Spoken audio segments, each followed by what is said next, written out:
There's my guy who's never taken APAC money. Come on, That's dude. The goat. Hong is Hitler. El Sayed is Hitler.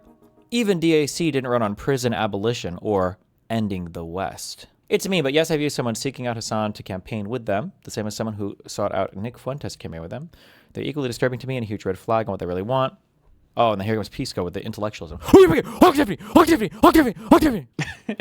hit him with the, who do you want more? Yeah, because I didn't want to be slimy in my conversation and be like, well, I'm going to sit on the couch. I'll just eat the bullet. Yeah, I'll go vote for fucking Tiffany. I don't care. You realize this, how can you make people understand that you can't have like these one-way types of agreements like are inherently exploitative? Yeah, explain. Like which? Like if I say one? like, I'm never ever ever gonna hit you, and then like every day when you see me, you just like punch me, and I'm like, I'm never gonna hit you no matter what, and then like every day you see me, you keep punching me, and I'm like, oh well, I'll never hit you no matter what. Eventually you're gonna snap, and then you're gonna fucking hit him, and they're gonna be like, well, but you said. Yeah. I just don't understand how to like get across that point of like inherently exploitative. There's so much stuff that we say. There's like a huge issue that I have, and Pisco really.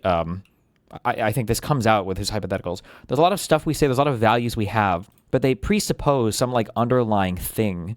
And when that underlying thing disappears, people still try to like hold on to the principle, but the principle's not there anymore if the underlying thing is like completely gone. I think who was I talking to when they were like it might have been the Jonah guy when he was saying like, well, the Democratic Party needs like more competition and everything, and it'll make the Democratic Party better. And it's like, okay, I mean, I agree with that. I think that's true. But we're not getting competition now because we're not even allowed to compete with the lefty people. We just have to completely and totally acquiesce to everything. We're not allowed to like fight against them at all.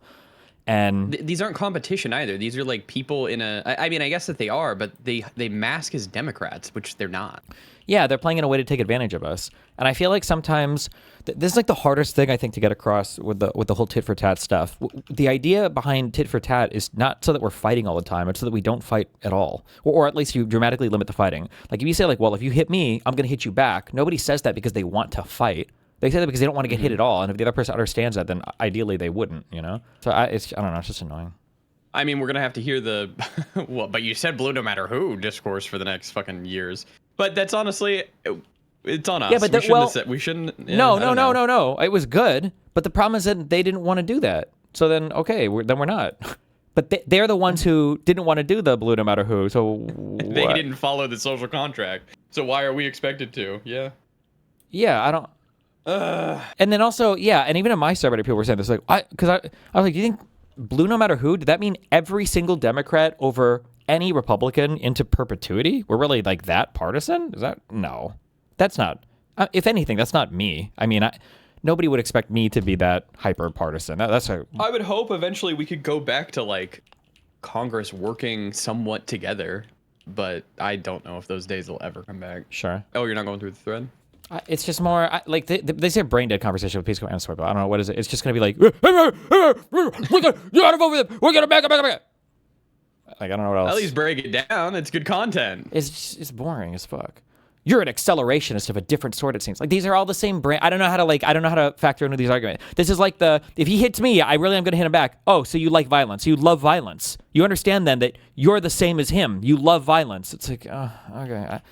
It's just like, well, how many times can they hit me, man? Yeah, it's just like so boring. And it's like, well, they promise next time they won't. And it's like, okay, you're willing for MAGA to wield complete executive control in Wisconsin on the possibility that such a defeat would significantly lower DSA's chances elsewhere. They are for us. All right, it's time to see you get triggered. Let's load up the podcast. You said you're going to burn all the bridges over this? I'm ready. No.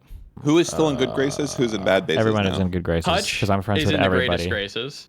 What about IRI? I love all people. Of course. It's just like the least serious conversations ever. I don't know. Did you ever read the split ticket or moderates more electable thing? No. Why?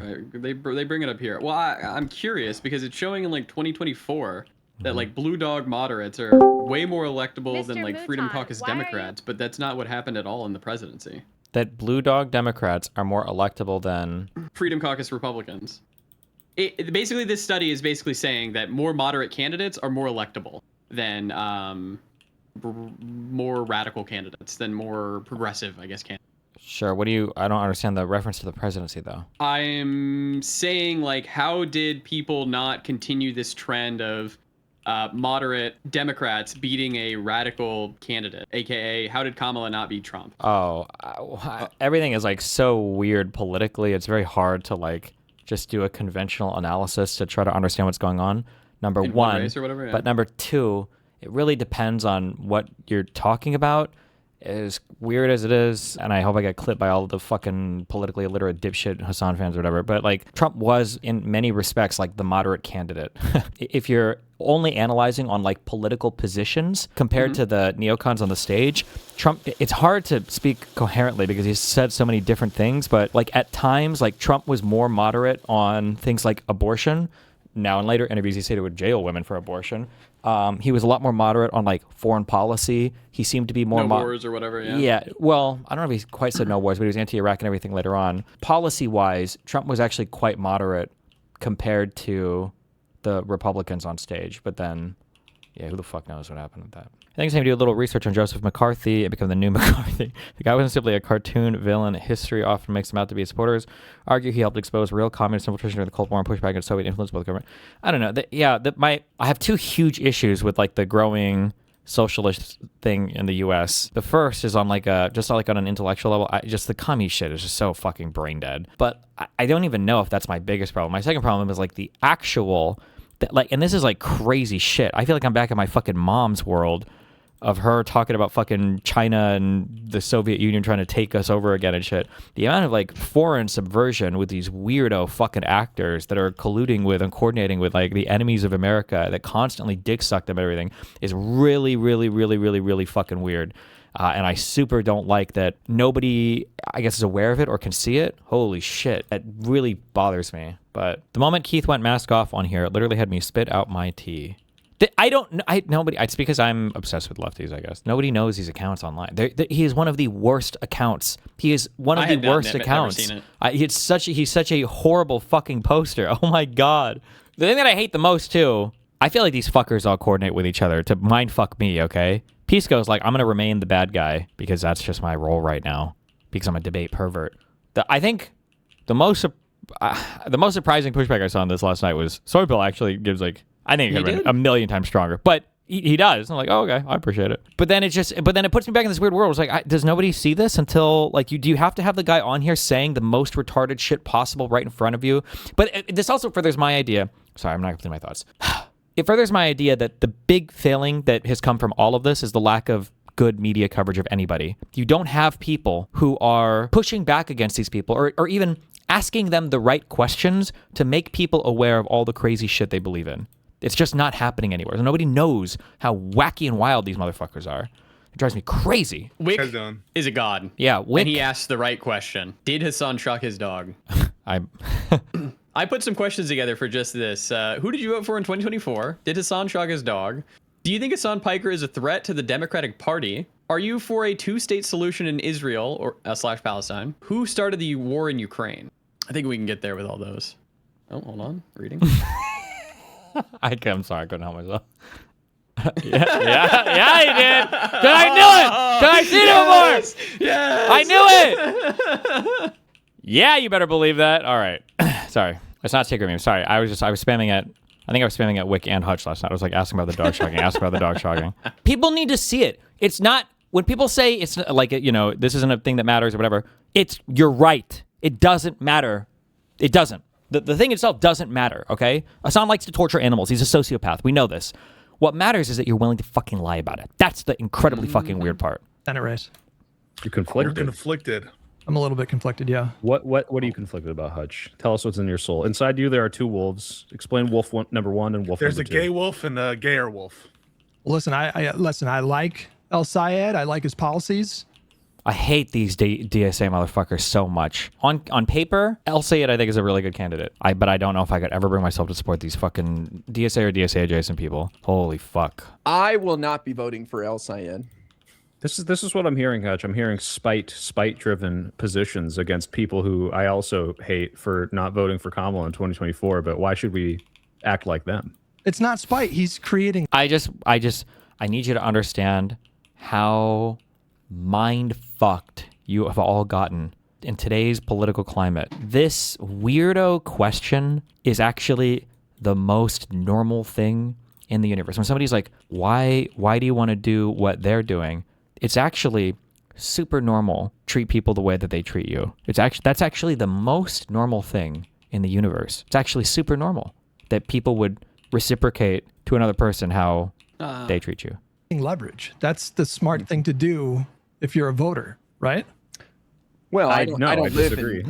I don't live in Michigan, so I can't vote there. So not really any leverage there. But I'm just letting people know. I understand it now. Also, I just want to say, oh, God, I need more black friends. I get the MLK white moderate thing so much. I guess I felt it in my Nazi arc, and now I'm feeling it here in the commie arc, where it's like it really Not is. Not your personal Nazi arc, but the arguing with Nazi arc. To be clear, it's going to be yes. my Nazi arc. I will become one. It's like I totally get the people that stand in the way and are the ones that like make you feel the most fucking insane. I get it. I get that one.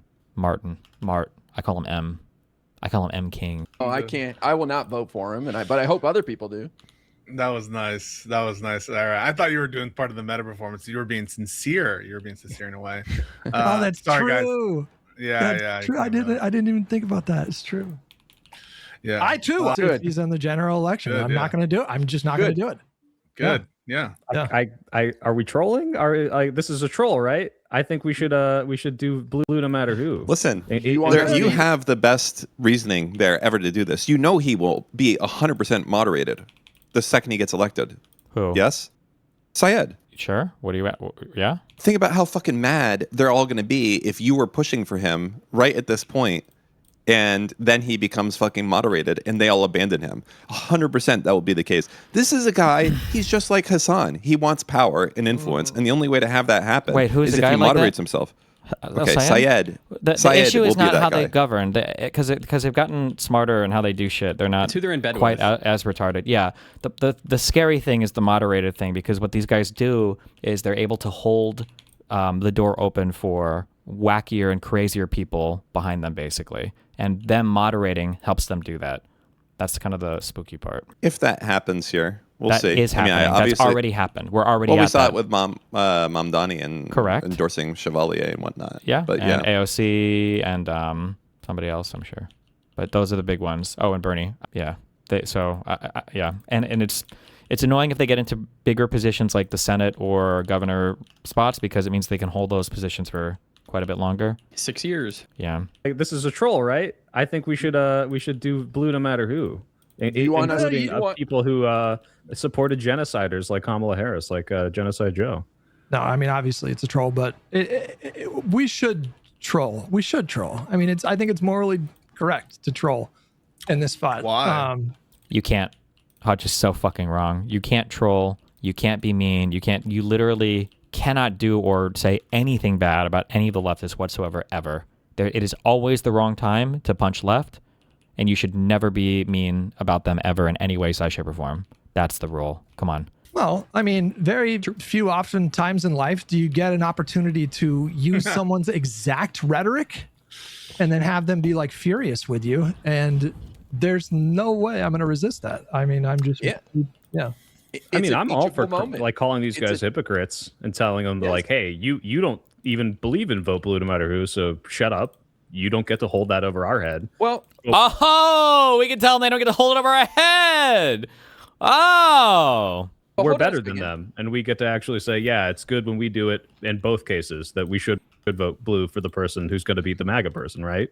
Well, but Hutch and I are saying it in jest, but there are people out there right now saying with their chest, if Stevens is the candidate, I will not be voting for her. Yeah, fuck those people, right? Like, yeah, these people are not serious people.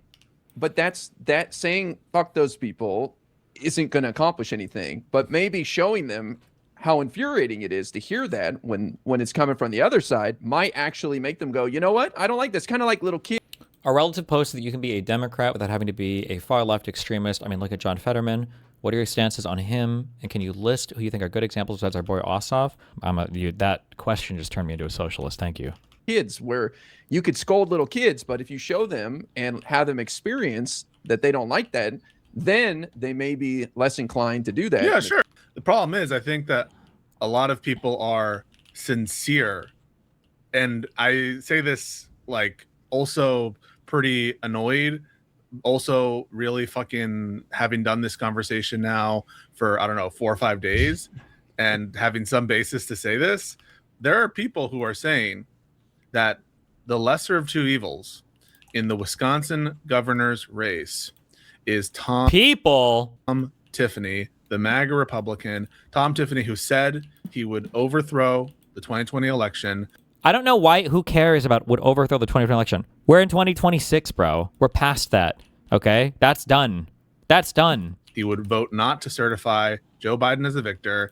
Tom Tiffany, who is one of the most insane Trump sycophants. And that is not a joke. And so the irony, I'm sure it might have some effect on a lefty or something who's inclined to hear that. But I'm not so sure that everyone is being ironic. Well, Pisco, I mean, those are just streamers, right? So how much could their opinion really change much? True. He's a god. He's a god. Look at that smug. Look at that smug post. Yeah. He's living out. Oh my God. He just fucking libbed all over him, dude. He is libbing all over him. Holy shit. Like if they endorsed El Sayed. Oh, I'm sure it won't matter. Yeah, I'm sure. I'm being ironic again because they said the same thing about him. Oh, yeah. How does he not? I don't think it'll matter, but who are you? So are you talking about Destiny and Moot and who else? Who else was saying I'm talking this? about Mooten, Wick, and everybody in my replies and Jesiah's replies. But specifically, I asked of Mooten, I said, would you vote? I mean, I used the word, would you vote? And his answer was, yeah, in this context, yes. Wick, I don't think said vote, but he would say he wants Tom Tiffany because I'm not a beta male. I answer hypotheticals. And I just think that's crazy. I mean, this is a traitor. This is a piece of shit. Yeah. This is I think that the Wisconsin governor's mansion is too important, given what we've seen with Wisconsin gerrymanders, with attempts to try to fuck with the election results from Trump specifically. You want to say that we want to be competitive in like 10 more elections. We got to get to those elections first, folks. Could you steel man the argument? I'm just curious. Oh my, yeah. I mean, I know it. It's something like we need to. The DSA is going to hurt our party brand. It's going to make Democrats like unable to win in competitive places, and that therefore it makes sense if you think that like Republicans are a threat to kill it in its crib now. And so, these guys, they play with a real bad fallacy. I don't know if we named this one or not, but you'll hear it come up. It's going to come up a lot, okay? We should vote for the MAGA Republican in Wisconsin and lose this race for the promise of having more electoral advantage in the future. Which, by the way, is the Hassan argument against Kamala, which I think is fucking stupid. There it is. I don't know if we ever named this one. It's this weird fallacy of somebody says, like, I'm hungry, so I'm going to shove a sounding rod up my urethra. And you're like, okay. And then you're like, that's fucking retarded. And then 12 hours later, you're like, I'm really hungry. I'm going to go and, like, eat Burger King. And then somebody's like, you're going to eat Burger King because you're hungry? That's the exact same reason that John gave for shoving a sounding rod up his urethra. And it's like, I don't know how I'm supposed to engage with that comparison. Yeah, when he said it, it was stupid because it didn't make sense. But when we said it, it's not stupid because it does make sense. The idea, there was no world, unless you are a hardcore socialist type, there is no world where not voting for Kamala Harris makes sense. I'm sorry, that world doesn't exist. So to say that, like, well, you're comparing that, or like these guys use this as a reason to not vote for Kamala, yeah, that was retarded. But the fear of like a fucking commie DSA takeover of our party that we're watching, like if we go 10 years from now, if we have to do a whole fucking 10-year commie arc in the United States of America now, like the starting point to that arc would have been before today. It would have probably been with maybe something to do with Mamdani and Cuomo or something else, right? Or maybe even a little bit earlier with the tacit acceptance of like Bernie and AOC's politics too much into like the American left zeitgeist. But the idea that, well, it was retarded when he said it, so it must be retarded when you say it. It's like, you understand that we can talk like factually about whether or not a statement is true or false. Like not all statements are, just because they sound the same, are the same level of false or true. It's just such a stupid, I don't know how to convey in fewer words how stupid that comparison is. And if you're using that now and saying, well, look, if you get a moderate lib in, you'll disaffect voters. And that's what led to MAGA. It was Biden. It was Obama. Like, this was stupid because Biden and Obama both all won their races. And I'm pretty sure article after article after article, unless there's some, maybe if I go read a Ryan Grimm post or whatever, I think generally speaking, it's like accepted that all the major Democratic wins have come in the past decade, especially, have all come from kind of like moving towards the center and picking up a ton of moderate voters. That's where like every single fucking Democratic huge win has come from. And so we can't vote for her because that will just make MAGA worse, right? Like, that's not how this works. We're talking about mitigating the worst parts of MAGA right fucking now. And the idea that the worst, I'm sorry, and I know my own audience pushing back against me, the worst parts of MAGA are here, and it's done. Except for maybe another Supreme Court pick, maybe, if Alito retires. But otherwise, that's it. The worst parts of MAGA are done. We have Trump. We've got U.S. foreign policy. We've got the horrible DOJ shit. That's it. We're fucked on that. That's it. Like, we had that fight, and unfortunately, we lost that fight. We lost that fight, and we showed it's like Infinity War. Sure, yeah. But there ain't no time travel. Yeah. So the whole world now, I was going to say for better, for worse, but it's just for worse. The whole world, for now and for the next 2 decades, will have a fundamentally different view of the United States of America. There is no going back on that. You don't get to redo that. It's like, oh, well, maybe the DSA will hurt us. And in like 4 years, 5 years down the line, the Democratic Party brand won't be so good. Hey, they're fucking cutting healthcare today. They're gutting USAID today. They're being fat. They're not gutting USAID today. The fight for USAID was in the election, and we lost. USAID is gone. I doubt it will come back in our lifetimes. It's too big of a fight. We Americans just are foreign policy retarded. We don't care. USAID is probably never coming back, or at least not in our lifetimes, I don't think. So that fight is done and over, and that's it. Lost. Yeah, that one is done. But now we move on to the next thing. Fascists today. They're cracking down on free speech today. Do we give a shit about that? Or are we like doing these weird hypotheticals about how this is going to affect us maybe 5 years from now? These are weird hypotheticals. You're doing the weird hypothetical. Like, they're not going to certify the next election when Trump, who's barely even fucking alive today, is going to run for a third term? No, I don't. This is not our concern. This is not the realistic concern right now. No. Like, this is pissing me off, honestly. I know we said we weren't going to do don't know call outs, but I got one from Benjamin Gilbert of PV. He said PV is supporting libs in the general. We just announced our Senate plans, which includes Peltola in Alaska, Brown in Ohio, and likely Vindman in Florida if he beats Angie Nixon. Also lefties darlings like Abdul Troy and Tallarico. Now, I was familiar with the fact that PV has done like actual canvassing, advocacy, that kind of stuff for lib candidates. Whatever issues I've had with PV, that's not really been the issue. Yeah, didn't they canvass for Ossoff and Warnock and all these other he's got to be. I don't know if he's retarded or malicious. I can never tell. The PV of today. I don't want to take anything away from the owners of that. PV was not the big push to canvass for Warnock and Ossoff. It was me. Okay, it was me and my community when we were the 99% component of progressive victory. To try to tie PV's that whole thing that I'm pretty sure we fundraised all of. I don't even think we were getting outside sourcing, outside funding for that, correct? That was all stuff that we were fundraising, that I was putting my time and money and everything into. So that was us. I don't know why we would try to tie the PV of today to that.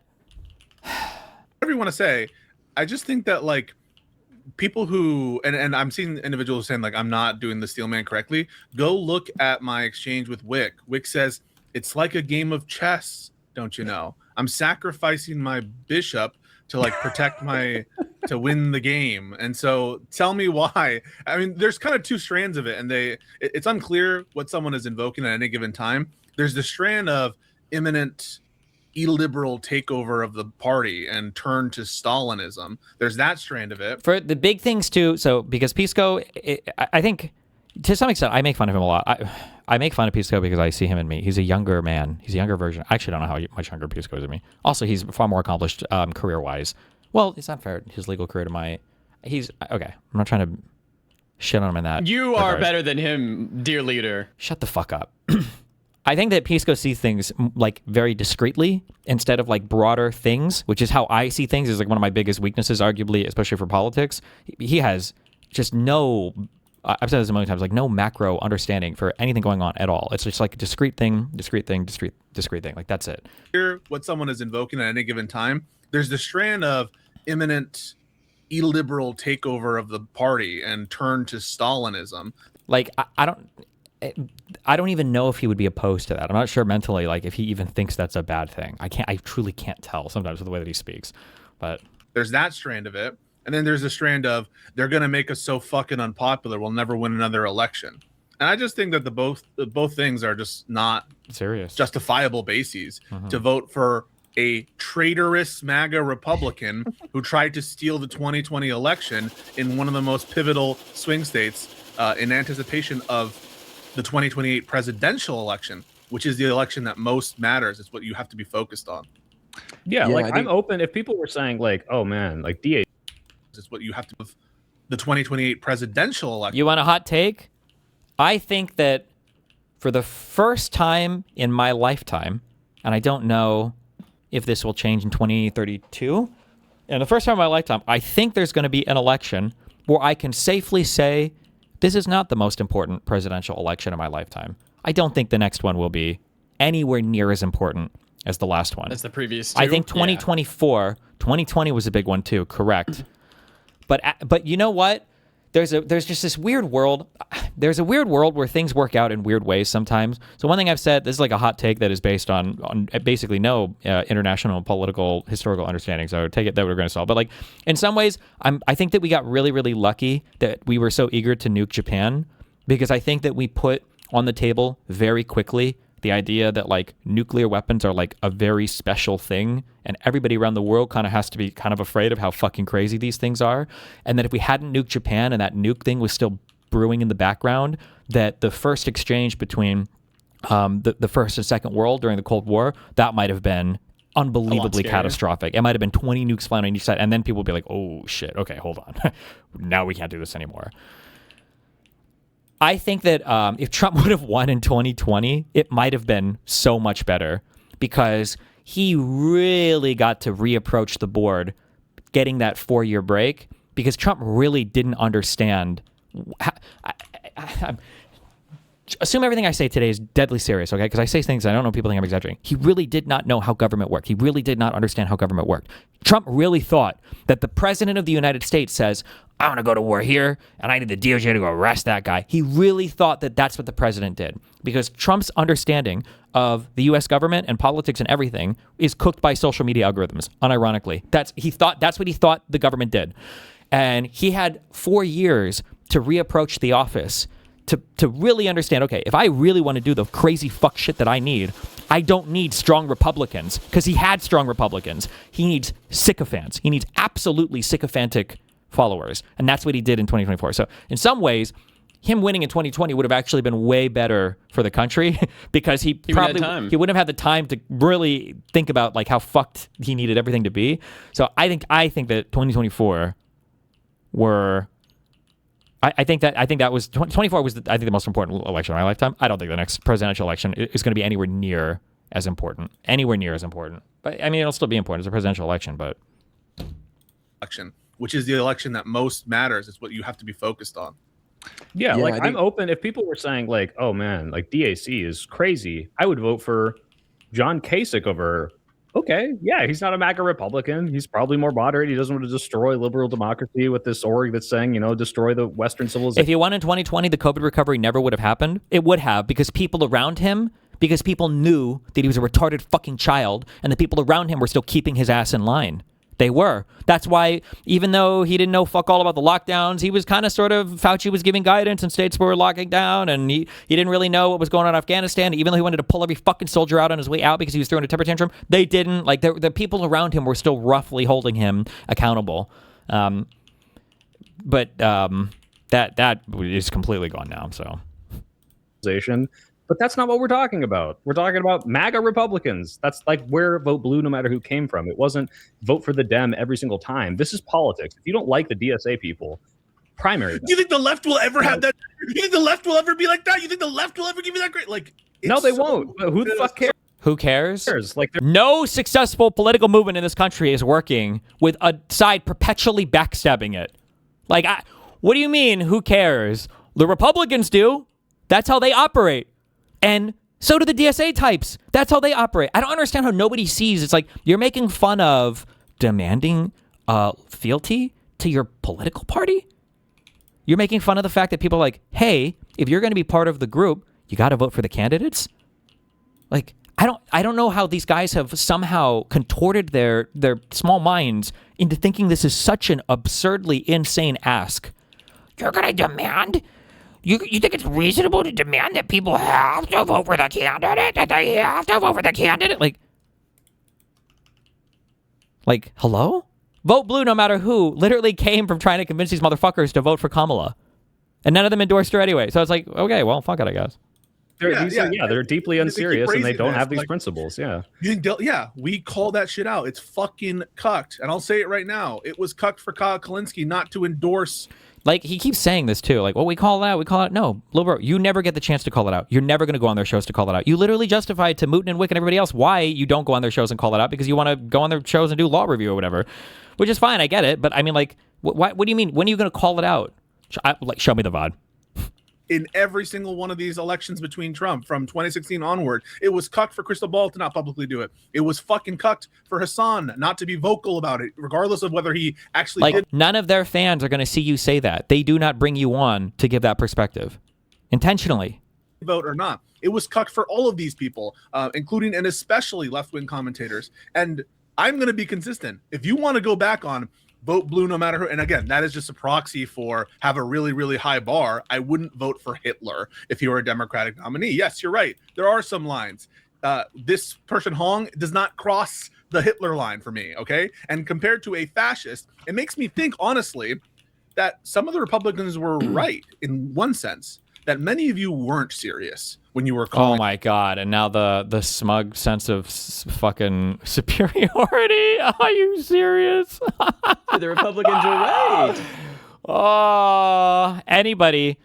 The Republicans are right. You can give credit to anybody except the libs. Whatever the fuck you do, remember, it's always the lib fault, and nothing they ever do will be enough. Okay? Remember that.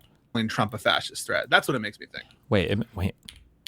That some of the Republicans were right in one sense, that many of you weren't serious when you were calling Trump a fascist threat. That's what it makes me think. It doesn't even make sense. Do you think it's kind of like, so again, I just have to keep reminding people, because I know some of you guys are foreigners, follow maybe U.S. politics as much. Trump won the last election. He can't run again. And the reason why he can't run again is because he's old as fuck, okay? If he was younger, he would. Anybody that says differently is on a massive coke fest. But he can't run anymore because he's old. And now we're at the what comes next. Go ahead, Guy. Oh, well, I just can say this is too serious of a position to give to a Republican Wisconsin governor. I mean, this is a swing state that plays a pivotal role in presidential elections. I think I'll take Hong any day over Tom Tiffany. I mean, that's a lot different than a congressional seat, one of 435 congressional seats. So I don't know why people are drawing the line there. Also, Hong has distanced herself from the national DSA platform, saying she doesn't support some of the crazier things. I love how easy it is for these guys, too. They would never accept this from like a Nazi also. I like how easy it is for them. Oh, well, no, they distance themselves. They distance themselves from the platform that they've been a part of for how many years that they're on the record supporting over and over again, because they found out that it was like starting to hurt their popularity in these states, and you don't look at that strangely at all. You just think it's like a total genuine, okay, interesting. Good to know. Jessiah, I'm in the organizing space, and the DSA folks are everywhere.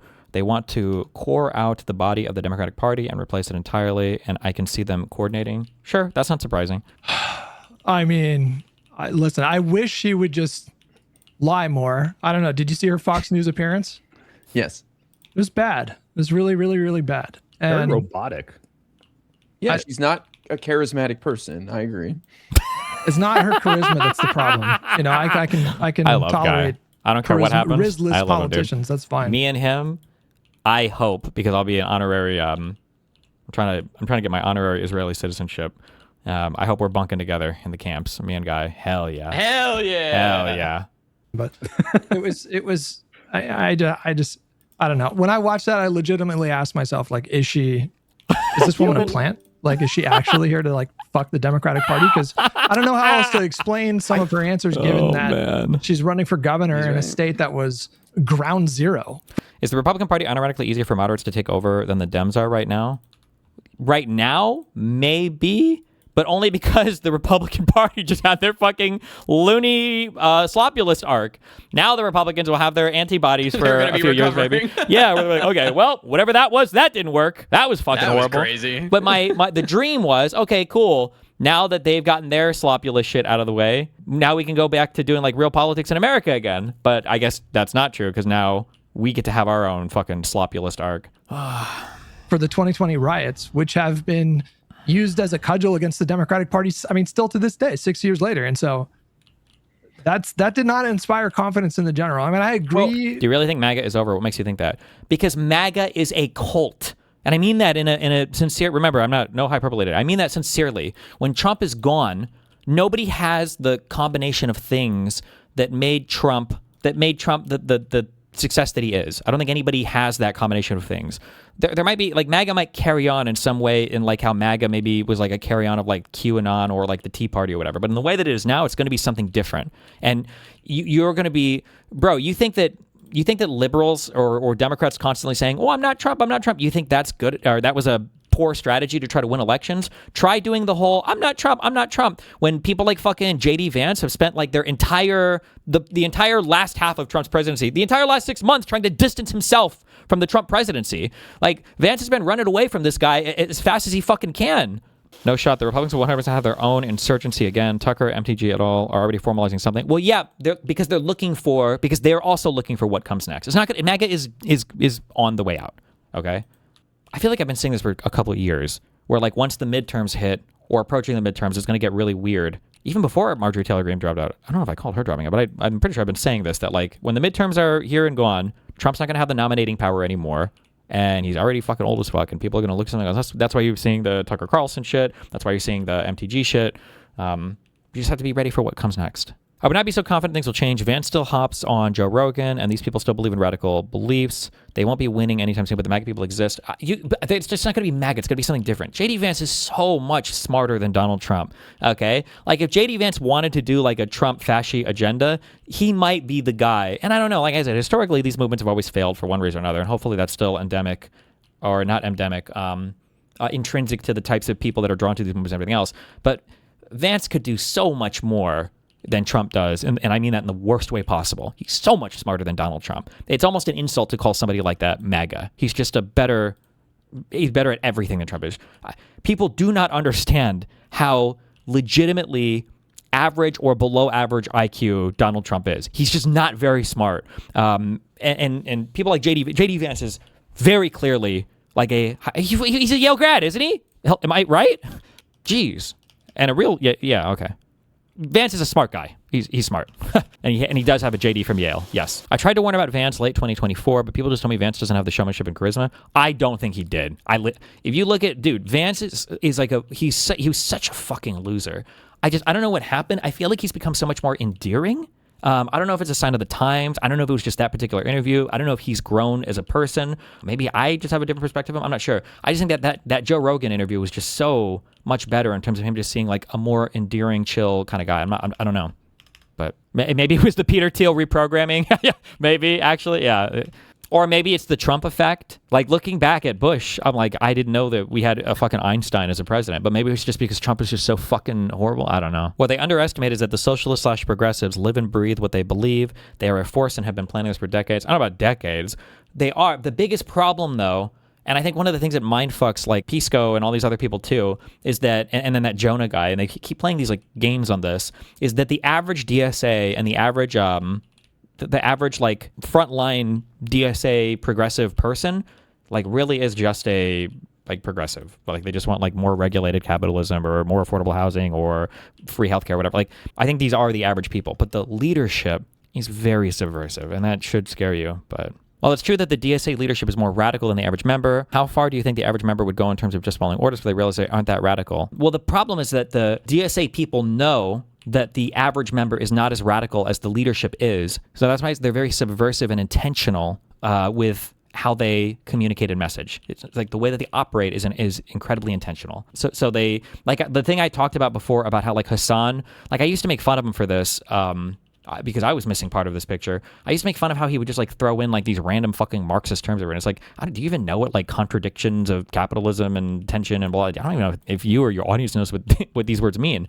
I don't know about Hassan. The Eric guy definitely does. He's a little fucking puppet master. But then I realized at some point it actually doesn't matter. It's actually better if the audience doesn't know what these words mean, because what he gets to do is he gets to introduce them into their lexicon, and then later on he can supply the ideological content. But because the words themselves have already been normalized, it makes the ideological content easier to fill in after the fact. I think that my guess is that that's how that works is the goal of the way that he communicates. So throwing in like random like socialist phrases like revolutionary potential and the tensions of capital and blah blah blah and the working class and like all this, throwing these phrases in over and over and over again will allow them to supply the content in the future, and countering it is going to be very difficult because the vocabulary is already there with the people. Pisco, with what you're saying, I think on both ends, I think the analysis is wrong. The idea that there's an actual threat of an actual socialist takeover in the Democratic Party, I find just really laughable. And then on the other side of things, I disagree with the idea that any damage that Hong does to the party brand would somehow be more than the damage that Tom Tiffany would do, or any Republican as governor based in Wisconsin. But I am reminded of the whole like Epstein fucking versus Hitler hypotheticals we did back in the day, segregationists. That, and the argument that I heard from a lot of people was like, well, if you elect a segregationist, it'll make the party look bad. So some people are capable of that kind of analysis. Elect a segregationist, it'll make the party look bad. So some people are capable of that kind of analysis. No, I will grant that there are moments in. Well, if you elect a segregationist, it'll make the party look bad. So some people heard from a lot of people was like, well, if you elect a segregationist, the argument that I heard from a lot of people was like, well, if you elect a segregationist, it'll make the party look bad. So some people are capable of that kind of analysis. I will grant that there are moments in which that might overtake the value of the given position. Maybe there is some line somewhere, and a segregationist would account, or a rapist would account, or a Epstein, a reformed, revived zombie Epstein would also account, or Hitler would account. Like, all of this is fair game, to put aside like the policies or whatever, but it's just not before us. And if you think it is before us, then you're going to have to be like, oh, by the way, wait, have you followed that Jola guy on Twitter? Peace. Oh, Moons. Google. I'm here, but I'm on my phone. Fuck you. You see Hassan is in his mentions now? Yeah, they all fucking do this, man. And he immediately flipped on you. And I think the convo was nice, and then he was like, "Oh, but blah, blah." Well, to be fair, he didn't flip on me. Well, I don't know how to explain that actually. Fuck. Now I wish we would have listened to it on stream. No, I'm glad I listened to it off stream. He was talking the night before on Tomfoolery stream. He was really aggressive. I thought when he was coming in, I thought we were gonna have a death brawl, because he was insanely aggro when he was talking to Tomfoolery about me. But then when he came on stream, he was very chill. But I assumed that maybe he was just trying to demonstrate, look, this is how you're rhetorically effective to people, by not jumping down their throat. Maybe. So I was like, okay, I guess. Yeah. I'm so curious, and I'm never gonna get the answers to these. You know how Hassan shows up in the mentions of all of my fucking ops and everything?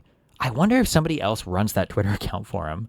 And it's not actually even Hassan tweeting. It's just people who are looking and understanding the environment and everything.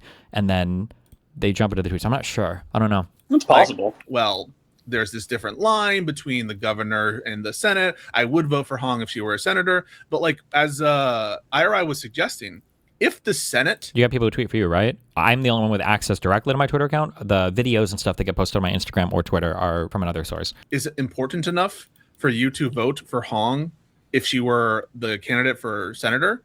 Then you should be just as assuaged, I think, by the governorship in Wisconsin. I would almost argue that it's a toss-up between which is more important. I don't know about you guys. I mean, this is a key swing. It's not. As much as I hate Mooten's take on everything, the Supreme Court is so important, and the Senate is so important. Keep in mind, what are we talking about with the Senate? We're talking about two monumental things. We're talking about the filibuster, and we're talking about the Supreme Court, which are two huge, and these are two huge things that could have hugely long-lasting impacts on the United States of America. And then you have Wisconsin, which is a state that I get mixed up with North Dakota and Minnesota. Who the fuck? Come on, cheese curds? Do you hate it you mean it's a bad take, or you hate that you have to agree with it? Well, 50% on both. I hate you. But no, I agree. I just don't want to agree. But I mean, like the Senate is really, really, really, really, really important. Like I don't like gambling with commies and anything, especially with how prevalent they are now, and especially with how unable anybody is to push back against anything. But the idea of like if El Sayed was the tiebreaker vote on getting him like his 4th Supreme Court pick, just fuck me in the ass, fam. Like I think I'd rather have the commie there. Fuck it. Also, to be clear, I don't think El Sayed is a commie. Just he would hold the door open for him. The chances for the Senate to have SCOTUS appointed in the next 2 years is slim. The chance of Abdul El Sayed drastically hurting moderate Democrats is 100%. I wouldn't put that at 100%. Number one, and number two, if Trump somehow were to win the Senate, if he were to get the Senate for the next 2 years, the question is whether or not somebody would drop out. Like if Alito would retire intentionally, be like, oh, okay, well, go ahead, have another one, you know. But these guys aren't that old, I don't think. Oh, Alito's 76 actually. We gotta cycle some of these fucking dudes out of here. Jesus Christ, bro. Has your perspective on Hassan's level of insidiousness changed? I feel like your criticism has become more tepid on his subversive intent. Tepid? What? You mean less tepid, right? Or do I misunderstand what that word means? No, I used to be very tepid on him being subversive because I think he was very clout-driven and very shallow with how he did everything. But especially ever since he came back from China, I want to know when he got in contact with that Eric guy. I'm curious. It was like 4 to 6 months before he went to China because he's just gotten he's gotten way more intentional with how he does everything. Do you think that the DSA attack of AIPAC is anti-Semitic? Absolutely. But at this point, I don't care. We're done. The Jew people, they've lost that shit. And Netanyahu fucked all that up, and they're too small of a voting population. And I'm sorry. I love you, my Jewish brothers and sisters, but we got other politics to do now. Ripperino, my friends. I don't know about you guys. I mean, like, this is a key swing state. It could affect other races too, right? Because if you have unified control in Wisconsin, you could have another gerrymander. And we know what they've done with Wisconsin. Both on the state, you could have another gerrymander, and we know what they've done with Wisconsin, both on the state gerrymander side and on the congressional gerrymander side. I mean, it has been one of the biggest disasters ever. That's why, by the way, Elon Musk was spending so much money and so much time in Wisconsin to win the Wisconsin Supreme Court race. It's just such an obvious trolley problem. And yeah, I don't really have the stomach for people who are having this traitorous opinion that we should promote Tom Tiffany as a means to some, vague and unsubstantiated end problem. And yeah, I don't really have the stomach for people who are, having this traitorous opinion that we should promote Tom Tiffany as a means to some, vague and unsubstantiated end. Damn. Right, because to be clear, is literally going farther than the shitty dumbass Hassan opinion, which is like, oh, I don't know, I'm not telling you what to do. You're literally saying, yes, being indifferent to the election for the Wisconsin governor's race is going further than not supporting Kamala Harris in the most consequential election probably for the next 20 years. But okay. Oh, and Thomas is 78 as well. Damn. Oh my God. Get the 2 free spaces out. Please get the 2 free spaces out. Holy fuck, please. Can you explain why you think that for the consequentiality of that election? Because I think that it demonstrated for the first time in my lifetime, like an unfathomably serious flaw in liberalism as a concept worldwide. Like we are seeing, and it's hard for us as Americans to ever see or know or care about anything, like a whole reshuffling of the world order as a result of the United States basically abdicating its role as like a leader on the world stage. Like it's a huge realignment of a whole bunch of stuff right now because of the United States' just total and utter lack of care for anything happening in the world. You had a person, not to just harp on the January 6th stuff, but like we were supposed to be the beacon on a hill of democracy, and the guy who tried to insurrect and coup the government was elected again as the U.S. president. This is a catastrophic failure that I think will already is one of probably the darkest events in all of U.S. history, and it was allowed to pass by almost unnoticed. It's just not good, not good. I don't even want to say beer hall putsch levels of bad. It might even be worse than that because he was elected. He didn't have to do any crazy. I don't think they had to do crazy political finagling to get to the Nazi party and then to get into parliament and then to have their fucking enabling act and to kind of bring together all of these several far right parties. They had to do finagling and then protesting right on the streets. In America, we just elected it. We didn't have to do any of that. We just elected it. We can't even cope about the popular vote. You won that too. Yeah, that's what I mean. We just elected it. We can cope. Elon rigged the ballots. At this point, I don't think there's any world where Elon Musk rigged anything because that man is legitimately fucking incompetent. I don't understand how... Elon, people like Elon are the biggest arguments against billionaires on the fucking planet. I cannot understand how somebody's so incompetent, so stupid, so clueless, so drugged out on fucking ketamine. I don't know, bro. Why do you think Musk is so incompetent aside from his politics? I don't know. I've never been at that level of success before, so I can't. Like, I can give you a bunch of standard reasons for why I think he's incompetent, but it's just like so impossible for me to believe that somebody at that level of power and wealth wouldn't be checking against some of these like things. That's just hard. I just can't. I feel like it can't be that simple that like. That somebody could be yes man at that level of power. That just seems impossible to me. Like, how can you be so stupid to not understand that you still need people?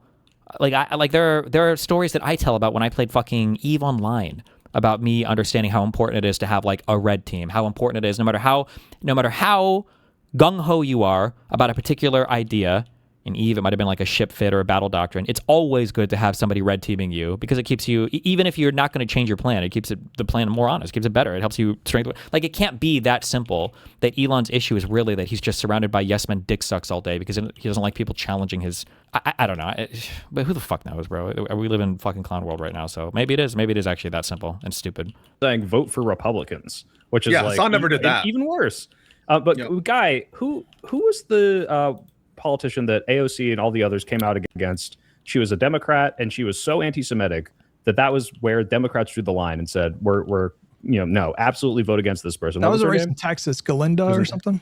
Right. And it's like, there are limits to vote blue no matter who, obviously, right? If this person is coming out and is explicitly saying like neo-Nazi rhetoric, as bad as MAGA is, right now, that's worse than MAGA. That is like, oh, you are like the Nick Fuenteses. Like, they're not there yet. They're getting there, but they're not there yet. So obviously, it's still a trolley problem. It's not just if they have a D, but like you have to be able to make that calculus in your brain. But sorry, go ahead, Guy. I would challenge people. What do you think is more harmful? Election denialism fueled by a Republican governor in Wisconsin in 2028, undermining the election results. So Electoral denialism, by the way, is what all of these DSA people, including the frontline voters, embrace, by the way. All of them think that in 2016, the DNC illegitimately robbed Bernie of the vote. Number one. All of them believe that in 2020, there were illegal deals made between Biden and the other people running to keep Bernie Sanders oppressed and to keep him out of the race. And all of them believe in 2024, Kamala Harris was coronated, was the picked one by the DNC to run without having an open primary. So when you talk about electoral denialism, drop that argument because all of the DSA people believe that. So I don't even know why you would bring that up as an argument, other than you kind of laugh it off and you don't take those arguments very seriously. But they all believe that. Republican governor in Wisconsin in 2028, undermining the election results, sowing doubt, helping Trump sow doubt, or like they also, a lot of them believe in the weird Trump conspiracy things too. A lot of them spread doubt about like the like USA. A lot of them don't believe in just whatever. DSA governor who gets nowhere near accomplishing the most extreme stuff they want to do because they don't have the backup to do it, nor do they have the resolve, and they're already backing off their more extreme positions. I would argue the threat to our democracy by undermining the election results in 2028 is a much bigger concern right now. Now, hang on a minute. I just got to say, I just got to ask the question. Is it Now, hang on a minute. I just got to ask the question. Is it Hong's job to court the moderates here? Yes. Like, yes, is it is her Hong's job job. To, yeah, absolutely. Win those votes? Yes. Okay. Yes, all right, absolutely. Okay. All right. By the way, I want to wait. You guys, you got to call out in the chat. I want one. Slinks8 says, "Quote: Okay, but he literally said he would not promote. He said he would prefer." And Pisco tried to push him to say promote. Okay, you can say he didn't say endorse, but he said it would be his preference, and he said he would vote. I asked him specifically. I think it's at 38. I don't think you have to, or maybe Moon feels right. I don't think you have to own the like, I'll vote for the Republican. I don't. I think you would have to torture me, or my family or something, to get me to actually vote for anybody that even called themselves MAGA. I think it would have to be some level of physical I just view you not pain. voting is literally voting for MAGA. It's nearly the same thing. I don't think I necessarily agree. Well, no, I mean, it's literally not, right? One is voting for the other guy, and one is being indifferent. I guess, but like you not voting is... I mean, I guess, yeah, sure. You not voting is an endorsement of the status quo, you could say, I guess. But it's not necessarily the same as like voting for whatever, you know. Technically, I mean, it wouldn't give them one additional vote. That is correct. Yeah. The reason why, but the strong reason why though, because the thing that Pisco is like trying to nail you down on, is he's using this word now for like prefer or preference, and it makes it sound like rather than this guy is a +5 and this other person is like a -5, what you're really saying, I think, is that like, or maybe not, maybe you are secretly MAGA. Francesca's like a -5 and Hong is, and the Tiffany or whatever the fuck is a whatever the other candidate is a 0, right? But if you say like, well, Hong is a -5 and this guy's a 0, that's a lot different than like Hong is a -5 and this guy's a +5. But he wants to get you in like, you prefer the MAGA person, you prefer MAGA, you want MAGA. That's what he's mining for. Yeah. Like, again, I said multiple times in the conversation, I'm not MAGA. I don't like the MAGA Republican. He kept trying to say like, oh, but you're like endorsing them. And I'm like, no, I would rather die than endorse a Republican. So I mean, yeah, if he's gonna push me that if I can only do one or the other, then yeah, I would vote. But if I can choose the couch, I'll choose the couch. Do we have a smug Pepe for chat? Do we not have Peppo smug or anything, or Pepe smug? Oh, we do, okay. Fucking Pepe smug, yeah. Does your ideal American future include reduced policing and incarcerations? I don't understand the hate towards having those goals. There is no hate towards having those goals. We have a lot of work that we need to put into our everything related to policing in the United States. But it's hard work, and it's not going to be solved with buzzwords and slogans. And the idea that we're just going to like end policing or end prisons or whatever is stupid. Now, I know that's stupid, and you might even say, well, obviously they don't mean that. What they actually mean is, and then when you say what they actually mean, it's a position that would be the mainstream Democratic position anyway. Funny. Someone can get the timestamp. I put in one of the comments. He said he would vote. So don't talk to me about clickbait this, clickbait Is this Wick or Moot? This is Mootin. This is Mootin. Wick never said it. But at a certain point, like, this distinction is meaningless to me. Oh, I prefer, but I wouldn't vote. I prefer, but I wouldn't endorse. Just fuck out of here. This is not a close call. Well, he's not voting for the Republican. No, What? He just says the distinction is meaningless. Like, it doesn't matter to him if you would vote or wouldn't vote. Yeah, but it does. Like, I think Hassan not supporting Harris and all that was just crazy, unacceptable for all that. But like, it would have been even worse if he would come and said, you guys should vote for Donald Trump. That would be worse. So I mean, yeah, I don't know what you want to say. I would agree. Yeah. He said that when you hopped on the stream with them. I watched it like an hour ago. He said like, I would say vote for the Republican or don't vote. Did Moot say that? I don't even remember. Yes. Okay. Yes. And listen, it was a good conversation. Listen, I got less frustrated at that conversation. We can improve prisons, but that requires spending tax dollars and caring about outcomes beyond your own. Yeah, the issue with stuff, there are some problems that are really hard to fix because they require political capital. So you have to have people that are willing to stake some political positions on it. They require money, and they require like technical know-how. And you have to bring all three of these things together for like an extended period of time where you might not immediately see results. And it's very hard to get people caring about stuff like that. Like, I think homelessness represents that issue. I think stuff related to prisons and incarceration represent that issue. And it's also, and there's a hidden fourth thing, it's impacting populations of people that aren't as electorally relevant. Young people, for whatever reason, young people just don't vote as much as old people. And who's engaging with the cops more? Who's getting busted for smoking weed? Who's getting in trouble for speeding too much? Like, it's young people, and they just don't vote as much. So, of course, when it comes time to vote, older people don't give as much a fuck about police reform or about homeless people because they don't see them. They don't live in those neighborhoods. They don't care as much about interacting with them, you know? So it's really hard to bring those things together. It is frustrating because there's a big delay with the internet. I don't know if it's good right now, but he was forthright, right? And he was like answering all the questions. And I thought that was like refreshing and very good and very cool. And I think it was a way better conversation than some of the other conversations I've had with people in like the Twitter spaces where they're just like dodging, dipping and diving. He just bit every bullet. I mean, he had the jaws of titanium steel and like it was, but like that makes it a more pleasant conversation. I don't have to like be pushing that hard. And he was very forthright, and I do appreciate that for Moot. And it was a pleasant conversation, but don't bite those bullets. Those are crazy bullets. My hot take is that focusing money and effort on fixing K-12 education system in this country would be the single most impactful thing that we can do for our country, more than prison. Okay, the most impactful thing we can do, this sucks for me to say this, is we have to fix, because it's so broad, we have to fix the social media environment. Like, I agree with you as like a second order thing, kind of, that like education and all of that shit would be like some of the most important stuff to fix. But we can't even agree right now on what our issue with education is. Like, you've got conservatives in this country that don't even want to change anything. They don't even want the federal government involved at all in education. I guess unless it's Donald Trump telling people to stop fucking researching anything. I don't know how you survive in that environment to bring Americans together to vote on or to care about one particular thing. We can't agree on reality right now with the social media environment. Yeah. So we're way past being able to agree on particular problems that need particular solutions. Guys, real quick, should we let Wick on? He's got a little bit of time before please the show. do. Get him involved. All right. Okay. I sent him a link. I just want to give I just want to give people a heads up in my chat. We decided not to read donations on the pod because it was too distracting. So I appreciate too many. You guys gave too much money. Pepe You smog. should not give us any money, in fact. If you guys want to donate and do super chats in my chat, that's awesome. But we're not going to read it out, and I just want people to know that. Oh, is he not here yet? He is not here yet. I gave him the link. Oh, Listen, I hear you, Pisco. I hear you. At the same time, I feel like it's cuckoldry, a form of cuckoldry, to like go after libs defending. You also, Hutch might be about to say it, and it can't be discounted, okay? This is one of the huge issues that progressives ran into. You cannot expect certain people to be morally more tenacious or whatever than other groups of people, okay? If you're going to say in society that microaggressions and constant atmospheres of pressure against women, against black people, that these things are wrong and that they weigh on people and they do bad things to people, that's fine. I agree. I think that is true. But then you can't create that same environment for white people and say, well, because you're a part of a structure of power that doesn't experience a blah, blah, blah, that means that this stuff actually shouldn't affect you at all. It's like, no, that's not going to work. You're going to build so much resentment, okay? What a horrible take on everything.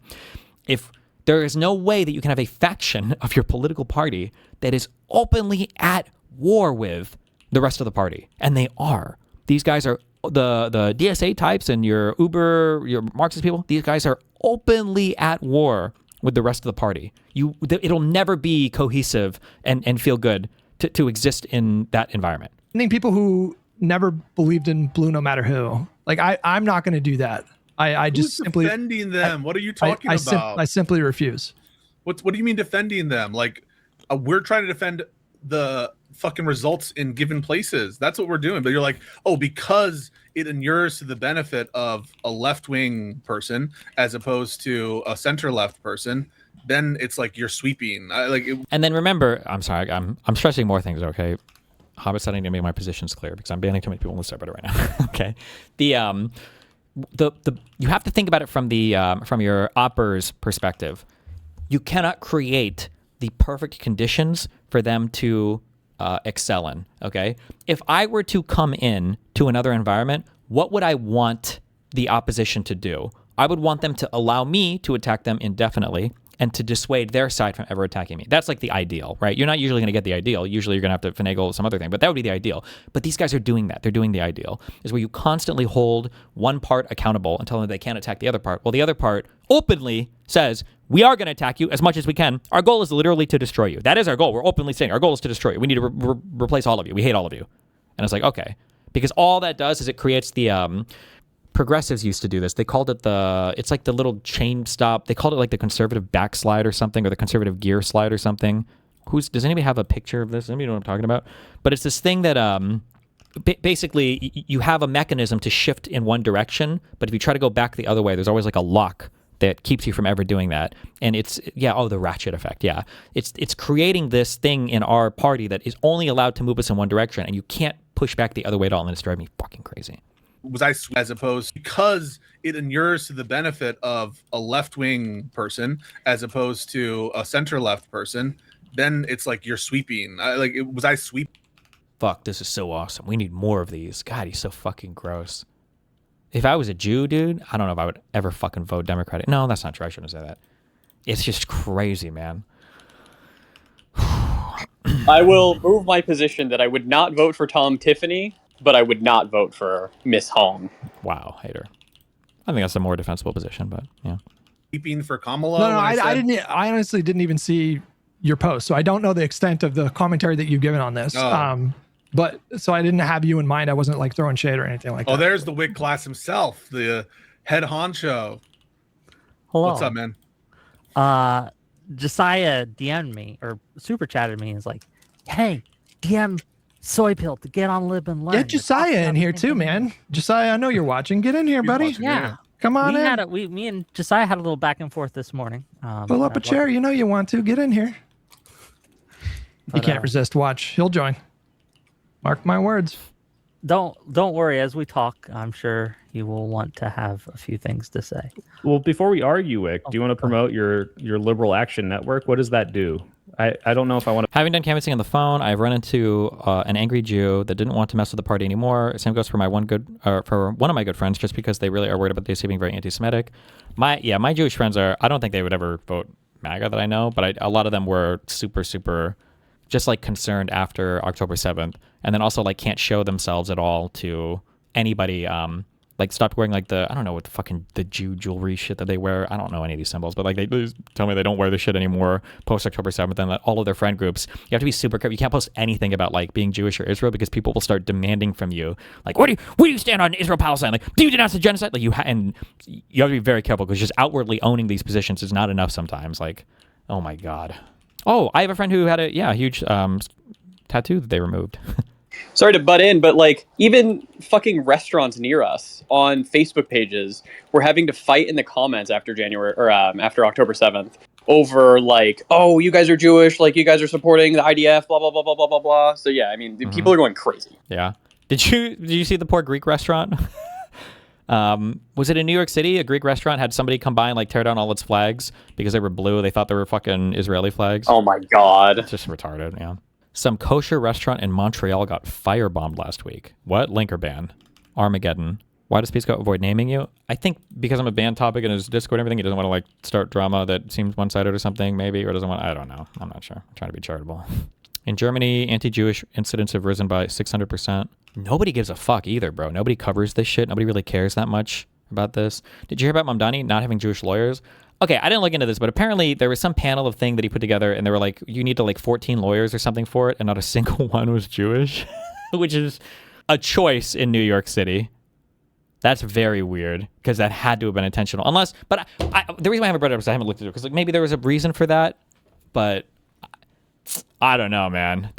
Was it 18 lawyers? I don't know, man. That's wild. Okay, my biggest issue with that chatter was when he said firebombed. I didn't know if he meant like somebody set something on fire in a trash can or something. Wait, this is kind of crazy. Hold on. It's a devastating loss. We're still in shock, but we've been active. Like, this is not the end of Noam, 100%. The Montreal Police Arson Squad is investigating after a fire gutted a kosher restaurant in the Côte des Neiges borough in the early morning hours of August 1st. I know people want to fuck to things right away, but we're really trying to make sure we have every fact available to us before we really come to any. Wait, okay, how do you firebomb? It's a kitchen too. It's like hard floors. What the fuck? How do you even do this? Molotov? Oh, that's why they're in the bottles, I bet, because there's like fuel to keep the fire going. Oh my god. New Jola tweet. I think like 80% of the Jola tweets are bait engagement. I don't know if he's a DSA opper or if he is really young. I have had a lot of people message me that say they've known this guy for a long time, and they've watched his content for a long time, and that they know he's like real life involved in politics, and he's like very solidly like a liberal person. So there's like, in terms of like his bona fides and everything, it seems like that, like a lot of people told me that. So it might just be that online he's like way more provocative or something, but I don't know, whatever. Want to pay money to do liberal action. I just want to go places and canvas. We're not asking for money. Okay. We're not asking for funds or anything like that. Right now, the Liberal Action Network, it's very new. It's something that has been cooking up for a while, but they just released it. It's something that has been cooking up for a while, but they just released it on my birthday, which was a few days ago. Happy birthday. Happy birthday. Well, thank you. And it basically is liberal streamer NATO, like we talked about. It is for real. It's for an attack on one is an attack on all. Article 5. It's a defensive alliance, right? Where people who have consistently been coming at our throats, right? We can communicate together, work together, because again, why is free trade more popular among DSA than Dems? Are they actually so retarded they think free trade is like free stuff? I don't know. I don't know what anybody thinks free trade is. The more left or right you go, when you start to fall off the liberal wagon, you tend to become more protectionist. Nationalists, like conservatives, will argue that free trade is bad because it undermines our ability to produce everything on our own and then to take care of our own domestic citizens, and then it favors it's going to be the same argument on both sides. It favors like greedy corporations, and it empowers the worst among us to get cheap labor that now our domestic citizenry has to compete with.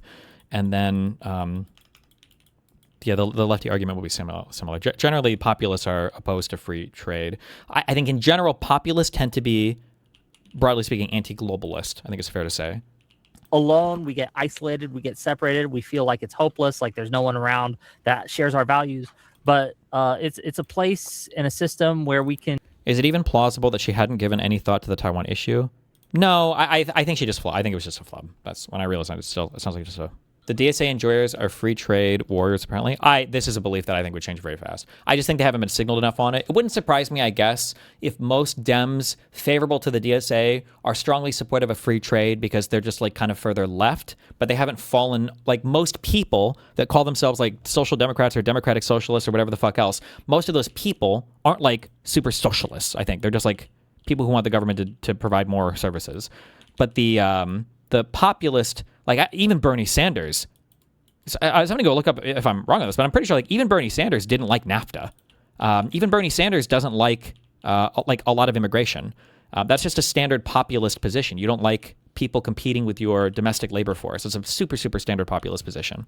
Alone, we get isolated, we get separated, we feel like it's hopeless, like there's no one around that shares our values.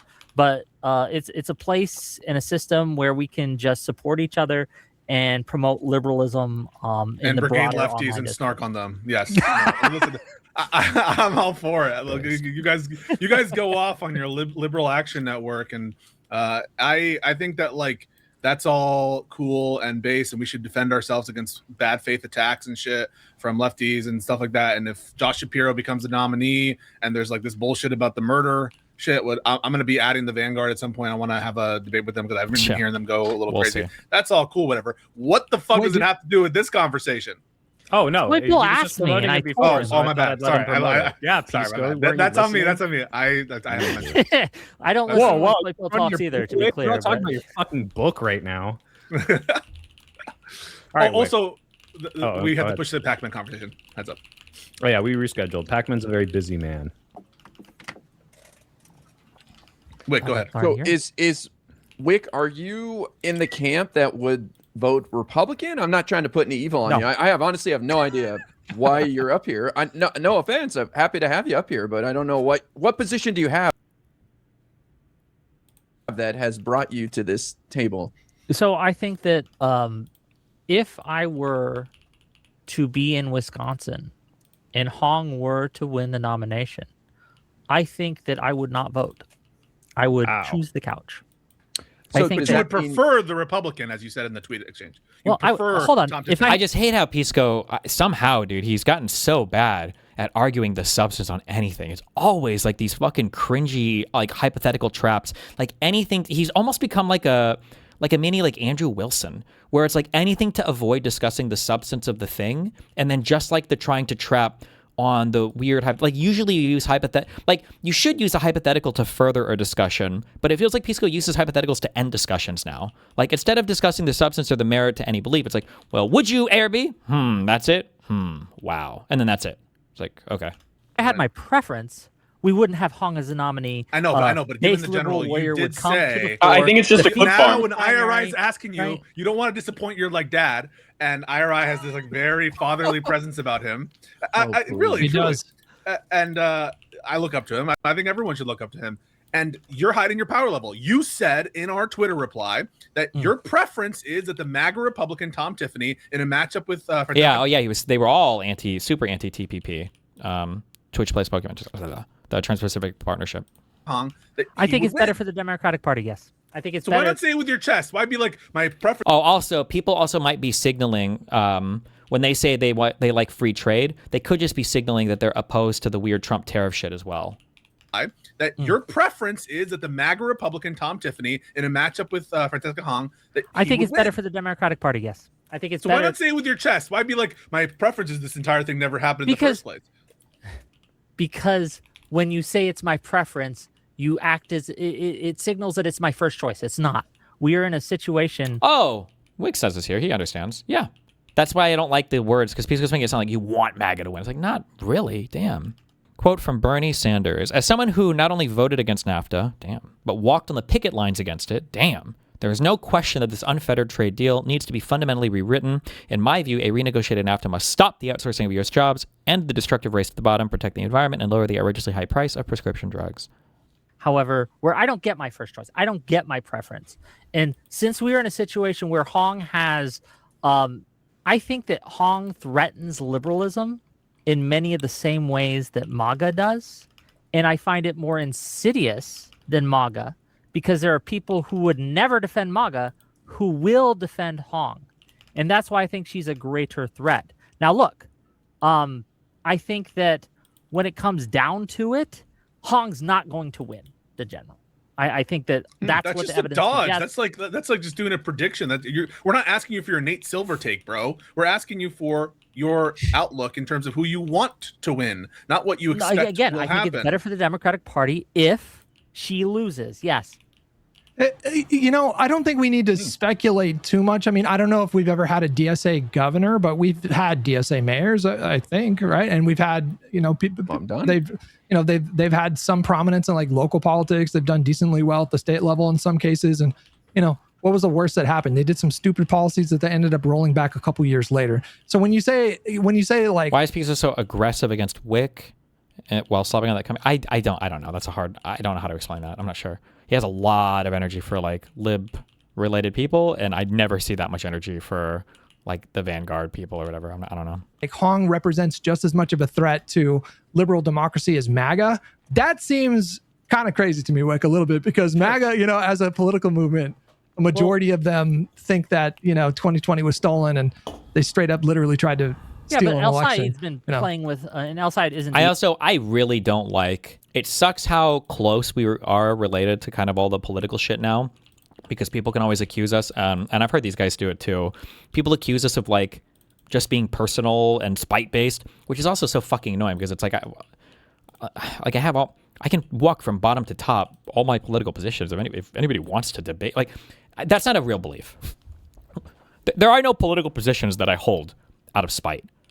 If you want to walk through any political position, like these are all built from pretty fundamental, even from moral positions, and then we can go through the economics or whatever. And like the idea that I'm spite based on anything politically is fucking retarded. It can only be said in bad faith. I think that like if you were to say something along the lines of like, I don't want to vote for this politician because I don't like the fact that they feel comfortable campaigning with Hassan Piker the day before the election, I think that is a totally legitimate viewpoint to have. But like even holding that position, people would just say that, oh, it's because you're spite based or whatever. But like, this is a guy who's openly celebrating terrorist attacks on stream, like openly on stream, saying that like, oh, actually, I think that when the Houthis do terrorism, I think it's actually based and cool. It's like, that's insane. Like there is a reason why, whether you're talking Mark Gudgel, whether you're talking about the Ossoff and Warnock campaigns, whether you're talking about, you can ask my DGG people when we were doing, my brain is fucked. Whatever the last place we went to, like every time I go anywhere, like I am always saying that, you know, whoever wants to come and hang out at our canvassing events or speak to our canvassers is fine, but like make sure that they fully understand. We proactively canceled my Ken Martin interview when my when the Pixie bullshit dropped, because I don't want to have a negative impact on the politicians around me. Because if somebody sees somebody with me and I'm saying some shit about, you know, the N-word or incest or whatever the fuck else or whatever, like I understand that could have a negative impact on the people that I am working for or working with, right? I don't want to have that negative impact on them. And I think that I wouldn't expect a voter who hears something about Destiny to go do the 50 million hours of research necessary to understand the complexities or the nuance of my position. I would just expect like, okay, well, fuck, like I could turn a voter off that way. But for these guys, I think like the idea that a normie voter might kind of be turned off by a dude that like openly praises terrorists and shit and thinks that like 9/11 was epic and based, like for them, it's like, oh, well, the only way you could ever have that position is for it to be spite based. I think it's wacky and stupid. DSA, and I will vote for El Said if he wins. I want to make that clear because the Senate's just more important. But I think that El Said's been playing with electoral election denialism too, saying that if he loses, it's because of AIPAC and no, I agree. That stuff is cringe. But that's not even in the same universe as what Trump did in 2020. My argument here is that if Hong were to, it might not be in the same universe or in the same. Maybe in the same galaxy or maybe in the same solar system, but it's in the same galaxy. When you start to literally blame, the lefties play a really cringe game with AIPAC, where every single loss is because of the Jews, and they've been doing this for a while. I think Nina Turner made this a big part of her loss, that like the Jews came into the last moment in front of my opponent. They're maybe not quite as bad, but they're pretty close with the AIPAC shit. To win in the general, it would make it harder to defeat MAGA in the future. And let me lay this out for you. Like, we know that Hong is underperforming, and most of the DSA candidates are underperforming. Jesus the environment Christ. right now, I'm right? a socialist. Never mind. Just kidding. Stop. So we're in like a D+8 candidates are underperforming the environment right now, right?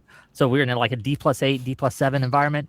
They are either underwater and probably not going to win, or they have taken winnable races and made them either a toss-up or likely. I just think you make it a bigger issue than it really is. You have personal beef, so it's natural to make the enemy your enemy, LOL. Tankers will never have the power, they are trash. Yeah, that kind of like weirdo fucking mind rape behavior. I don't know if you're an op or whatever, but like that would a retarded thing to say. Hassan is literally calling me a sex pest, pedophile, molester, like on the fucking daily on his stream. And then people like you will show up and be like, I think that you're just taking this personally. It's actually not that big of a deal at all. And then meanwhile, like Hassan is appearing with Al Saeed and Francesca Hong literally the day before their elections or whatever. It's like, well, I don't actually think it's that relevant. I don't think it matters that much. I think it's just personal. It's like, okay, chief. Red, likely Republican.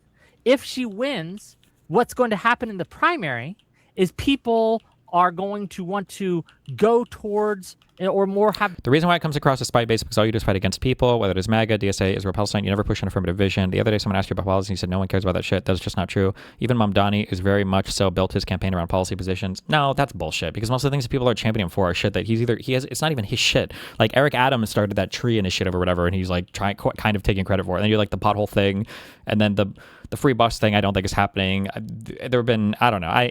People are very much not policy focused right now. They're very fucking TikTok focused, I think. But hey, maybe I'm under. No, I don't think people give a fuck. Slop this bitch. Be more likely to go towards her style of politics and campaign with the same people that she's been campaigning with, right? That I do feel are an existential threat to the but I would grant you that, Wick, and I would still say that that's not. That's a less bad outcome than having a Republican governor. And how is that different from the Hassan camp saying the exact same thing about Kamala? Like, hey, yeah, obviously trolley problems. She's not as bad. Again, like the same thing about Kamala, because it wasn't true about Kamala. But if you elect her, then we're going to get more liberalism. We're going to get more do-nothing Democrats. Because they're not I going like to push the party liberalism, line. and I don't like illiberalism. And MAGA is going because they're not do-nothing Democrats, right? If you give Democrats power. Again, we got the ACA. Again, do you think that Biden and Trump would have been interchangeable in terms of them running for office? It would have just been the same shit either way. I don't know. Maybe they think that. I'm not sure. I don't know. To add, Mamdani just asked every agency to cut 2.5% of their budget for 2027 after getting bailed out by Hochul. It's Hochul, right? I always fuck her name up. Yeah, I saw that, and they claimed that he like fixed the budget in 3 months or whatever. Which, if you know how budgets work, that's not even possible, because usually your spending is set by like the prior year and shit. But what are you gonna do? It's Hochul.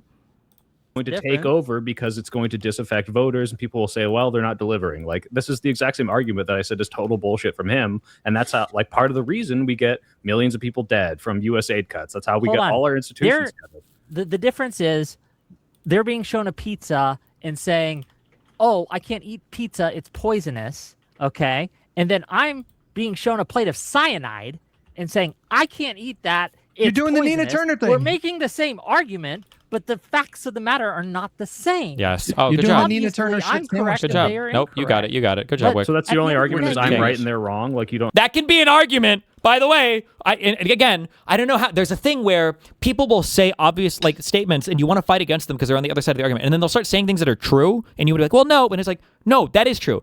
So you think that your argument is that you're right and they're wrong? Yeah, that can be an argument. I'm correct and you're incorrect. That is a legitimate argument if the underlying facts are true. Don't have like correct and they are incorrect. But so that's at your only the end of the argument is day- I'm right and they're wrong. Like, you don't have like polling to show this will happen down the line. I can. I just pointed to what's happening with El Said and Hong, right? Hong has taken a winnable race and made it so we are going to... The worst case scenario for like the left's political future is going to be, oh my God, it's going to be Said winning his Senate seat, like in the general, and then Francesca losing in Wisconsin. So we kind of have our Senate thing, but then we lost the governor's seat in Wisconsin. And then the DSA types have enough to say, we've proven that our model works outside of New York because we won in Michigan, but the do-nothing Democrats and the moderates sandbagged us too hard in Wisconsin, and they made us lose. And this is why, literally, no matter what outcome happens, they're going to try to spin it as like, this is why AIPAC killed us in Wisconsin, but Said was able to persevere. Much harder time winning that. Can we acknowledge that reality? Well, the polls, 100% yes. Yes. yeah, the polls, So polls say that. Yes. Yeah. So if we don't want that to happen in the future, we don't want this constant taking winnable races if we just have generic Democrat or someone just fucking moderate, and then making them much harder to win. This is an argument. If I may finish. Yeah, but isn't that like this is why we shouldn't? Who's more white plus, Jews or Asians? Well, Jews have kind of lost their white card now. They used to be like have the white card with the kind of like left flank. And I guess if you're very far, well, no, I guess maybe they with moderate right. I don't even know what the fuck moderate right even means anymore now. I don't know if that even exists in the United States. But neo-Nazis or Nazi-adjacent ideologies absolutely do not consider Jews white. Not even close. They don't. However, now I'm not really sure on the left, depending on how popular all the weird Apex shit and everything gets, where it's going to be there. So who knows? Elect her in the primary. Like I don't want to vote for her in the primary. Yes, this is a primary argument, not a general argument. No, it's a general argument too. If she wins the primary, if she wins a primary, and then by some miracle she wins the general, what's going to happen is there's going to be more people. We knew we could get him in here. I knew it. I'm not saying anything. Sorry, I was going to say fuck. Okay. Primary, and then by some miracle she wins the general. What's going to happen is there's going to be more people. We knew we could get him in here. I knew it. I'm not saying anything, though. I'm not saying anything, though. I'm just going to sit here and show you that I'm conquering my fucking addiction, and I can be here, and I can be in the midst of this, and I'm not going to say a word. So not to leak any private DMs, but Jesiah, he called me a couple nights ago, just crying. He's like, Niels, I can't stop. It's hours and hours. I'm stuck on these calls. I can't stop super chatting. I can't stop entering these arguments, and I want to quit. My wife, she says, Jesiah, please come to dinner. Please, please. And he won't come. He's locked himself in the garage. He won't stop joining. And this is our intervention, Jesiah. This is all of us in a circle around you saying, you actually baited me here to have me an intervention. Wick doesn't actually believe a goddamn thing he just said. It was all to provoke me to get here. True. No, you know what? You got get Moon in here. Get him I in will here. say, look, where the fuck was Mooten? What the fuck? Hold on. Who the fuck is Mooten? It's very unfair right now. Oh my god! You guys are going to need more guys. Okay, it's very unfair for you. We need four more. You're going to need more guys. Wick, I'm curious.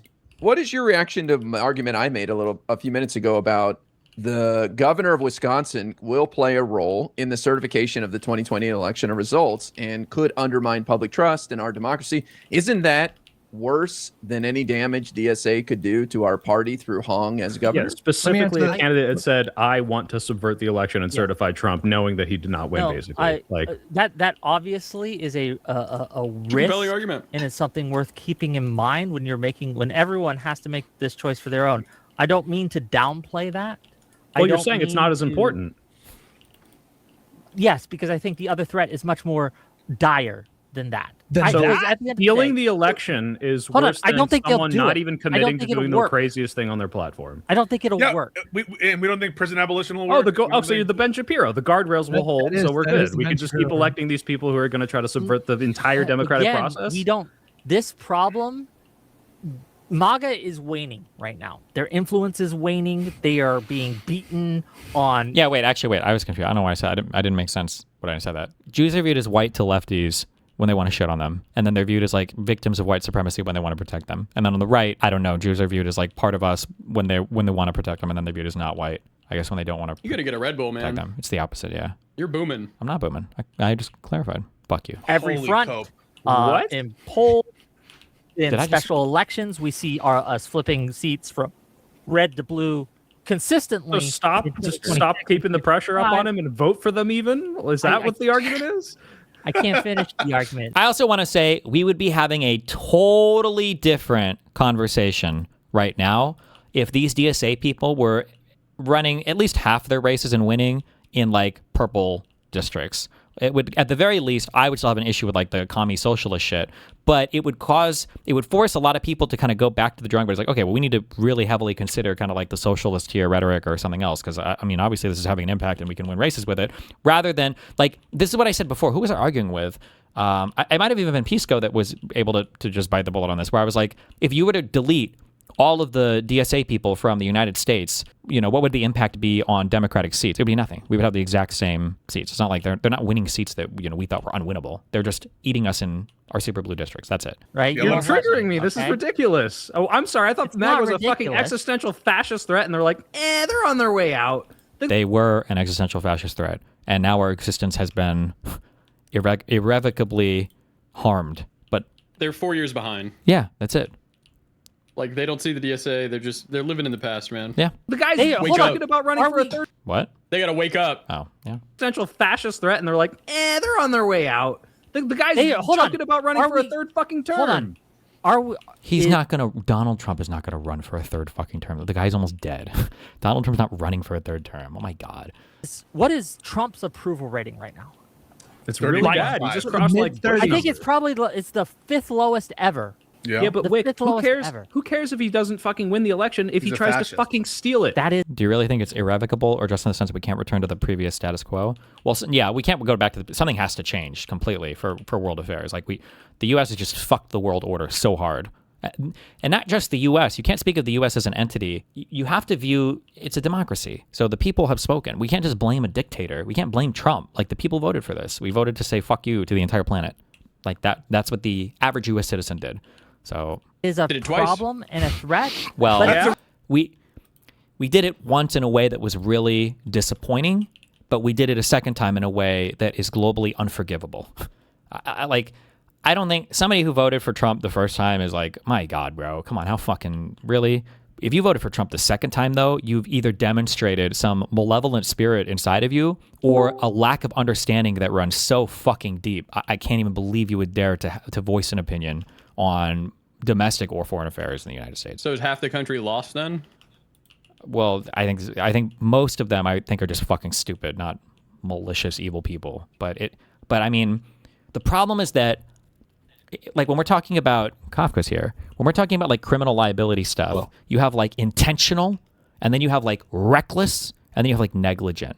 I don't know. So like there are certain things when you're in a position of responsibility. I don't know if you ever get charged like as negligent. It almost always moves to reckless because there's like a danger. Reckless means that you knew that there would have been a danger in the particular action that you're doing. So I don't think you can, like, you wouldn't view like drunk driving as like negligent behavior. It would be viewed as like that's reckless behavior because you know that if you drive drunk, you should know better. Well, yeah. There's a good example for that. Wait, real quick. I was just gonna say, when it comes to U.S. politics, like, you can't use ignorance as an excuse because we've set ourselves up as a democratic thing. We've told the rest of the world that we're going to lead you, we're going to be the biggest military, we're going to do all these things, and we're also a democracy. So how we present ourselves to you is in large part going to be dictated by how the citizens of our country vote, because that's the type of system that we have.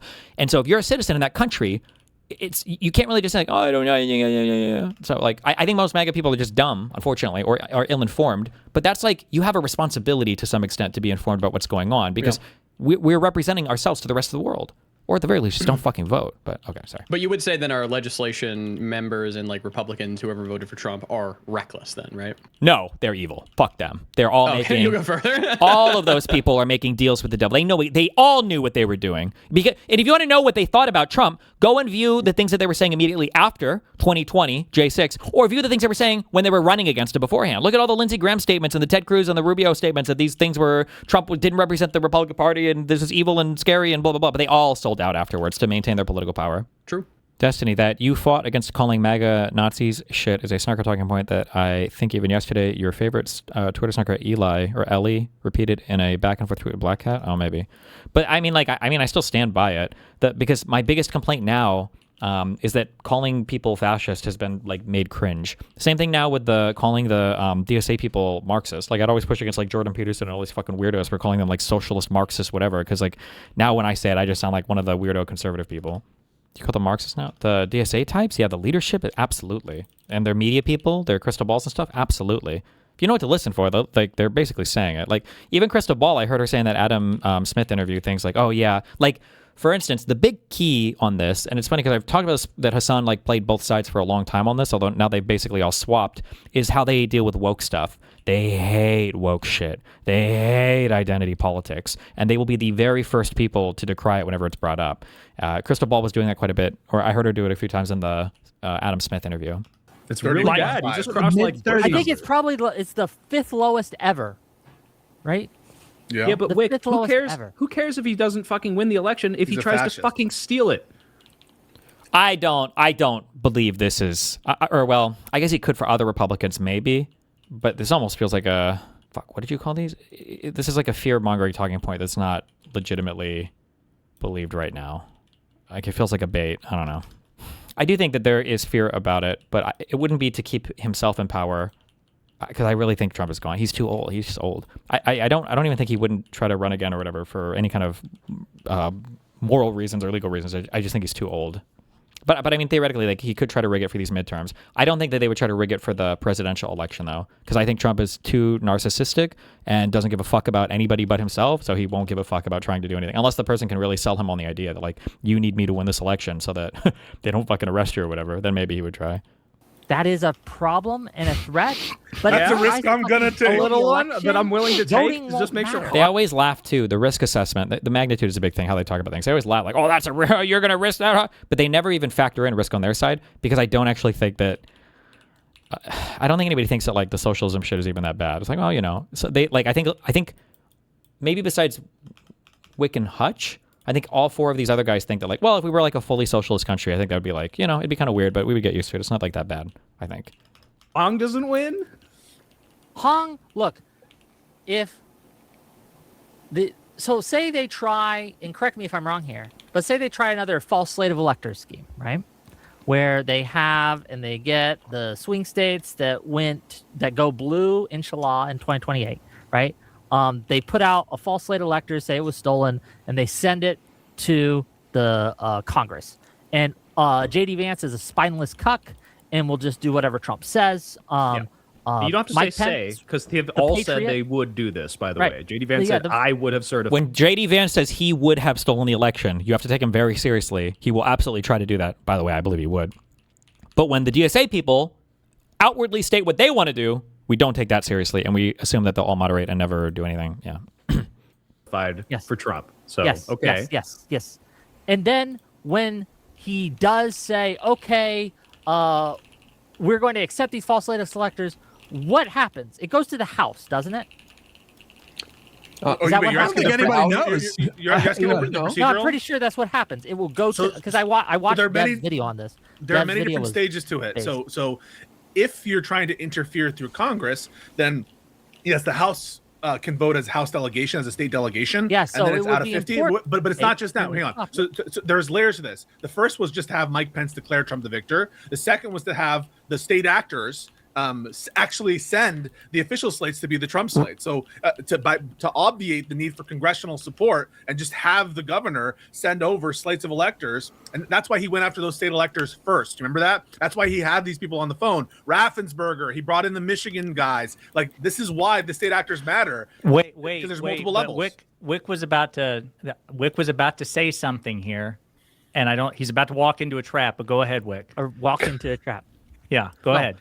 It's going to go to the House, correct? After that's one avenue. We can't know which slate of electors is true. We're going to have to go to the House and vote on it, right? That's as I understand.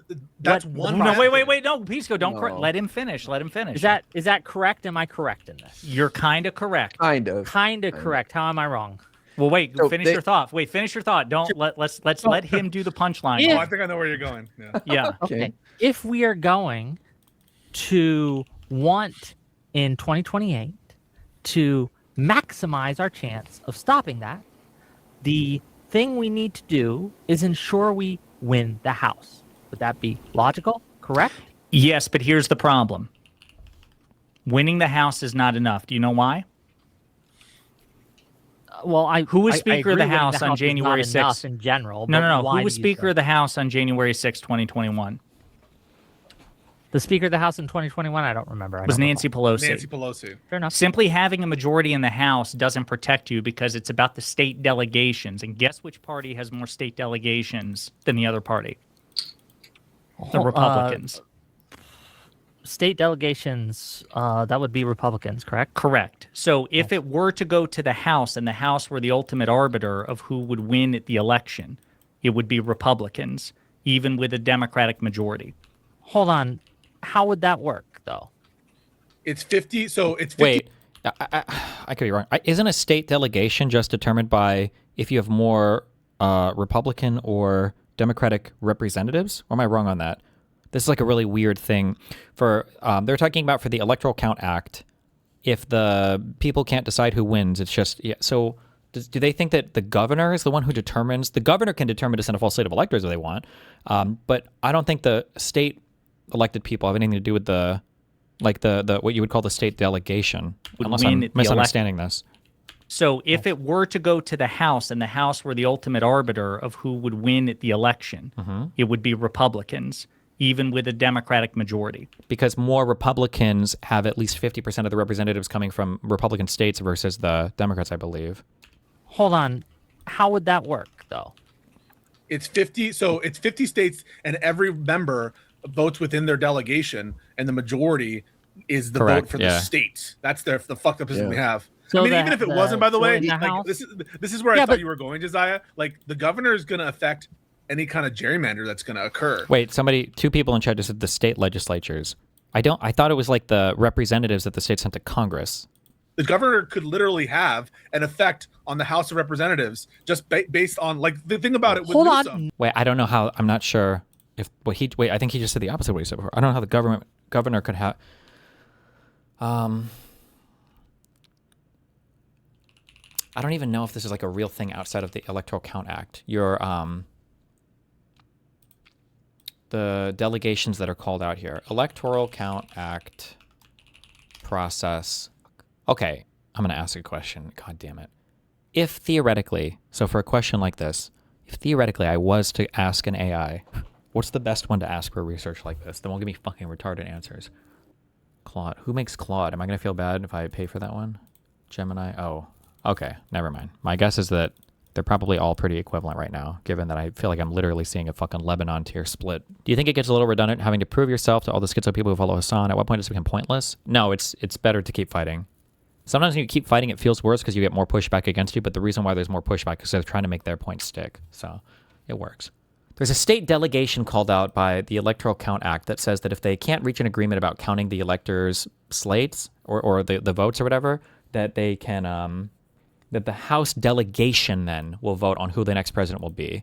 And my understanding is the House delegation is that a state will declare for a president. And the way they determine that is like if your state has 9 representatives, then whatever the majority votes is what it would go towards. So if you have a state with 9 representatives and 7 of them are Republican and 2 are Democrat, then your one state will count as 1 vote towards the Republican. My understanding, I don't know if that form of like state delegation is ever like called out in any other part of the Constitution or any other part of law, but that's my understanding for what that is. I don't think it has anything to do with the state legislatures, but I could be wrong on that. I don't think so.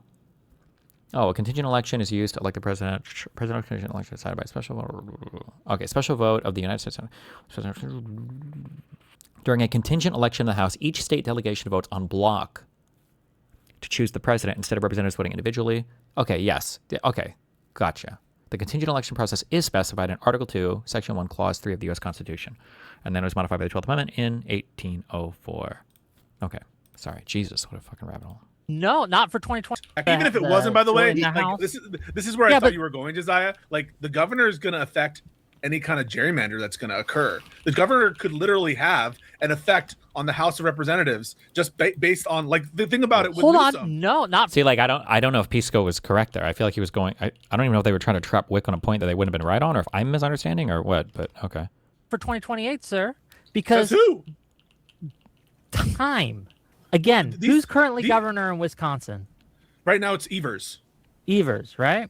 Evers, as I understand it, is an election denier, is he? No, but if Tiffany wins, Tiffany would be seated for the remainder of between January 2027 28 is what matters. Yeah, until January 3rd, 2028. And remember, the new House is seated before the election is certified on January 6th. So I don't believe that's true, actually. Wait, can I jump in? Because I feel like we're getting a little lost in the weeds here. What is happening is we have two options in primaries. We have DSA people and we have the not DSA people. And in the places where DSA people are winning, we're now saying the only way to cut the cancer out, to make sure they don't win, is to vote for MAGA Republicans or not vote. No, and not vote. Hey, what happened in this primary that made us get rat fucked so hard we didn't win and beat these people that apparently have this so unelectable platform that they shouldn't be winning, but they still are. The voters are picking these people. So liberals, if we want these people out who have crazier ideas, we need better fucking candidates. And the idea that the solution to cutting DSA out of the tent is let's elect MAGA is fucking insane to me. The problem is, I'll say this for the main time. The problem is that that's their strategy. We're not allowed to have that strategy, so it constantly favors them making more and more gains. I don't know how many more times I can explain the same thing, or maybe people just disagree on it. Then I need one every 3 seconds, right? If I built one facility, I would need one set of ingredients every... Regardless of whether or not you think the guardrails are going to hold, like this whole conversation is like, we're so past the, hey, why don't we run better politicians? Why don't we actually make sure that we can address voters the way that they should feel being heard? Well, we're why not. Why are you getting mad at Wick right now and not... Because he's saying basically the only way to do this is... and not mad at Hong for courting his vote? He's also. What do you mean? I'm not mad at Hong. I want Hong to get as many voters as she can. Well, I'm mad at Wick for saying it's her job to earn the votes. If Wick's, no, it's fine. He could do it. I mean, look, I get it because these are dumb arguments from the left, and if you repeat them, it's like, yeah, I understand these dumb arguments. But the point is, if Hong is unable to court Wick because Wick's position is, Hong, you're so bad, I want a MAGA instead of you, and I think MAGA is better down the line, what the fuck is she going to say to him? Man, that's a good question. Imagine having an incredibly unreasonable ask for a politician in order to show fealty to them or to support them or to say you'll vote for them. I just want to say for the record, I was correct. They are seated on January 3rd, 3 days before January 6th. I was right. I'm always right. Don't question me. Wait, who was seated? I'm so confused what their big argument catching Wick was on this. I super don't understand. Unless they're like a governor could theoretically fuck you over on the slate of electors. That is true. Although the state legislature would have to go along with it as well, because I think the state legislature could recall the governor, or that like they would technically have to have the state go along with it. But the governor has power there. But I don't know. On Senate procedure shit. But again, the gerrymander won't come into effect. There's just not enough time to gerrymander in. It's 2 years. Wick, what are you talking about? Okay, when's the next House election? 2028? 2028, right? Yeah. 2028? So you have the 2026 midterms here in November, and then the next House races are during the presidential election in 2028. In 2028, yes. They definitely could gerrymander in those 2 years for sure. Let me try. I'm not sure how much of an impact the gerrymandering would have. I just don't see that as going to be that's not going to be salient. It's not going to be able to be outcome determinative on this. But what will be outcome determinative, and what we know will happen, is that if Hong wins the general election, right, and we have to fight for all these primaries where we take winnable seats and we make them much harder to win, we're going to have to need more resources. We're going to have to need more time, effort. But here's the thing. Wait. I would grant you all of that. I agree. Yes. I think if she, is the general candidate, and if she wins, it's going to make Democrats' jobs harder. It's impossible to quantify. Is that really going to be specific to that region of the country? Is it even going to affect a race like Alaska? I don't know. But, the angle that I want to hit you with now is why wouldn't we just anticipate that the same thing that happened during Trump 1.0 is going to happen this time, which is to say, the DSA is going to have they're going to have good nights, which relative to them is 4 people in the Congress or whatever. And they'll probably have another good night in. So much of what I complained about has either come true or it's come to roost in a bad way. This is why I hated when people talked about fucking Donald Trump like he was some fucking genius. He was not. Donald Trump was a fucking retard, and a lot of his electoral successes were fucking retarded. The guy is charismatic in a way because he was a reality TV show host. But Donald Trump was never playing these like 15-dimensional chess games on how to win politics. He was a fucking retard, but like people like him because Republicans play this retarded fucking game appealing to retards for so long. That's why Donald Trump was so successful. When you try to compare like these things of like, well, the DSA candidates, like why wouldn't the same thing happen with them as happened with Trump? These people are much smarter politically. First, they have like a whole political history to draw from in terms of like how to subvert elections and what do Marxists do and these blah, blah, blah. And like, so they have like their theory. They've got like a lot of different members. They've got like a top-down ideological strategy on how to like take over parts of the Democratic Party and win. Like they have all of this, and to assume that they're going to act as stupidly and as predictably as Donald Trump would is not a good assumption. Donald Trump was never the genius that I feel like people in the middle, they do this thing. You guys do it sometimes with fucking, like him or hate him, with Mamdani, where people are like, oh, well, Mamdani at least did this like really cool shit. Like, look at this really cool shit. It's like, people like jump over themselves to like give credit sometimes to their opposition because they think it makes them, I don't know, fair and balanced or impartial or whatever. But like a lot of liberals at this like, well, yeah, Trump is like a genius politically. What are we going to say about him? I was like, no, he's not. The guy's fucking retarded. He's just funny. That's literally it. He's a funny, personable, kind of semi-affable guy. That's it. The DSA types are not that type of person. It's not the same thing. 2028. But when we look at the trends right now with Trump's approval rating, and it is abysmal, and no one has ever, as far as I understand, nobody comes back from that kind of polling. They just continue to go down. And so what I think is the most likely outcome here, Wick, is the same thing that happened last time, which is the next time we have a Dem trifecta, the DSA is going to burn out and they're going to plateau and then they're going to decline because they have no pitch when a Democrat's in office. Then, then their shit is like unpopular, hence Bowman and Cory Bush losing their primaries. You would grant me that the DSA is currently, on this cycle, expanding its seats. It's expanding its reach. It's not a lot. Yeah, this is like saying, they doubled from 2% to 4%. But it is getting worse, right? I just like, listen, do you see them? This is like, first of all, no matter what anybody says, Hutch is our boy, always, okay? Hutch is definitely and forever and will always be our boy, okay? But, I mean, like, what are your most dangerous gains to be made in any exponentially growing thing? It's always going to be in the beginning, right? Getting your niche weirdo political movement to 5 seats is probably a lot harder than going from 5 to 20, Like, it's the beginning stages that are the most threatening. And I mean, like, we can turn down the cold and shrewd mathematical analysis, and we can just, like, if we want, we can take a second, just look at the vibes, right? Do you think that the country, the Democratic Party, the people on Twitter and Twitch and the people in the media are like, oh, like the DSA thing is kind of like an irrelevant little blip right now? No, I think everybody, the DSA included, are viewing this as like, holy shit, we're in our takeover moment. Like, sometimes people are on some massive copium and they're dramatically overstating their effect, but I think that it's just a thing that's worth looking at right now, especially when the Democrats are so unable or unwilling to advocate for themselves. Do you see them realistically? Is that not true, what I just said? Again, but it's like saying it's going from 1% to 2%, right? Yeah, but that's why it's easy to nip in the bud now. I don't want it to get to 20% or 25%. No, I do not. Listen to me. It's not easy to nip in the bud. You're saying the solution is elect MAGA. That's not an easy solution. Shut the fuck up and let me talk real quick. It actually doesn't, like, we're not. The solution isn't to elect MAGA. The solution is to say this is a line too far for me. And then if it really is the case, because all these guys will tell you the same thing, they'll say, oh no, this is about like competition in our politics and it's actually healthy for us.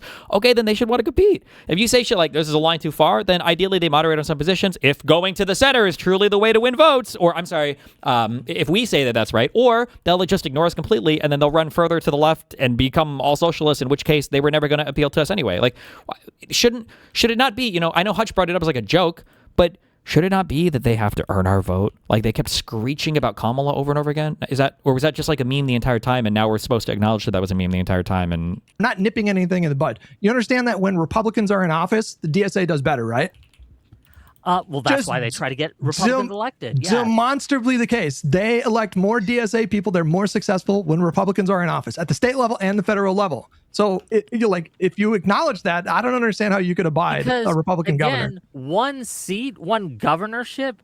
Again, we know in 2026 that we are going to, in at least every metric I see, we're taking the House. We're getting 230 seats.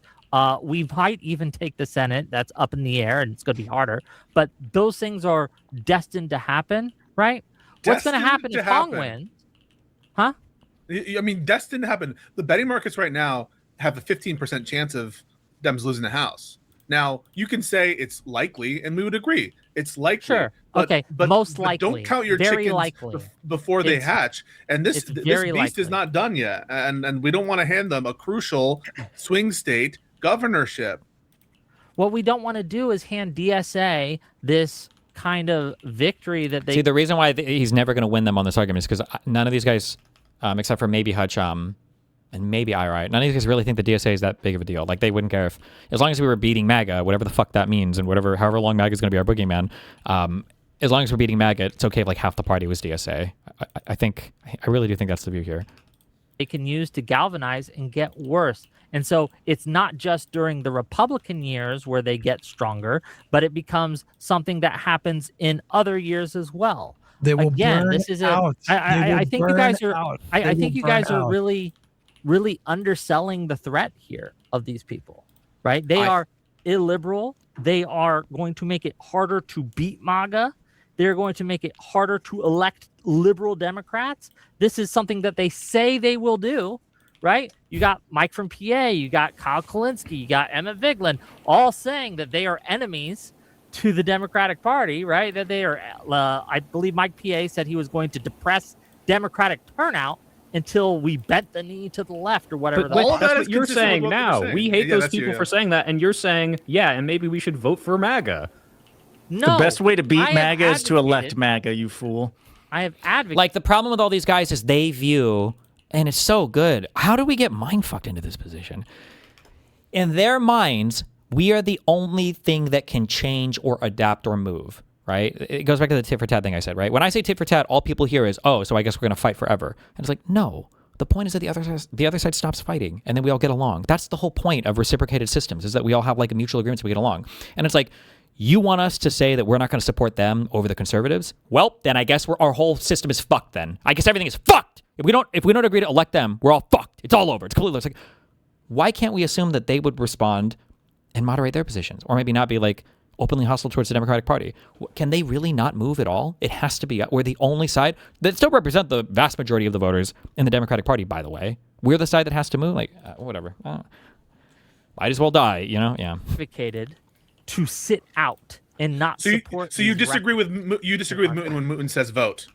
Did Mooten say to vote for the? Yes, he sure did. Republican? And then there's like the Pisco cannot contribute to these conversations meaningfully anymore. I don't know what the fuck is. It's like everything is like, well, then that means that you insert this crazy binary hypothetical. Oh, well, then in that case, it's like, can we? Is there like no discussion that can happen here? Holy shit. Yes, he yeah, sure I did. think he's wrong for that. How like this is I fucking call. And then that's it. There's not even like a this on out for this shit. I fucking hate that a guy with 2 to 3 million fucking followers and all this money. Like, look at what he's doing now for these candidates that finally align with him. It's like, hey, why the fuck didn't you do that when it mattered to beat Trump? And you're essentially saying the same thing as he is. But like, you don't understand. I don't know. I don't understand. That's intentional. I feel like they say these things, and so everyone's like, like Trump or Hassan. Don't you see how dumb it was that you didn't support our candidates versus Trump? No, motherfucker. That's the point. That's the strategy. They're not here to support your candidates against Trump. They think we're all the same. And saying, well, down the line, my calculus is that 3 years later, this will make it easier to win. And I don't see that right now. I see, hey, this is a governor who might not certify the election. Right? My enemy is not just MAGA. One of the things that is frustrating me is you use MAGA as this blank check to cede every single vote to the left that we can. And it's a problem. Right? It is. It cannot be that because MAGA is running, then we have no lines on our side. That we never draw something in the sand and say, this is we said that earlier before you were here. There was the candidate in Texas that was passed this line for me. Right? It's not just MAGA that is my enemy. It's authoritarianism. Why is Hong so bad to you? Why is Hong so bad in particular? Well, did you see who she was campaigning? Well, first of all, did you see who was campaigning with? Like, I think yesterday, maybe today. This person praises Mao Zedong, who killed 40 million liberal. people. This person is playing with great replacement theory, right? Lying about what the New York Times says, claiming that Israel is invading Muslims to Spain. It's crazy shit, right? She's campaigning with Hassan. That's what you're saying. America Say his name. To be destroyed as it is. He wants to abolish private property. He wants to what's the other, like, yeah, he's a terrorist supporter who... You don't even need to do guilt by association with her, though. Like, you can just listen to her stated positions. Yeah, well, she has like, it's all of the above. She holds positions that are broadly toxic to the entire party. And Wick is right that if she wins the general and is the governor of that state, the Fox News and the right-wing media machine are going to have a fucking field day with her, and it is going to drag down the party. It's 100% guaranteed. There's just the positions that she was pushing on Fox News are so unbelievably toxic to the Democratic Party. We know this to be true. Yeah, and so, even the things that she's disavowed. You remember? Do you guys remember Project 2025? Right when they? Oh no, I forgot about that. And then Trump was like, "Oh, I don't even know what this is." Right? I disavow it. Project 2025. I've never heard of it.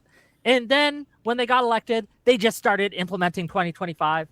I think about that a lot when it comes to the DSA and DSA candidates going on and saying, I've never heard about that. I disavow that shit. And that's why it's Lord of the Flies in Mamdanieville, right? I mean, that's... Oh, my God.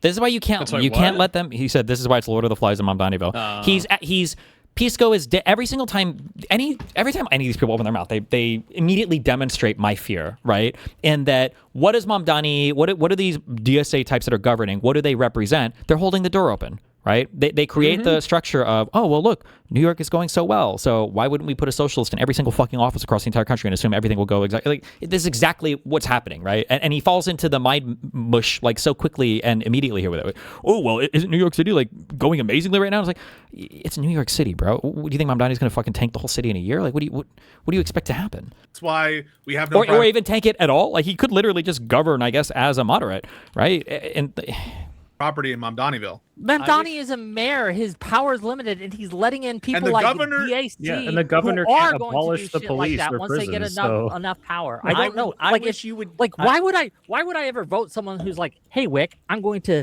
like my stated policy position is we want to kill you.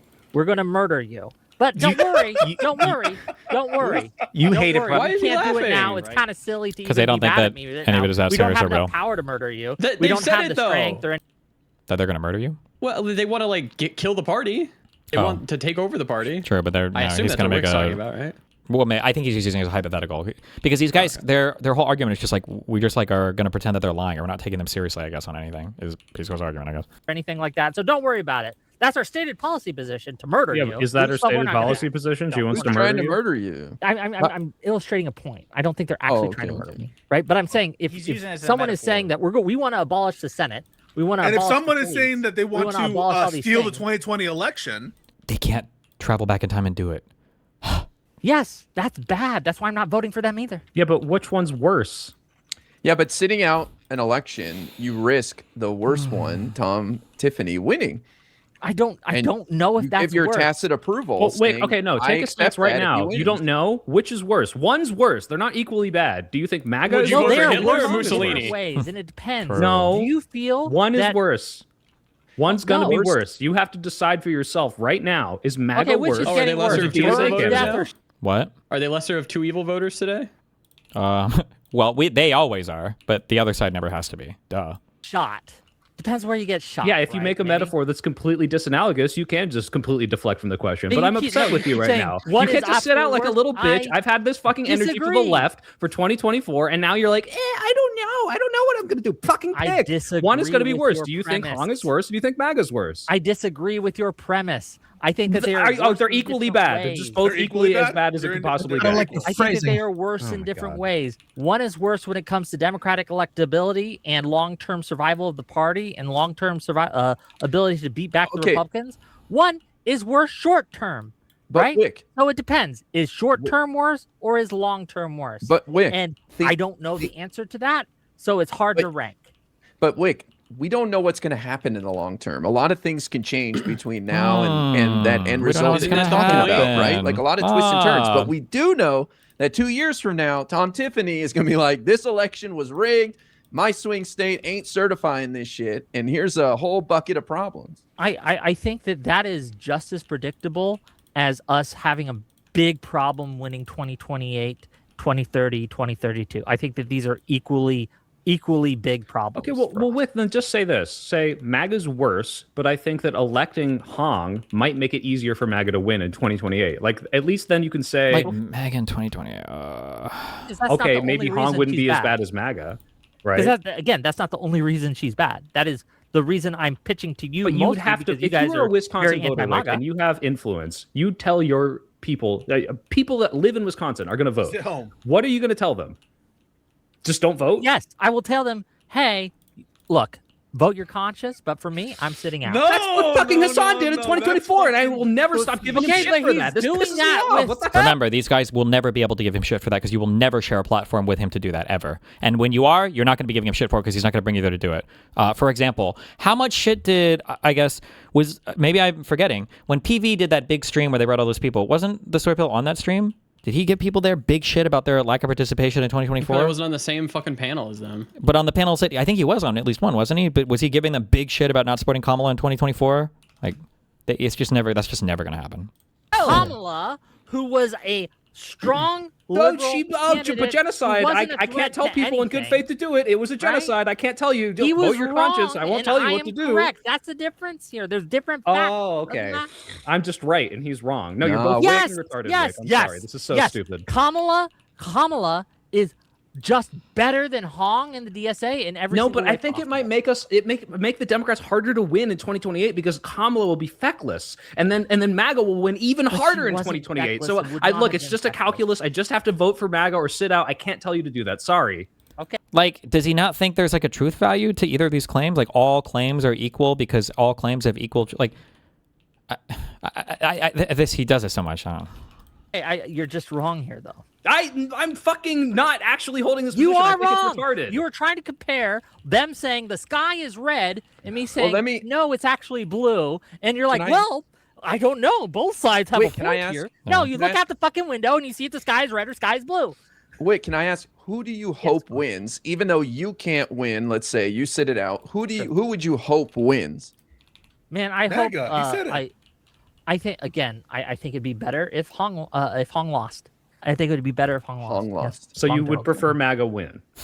It's got always has to be rephrased. Say it with your fucking chest, Wick. Yeah, say it with your chest so that I can keep saying you prefer them, and then literally not be able to have any more of the conversation because that's where the brain thinking stops. Like that's at the end of the line.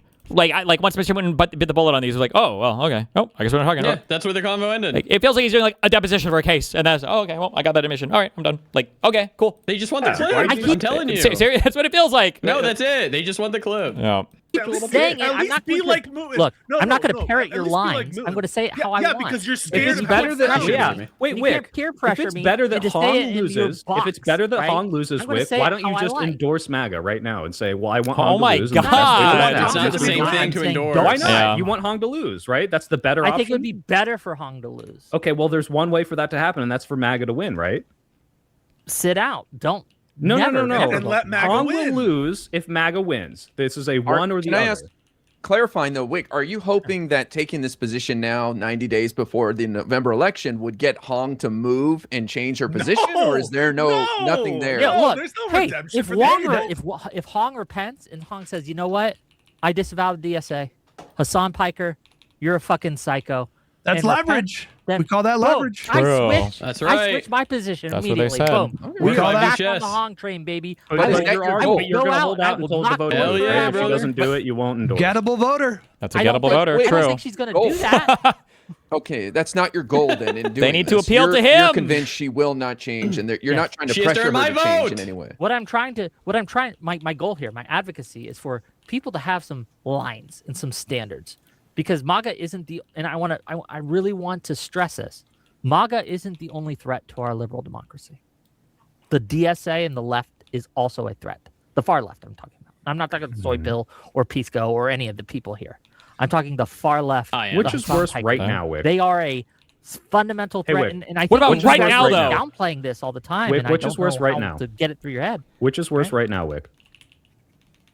Is it the group of people that control all three branches of government, or the people, as Hutch has pointed out, who have won 4 seats? Control all three branches of government are more dangerous. But if the DSA controlled all three branches of government, they would be just as dangerous. Yeah, and if my grandma had wheels, she'd be a fucking bike, but they don't. Do you not understand? Why don't you say, hey, let's easier to ride her in the fucking primary. Let's get these people out because I don't like their policies. They're a danger to the Democrats. They're a danger to Western civilization. But once they win, because we've let's seen this, fucking we've stop seen MAGA. This Let's not before, let MAGA win and say, I really hope MAGA wins because that means Hong loses. We saw this is the exact you are same legitimizing those that the Republicans fuck-ass made lefties who that come into allowed my chat MAGA and to say, take over their scratch party. a liberal, a fascist bleeds. These people would vote for a Republican. And I'm like, shut the fuck up. You guys are fucking crazy. You're not on my side. You're and then you legitimizing come out and them? say, I don't know. I kind of want MAGA to win this election. And I'm like, wow, you just proved all those retards right. That's how mad I am at you. That's how time works, by the way. Punch you in the face, he punches me back. See, he just proved me right that he is violent. Like, it's like so brainless. I don't know, bro. It's so brainless. We're making lefties think You you're can right. be mad, but I'm just correct here because again, the argument you're making is that we have to accept literally almost anything. Yep. Wait. In order to beat MAGA, Yep. It's a the lesser blank of check two evils. that's going Yes, to I allow accept us. the lesser of It's two going to evils lead voting. to the I've death of always the been this way. Democratic Party. Wait, is Keith asking to join Live and Learn? Keith Edwards is in my chat. Keith Edwards. Okay. I didn't try to stream, but I've been fighting with this guy in his chat for like 30 minutes. And by fighting, I mean I type a bunch of fuck shit at him, and he won't respond to anything I'm saying because he knows I'm running. Wait, you're like in his YouTube chat? No, I'm in Hutch's chat because I hate because this fucking Keith Edwards dude is one of the most annoying fucking accounts on one of the most annoying fucking accounts on Twitter. He was also one of the people. I don't know. I'm so curious, and again, we'll never know. I'm so curious if these guys are actually coordinating in the background or if they all just kind of like understand the mission. He was one of the big Twitter accounts that was spreading the lie that Haley Stevens had that there was a leaked internal poll that showed her down 40 points. That was a total fucking lie made up by some lefty. My guess is to discourage Stevens voters or something. But he was part of that. He was like tweeting that shit out. That should be illegal, by the way. Sure. And this guy brags about working with Ostov. I don't know how true that is. He says he worked on some other campaign or platform in the past with the Liberty First or something. I don't remember. And he's a big YouTuber influencer guy, and he's a big account on Twitter. And yeah, you just like to fucking blatantly fucking lie. It's obviously it's a partisan bend to try to like take out the moderate Dem. But oh yeah, this thing here, somebody tweeted out. This story was like going mega viral like 2 days ago. This story is just a total lie. There's been a leak from the Haley Stevens campaign. Her pollster allegedly called her and told her that she's down 14 points and there's no path to victory. Some other weirdo lefty Twitter account tweeted this out 2 days ago. And yeah, that's true. What's true? He said he was a social media director, but then he did an oopsie and didn't read the tweet, apparently. He retweeted. About what? Did you see the Jessiah tweet this morning? Or somebody tweeted at Jessiah and was like, hey. We'll get there, yeah. And then Jessiah... Okay, but Jessiah like fucking swept so hard for this guy. I love you, Jessiah. So Keith retweeted this. The Gato Fumante guy who's fucking crazy. This guy is fucking insane. In a world where liberal either means being a pill-gobbling, dead-eyed apparatchik, I don't even know what that word means, like Neera Tanden, one of the people that Hassan fights with all the time, by the way, or one of these whinging freakazoid sex perverts, you should just be a leftist. You can even believe in things outside of hating Hassan Piker, and he retweets it. And then somebody called him out on it, and apparently I guess Josiah might have messaged him or whatever, and then Josiah's like, well, that's not cool, but he unretweeted it. And then later he says he didn't read it. Destiny, it's a Russian USSR word? Oh, he definitely reads it because this guy's on Twitter all the fucking time. How the fuck do you do server invites? Oh my fucking god. Right-click their name, invite to server. Right-click, name. You're getting old, man. Right-click their name where? Right-click, apps, invite to server. Discord. Oh, Destiny.gg. That's our server, right? Yes. Yes. Jesus fucking Christ. Oh, what server am I in? Apparatchik is Vatnik and apparatus combined. Oh, nice. Okay. Awesome. Wait, let me ask. He's wait, massive. just quickly. If he wants on, you guys should bring him on. Yeah, my opinion. he's cool, dude. Is he asking? Is that what chat said or no?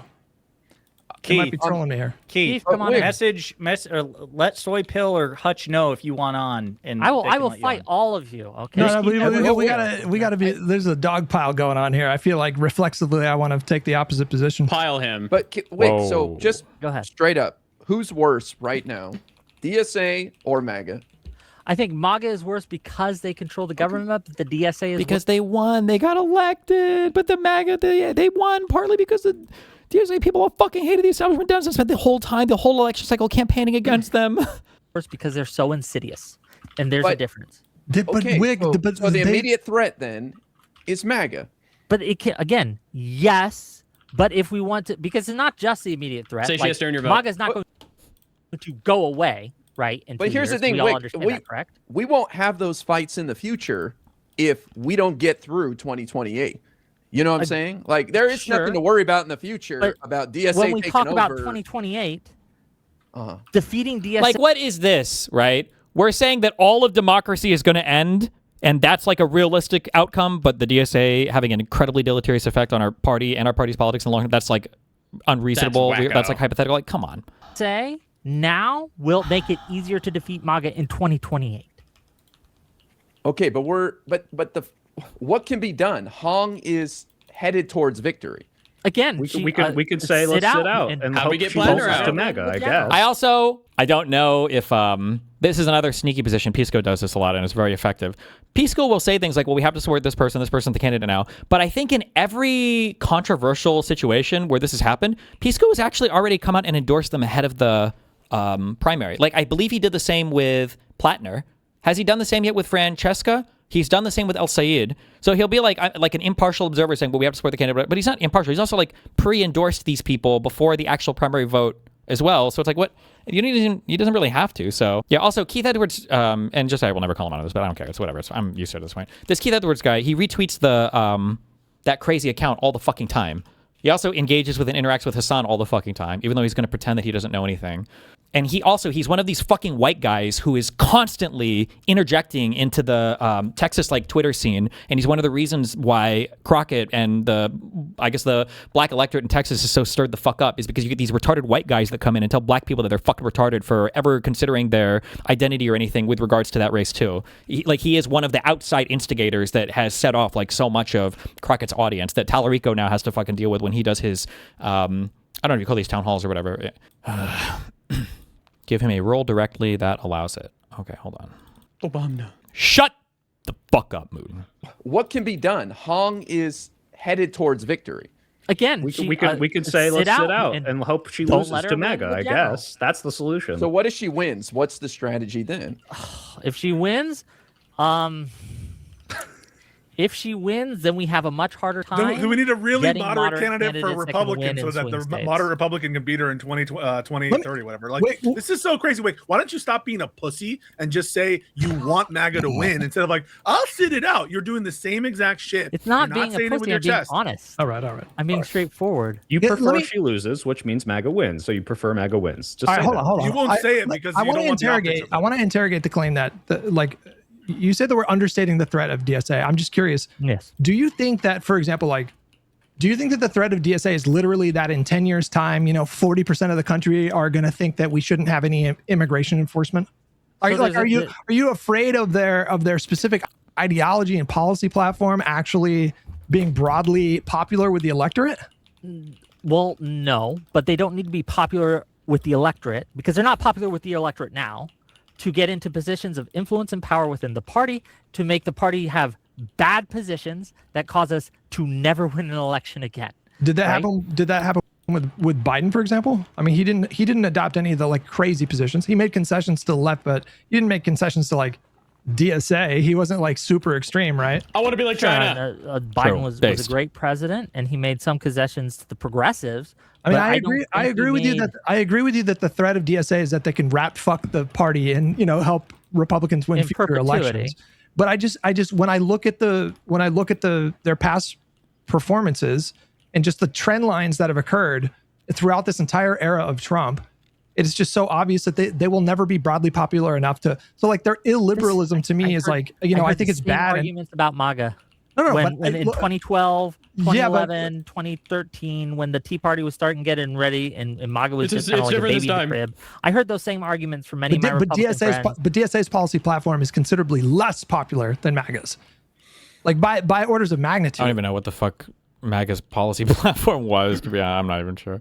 Right? For now, yes. Well, that's why I asked you, do you think it's plausible that in 10 years, 40% of the country are going to say we shouldn't have borders or immigration enforcement? I think it's possible. Is it likely? We've already gone through phases of this with the abolish ICE crowd back when it was retarded, with the defund the police crowd when it was retarded. We've literally been here before. We've done this. We've had this shit rotting us before.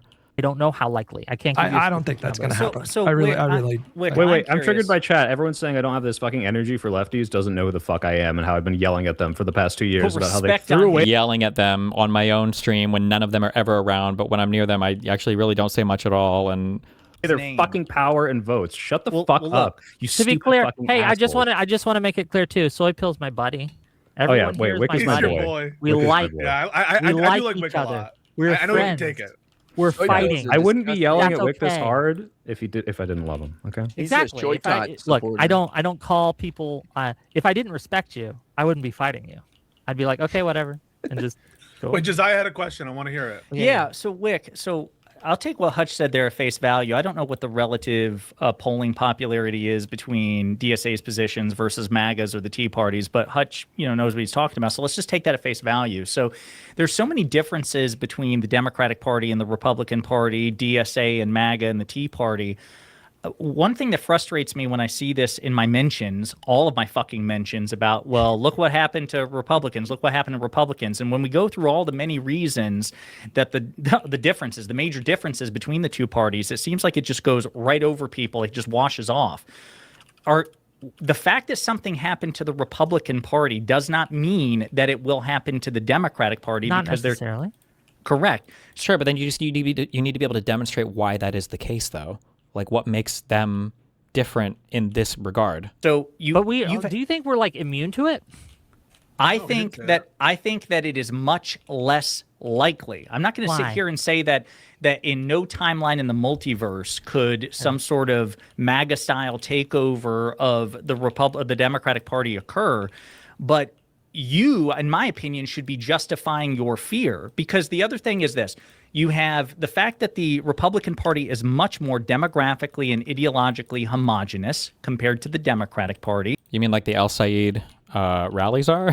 Like, you have what Hutch said about the relative popularity, fascism. True.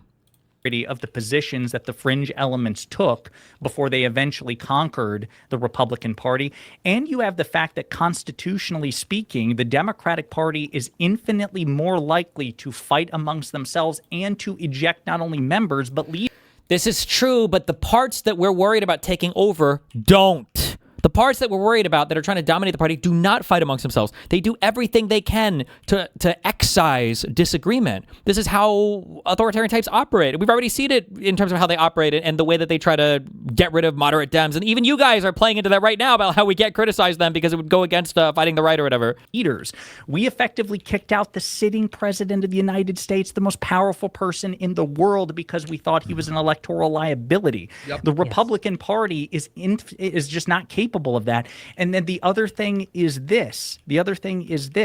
Okay. We just don't see a history of it in the Democratic Party. And despite all of these differences, nobody has yet to account for that. Nobody who takes your position, not Destiny, not Mooten, not you, nobody has said, okay, here's why I still fear that this thing could occur within the Democratic Party. Go ahead. Lay it out. So this idea that we don't have a history of this is just not true. If you look at the party from 2012 and its evolution to today, we have much more left-leaning people of influence and power. Like, for example, last cycle, it would have been unheard of for anyone to be campaigning with Hassan Piker. That just would not have happened. Oh my God. I mean, he wasn't involved in that kind of shit. He himself didn't involve himself in that. That's the metric? Oh my God, he's so worthless in these conversations. You guys need to not have him here, because all he does is he derails with the most binary, retarded fucking understanding of anything. Oh my God. No, that's one of the metrics. Are you saying I'm wrong? That if Hassan Piker Pisco, I mean, the Overton window has shifted substantially in the last 10 years. No, that's not what he just said. No, I agree that the party has become more left-wing. Part of the reason you know that is because Joe Biden... It's not just that he is campaigning. It's like, I don't know if people would have been willing to. They would have seen that as a really extreme position to take. It was the point that Wick obviously made. There's a 20 IQ understanding to understand what point Wick was making. Was Pisco literally just saying well, yeah, he wasn't there? Yeah, that's literally what it sounded like. Yeah, it's... Yeah, thank you for telling me the fucking reality. Yeah.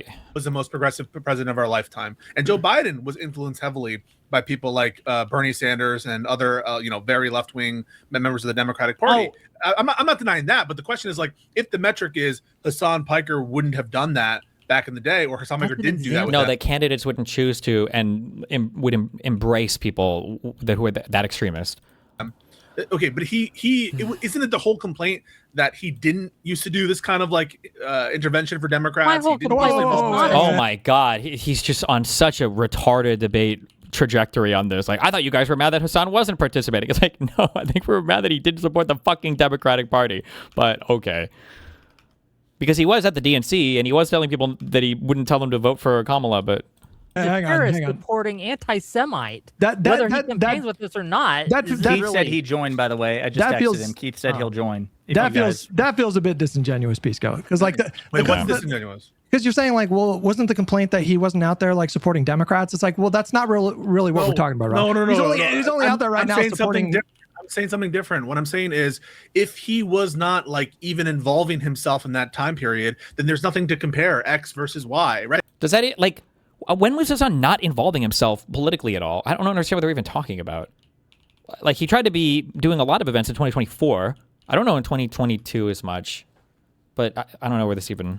I agree that like it's not the whole like him not being involved in favor of Kamala or Biden, that kind of stuff. I'm just saying. I understand. Okay. Yeah, okay. That's all I'm saying.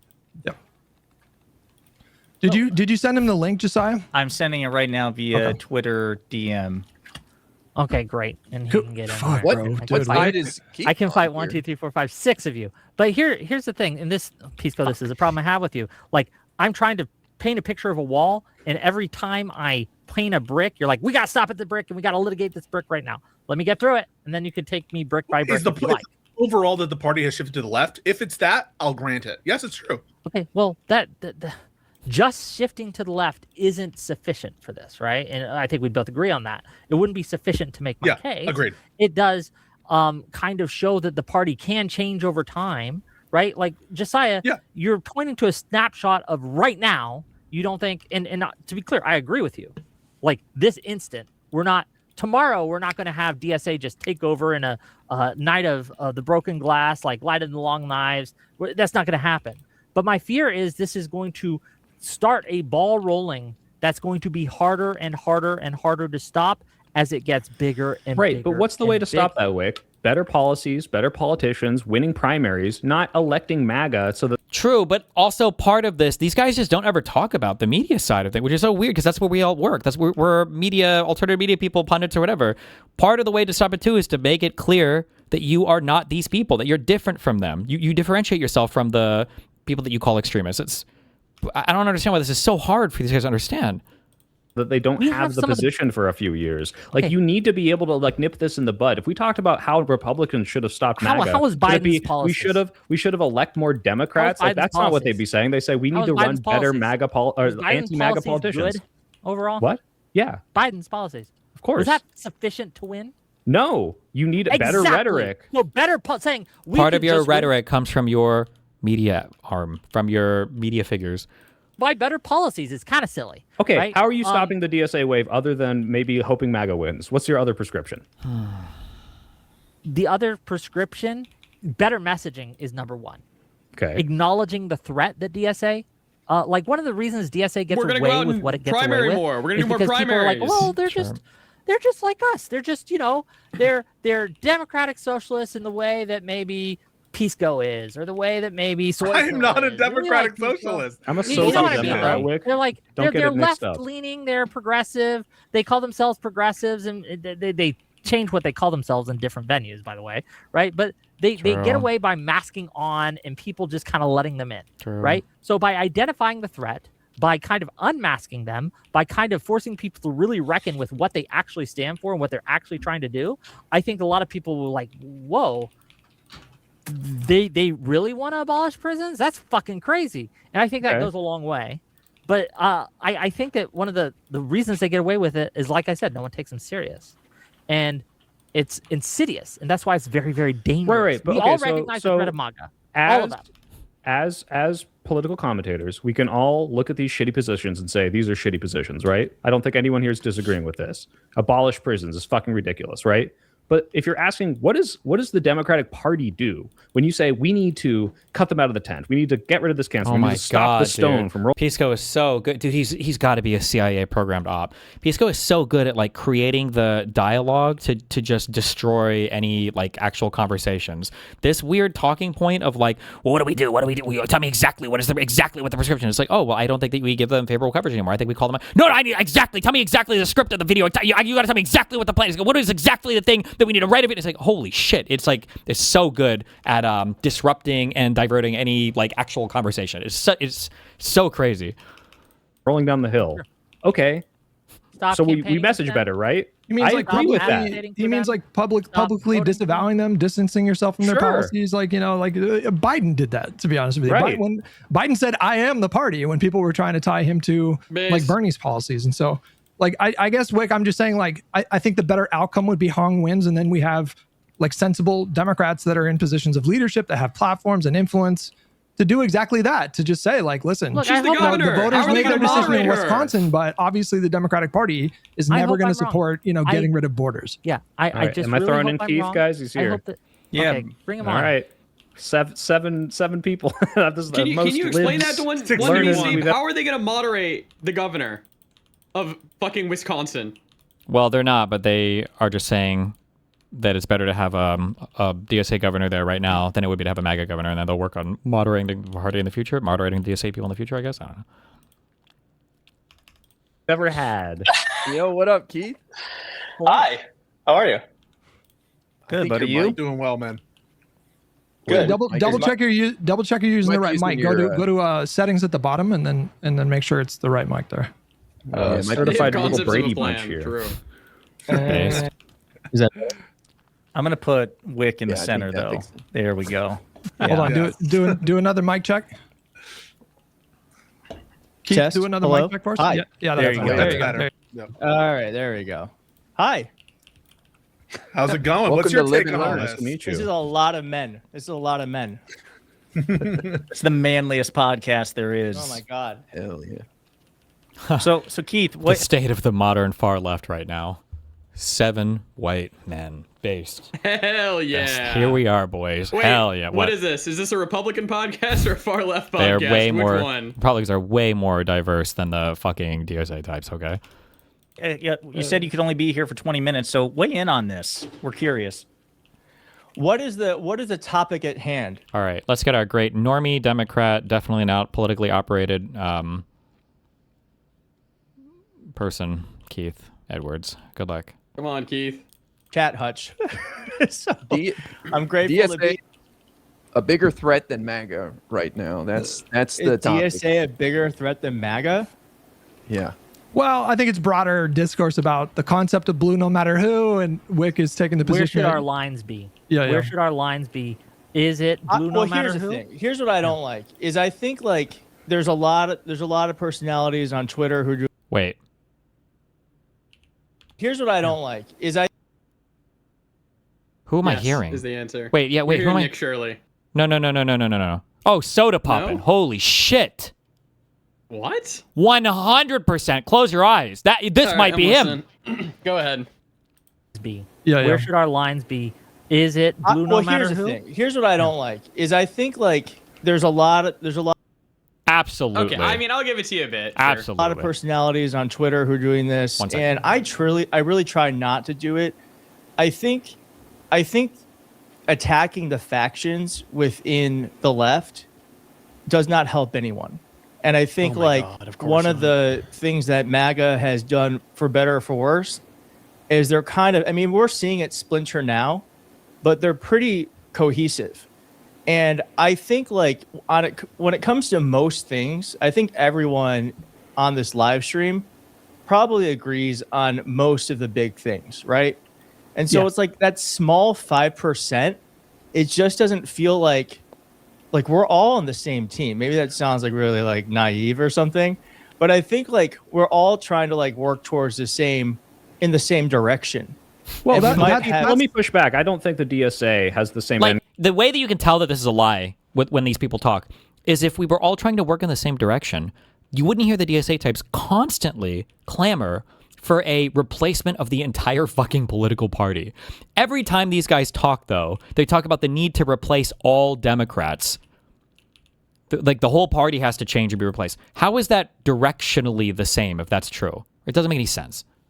End goals as liberals and progressives. They want to go far further than that. They want to end capitalism. I think they right? have an extreme endpoint, but I do think the DSA does want to get to the same.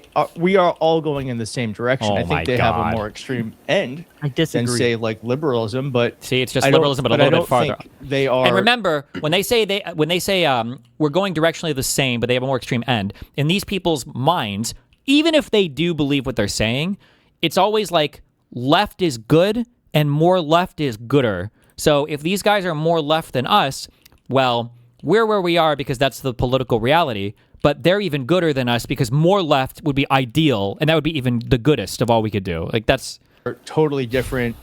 I don't think they're like. I mean, they literally say we're not different. Democrats. We're using the Democrats, and like, don't get me wrong. Just to push back on this, Keith, I am totally for criticizing these people. The people that say you can't punch left, I think, are very, very stupid. They just don't want the heat. I think Wick is totally fine to call these people out. My issue with Wick is that he says, "Well, to beat them, we need to let MAGA win." Vote for I'm fine Tom with Tiffany criticizing these people. Good contribution, Pisco. Good job. Look what happened with Cory Bush, with Jamal Bowman. If you don't like these people, once they get the power, this is the time where we say, "Well, no, this is bad. You're passing bad policy." Oh Let's my get rid of God. I just think It there's really like is not soda. this like inherent evil with some people on the left just because they see things a little differently than by the way, which is why they constantly talk about the need to wipe the entire fucking party, but they're just a little different, by the way. than you do. Well, That's no, all. that's not why. It's not because they see things differently, right? It's because they want to do things that I think that would fundamentally destroy our party and destroy America, and they hang out and are boosted by people. How many DSA members are there? Aren't there like only like 100,000 or something? Yeah. So like, much. but come on, Here's you're really the worried thing, about 100,000 people are going to Do you know how destroy many the Ku Klux country? Klan members are in the United States right now, Steve? Yeah, or how many Nazis There's were only in? like 8,000. How many members were there in Azov for all of the lefty people to virtue signal over it? Or how many you could run this. It's just like, Why are we worried about 8,000 people? yeah, but that's not a real thing. He doesn't believe that, because I guarantee you, and I know I've seen this guy tweet before. This guy who would constantly tell you this is like the new wing of the party. We need to understand them better. Like these guys know where we're going. Like, so if you were to try to like throw this back and say like, oh well, it's not that many people, right? It's just a few of them, right? It's just 100,000 members. They would never let you use that to discredit what the party is saying, what the DSA is saying. There are polls Like, showing it just that, feels like, like, a third. again, this feels like misplaced. I think it's more about their oversized impact on the discourse. Yeah. So it's true that very few people in this country identify as like an authoritarian leftist or like an actual Marxist, or could even like define what those words mean. But DSA is not made up with people who think they're Marxists or. Oh no! Wait, hang on. No, but no, I'm saying there are gotta bring people out the in flowchart. DSA. Like there are 16 people in different DSA who think they are Marxists. Yes, who believe. No, that's the whole. But no, that's the whole org. That's the entire organization. Like, do you believe in everything in the Democratic Party? Oh my God! No, I don't. But I'm dude. saying like the Okay, well, then organization there's a lot of DSA people in the are- DSA who also No. do not agree with Like that. we can't cite the party's Like, platform. what do they put like those things that they believe in? I don't know what the My abolish Klan- prisons my and Klan everything. doesn't even hate black people. What do you want Yeah, me to say? we can just look and see what they've literally posted publicly what their beliefs are, but I guess none of that counts, so we can't look to any of that. Yeah. That Have shit's you read nuts. their- I was at a have you read their DSA meeting platform? 3 weeks ago, and they were like, a majority of the people who were there were like, yeah, that shit's insane. The thing is like, Oh, that's a lie, by the way. Oh, the majority of the people who were motivated enough to go to the DSA meeting, or did he mean people outside the DSA meeting? Hold on. No, he was talking about a You read DSA, their- I was at a He was talking about what? a DSA meeting that he went to. Yeah, but he's saying the majority of the people at the meeting said it's too far left for them? Yes. Why the fuck would they yes. even go to the meeting then? These are going to be your most radical members, are the ones that are actually showing up the meetings. Like, You read their DSA meeting platform? 3 weeks ago, and they were like, a majority of the people who were there were like, yeah, that shit's insane. The thing is like, oh my God. there's a when I discrepancy. There's like lie. there's internal debates too of like where the DSA wants to head. So they have no and beliefs. there's a huge difference between the national DSA, versus local chapters. Local chapters are more extreme sometimes. I take your point. You can have chapters that are maybe more moderate than others, but if I go to the DSA platform, the very first thing at the very top here asks, imagine taking a day off from work and a future without capitalism. That's the very first thing that they mention on their website. About not working? You can say that you went to a meeting and there were people that were more chill, but the organization is like very definitionally. I understand. And I think anti-capitalist, anti-liberal. Yeah.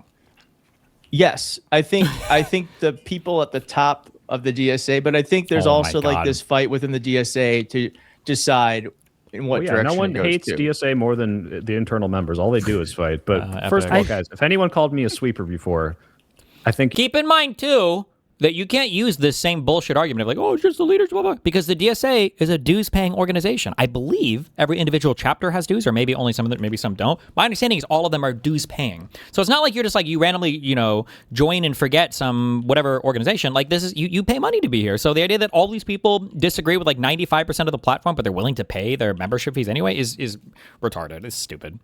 You can say I'm strictly to the right of Keith on the defense here. This is very clearly like, all right, like they want very different things than the current Democratic Party. They want to use the Democratic Party to achieve those things. I think you're downplaying the severity of how bad it could get. I'm just saying MAGA's worse right now. Well, wait a minute. So this is something new because I didn't realize this. Of course, it's because I don't obsess over it. But the DSA platform was not voted on by its 100,000 members. Is that correct? It was approved. No. They have a convention and they have there's a convention and they vote on the platform. So it's democratized within the institution. There's a vote. I don't know how the whole process works, but then why are you commenting on it? Like every member is voting on the platform. That's not every Nazi agreed either. Not every gay person. Like what a stupid fucking. No, but if it was so disanalogous to what you believed, would you call yourself a Democrat, or would you say, "Hey, I'm an independent and I don't really agree with most of this, but I'm going to vote as a Democrat"? Right? Like you wouldn't be a paying member of an organization that was that antithetical to what you truly believed, right? I also think it's you would. It's a bit of a cop out to say. Sorry, Keith. I'll just be real quick. It's a bit of a cop out to say. I'm not attacking you on this, Keith, but some of these DSA people are. They're like, I'm not associated with the national. I'm with the local. Well, Hong did that from Wisconsin. I looked up her Madison branch, and sure enough, there's a working group to abolish prisons in there. When she said she doesn't support that, so I feel like the local groups are pretty much in line with the national too. That just hasn't been my experience, but I guess you could paint with a broad brush and. Well, I think there would be like unfairly mischaracterizing a group, and then there's taking their national platform. I think like the Democratic Party national platform similarly defines the party when those things are relevant every 4 years. And I just don't understand this idea that we wouldn't give grace to MAGA. Like if someone was like, well, I don't vote with Trump on everything, and there's some things I disagree with MAGA brand. That's true. 80% of the time, 75% of the time, they identify as MAGA. We wouldn't grant them this grace. Why are we doing it for these guys? Is it MAGA or MAGA? Good pivot. I would like to know. I think it's MAGA. Don't give them the soft A. They don't deserve it. The hard A. Good one. I think with peace and love in my heart. I feel like, Keith, you're sane washing a little bit. Why do they have to be so fucking gloves on with these morons, man? I don't know. But they have to be. They always are, yeah. What are you going to... what do you want me to say? What do you want me to say? In those circles of entryism. But not Wick. Where these groups will deliberately infiltrate, parties like the Democratic Party. And then they run on populist, broadly like popular economic policies like, rent control or, lower taxes for middle income and low income people and subsidized healthcare. But the whole point is to sort of like hollow out the institution and rebuild it in their image, or do what they call like a dirty break where they get enough support. Are you a DSA member? I'm a DSA member, yeah. So Keith, do you support? I just happened to show up at a meeting, by the way. I would just happen to be like, oh my God. By the way, he wouldn't have said that if nobody specifically asked. That's all these guys, the MAGA types, the neo-Nazis, all the weirdo extremist police, all of them have this same playbook of like bad faith engagement. They all act the exact same. Those things we've talked about, like abolishing prison. No, I don't. So why did you join DSA then? Because what made you join? It's not. Well, first off, have you? I think if you ever been a part of a political group, they also do this thing too. Fuck, I need to demand this. This is one of my big debate things going forward. Okay, you have to do it too. Everybody has to do this. Yeah. You need to force people to answer before they elaborate. Like, it's okay to elaborate. It doesn't have to be a simple yes or no, but I need to hear the yes or no first, and then you can elaborate. It's too much of somebody asks you a question, and then you just go on some weirdo tangent to try to sort of explain it, and then you never actually answer. In the weeds. Yeah, no, just answer the fucking question. Why the fuck would you join? And don't tell me like this, well, sometimes you join things, you don't 100% agree with them. Yeah, no shit, Sherlock. Whoever said that, obviously. Why? And they always waste time explaining stuff that everybody obviously knows, but they do it because they don't want to answer the question. They're more aligned with what I believe and the actions that they take than like the local Democratic club that I used to be a member of. Yeah, So what do they stand for that you think makes you want to align with them more than a Democrat? Well, I like that they're actually action oriented and they're trying to do things locally within like New York or Florida. And they actually seem to be doing things that are changing politics for the better, in my opinion. We have Zoran Mamdani, who, if not for the DSA, AOC, if not for the DSA, wouldn't be political figures. And it just was really funny to me I blame all this that shit the on Mamdani, establishment actually. Yeah, it helps is a little. so upset about the DSA when they're actually just helping create better politicians that actually are helping the Democratic brand. Well, how do you square that? How do you square that with like JB Pritzker, for example, who's been really aggressive on super progressive policy? Or how do you square that with Abigail Spanberger, who signed nearly 1,000 bills into law in her first 90 days? I mean, you say like DSA are the ones that are action oriented, but the DSA meetings are more fun and have hot girls. What? That's it. It's all vibes. Well, I didn't know that. I didn't know that. Nobody said there were hot girls. Progressive policy. Or how do you square that with Abigail Spanberger, who signed nearly 1,000 bills into law in her first 90 days? I mean, you say like DSA are the ones that are action oriented, but I just never hear a peep about politicians like Shapiro, who has like God tier net approval. No. I'm saying like Amazon is fighting a bill that's going through the city council in New York that would make it so that delivery drivers who do the last mile here in New York City have. Somebody posted in the subreddit a big thing saying that socialists and communists were against FDR and his New Deal. Quote, the liberal who succumbs to the United Front lure. I read that quote for you. I don't know how the truthfulness of that or not, but there you go. To actually be Amazon employees. Right now they're contractors. And so they've been taking a lot of actions around that to help push that through the process of the city council. That's what I mean. Sure, but that's not exclusive I don't to the feel DSA. I don't feel like that's a DSA. That's not a DSA exclusive. That is the DSA. This conversation is a little bit of a as a parallel to the conversation I just had. DSA people will come on and they'll just talk about like a whole bunch of cool shit, and it just has nothing to do with the DSA. Like Democrats in general like stand for all this stuff. Like you want to do things that would improve healthcare in the United States, or you want to do things that would improve access. Like okay, that's cool. Democrats want to do this. Like nothing that you're talking about needs some novel reinvention of our party or the political system. We just need to elect more fucking Democrats in office. Well, they like all the insane policies. They're just too fucking masked up to say it. They like the abolish the police. They like moving towards the left. Yeah. Otherwise, they'd just be dead. Yeah. Find specifics, things like that help workers, like bills like that, and they try to make sure that they are putting pressure on the politicians to get it passed, and also making people aware that Amazon and other companies are trying to fight it. Do this? Well, Keith, to bridge the gap here, I think. I don't think. But that's the thing. It's it's an. You don't think Democrats have stood up for the working class again and again and again with bill after bill? He's going to say no. No, I'm saying that Democrats aren't organized like that on the local level. That's what I mean. So you're saying the local Democratic chapters don't have that? No, I've been in local Democratic chapters. They literally exist to help the members of Congress and the local electeds stay in power. That's the whole point. And trust me, there's no activism at the Democratic clubs, at least the ones in New York City. Doesn't you're saying the local game, in your opinion? Broad? I mean, like, just to clarify here. So what you're saying is, so if I understand you correctly, because they're hitting you with like statewide and national figures, and to be clear, Keith, and I'm sure you would agree, there is an overstatement on the part of the left that Democrats never get anything done. You know that's bullshit. Like, you know, again, Spanberger's a good example. Joe Biden got a lot done. Like, there is a lot of movement at the national and state level from quote-unquote establishment Democratic figures.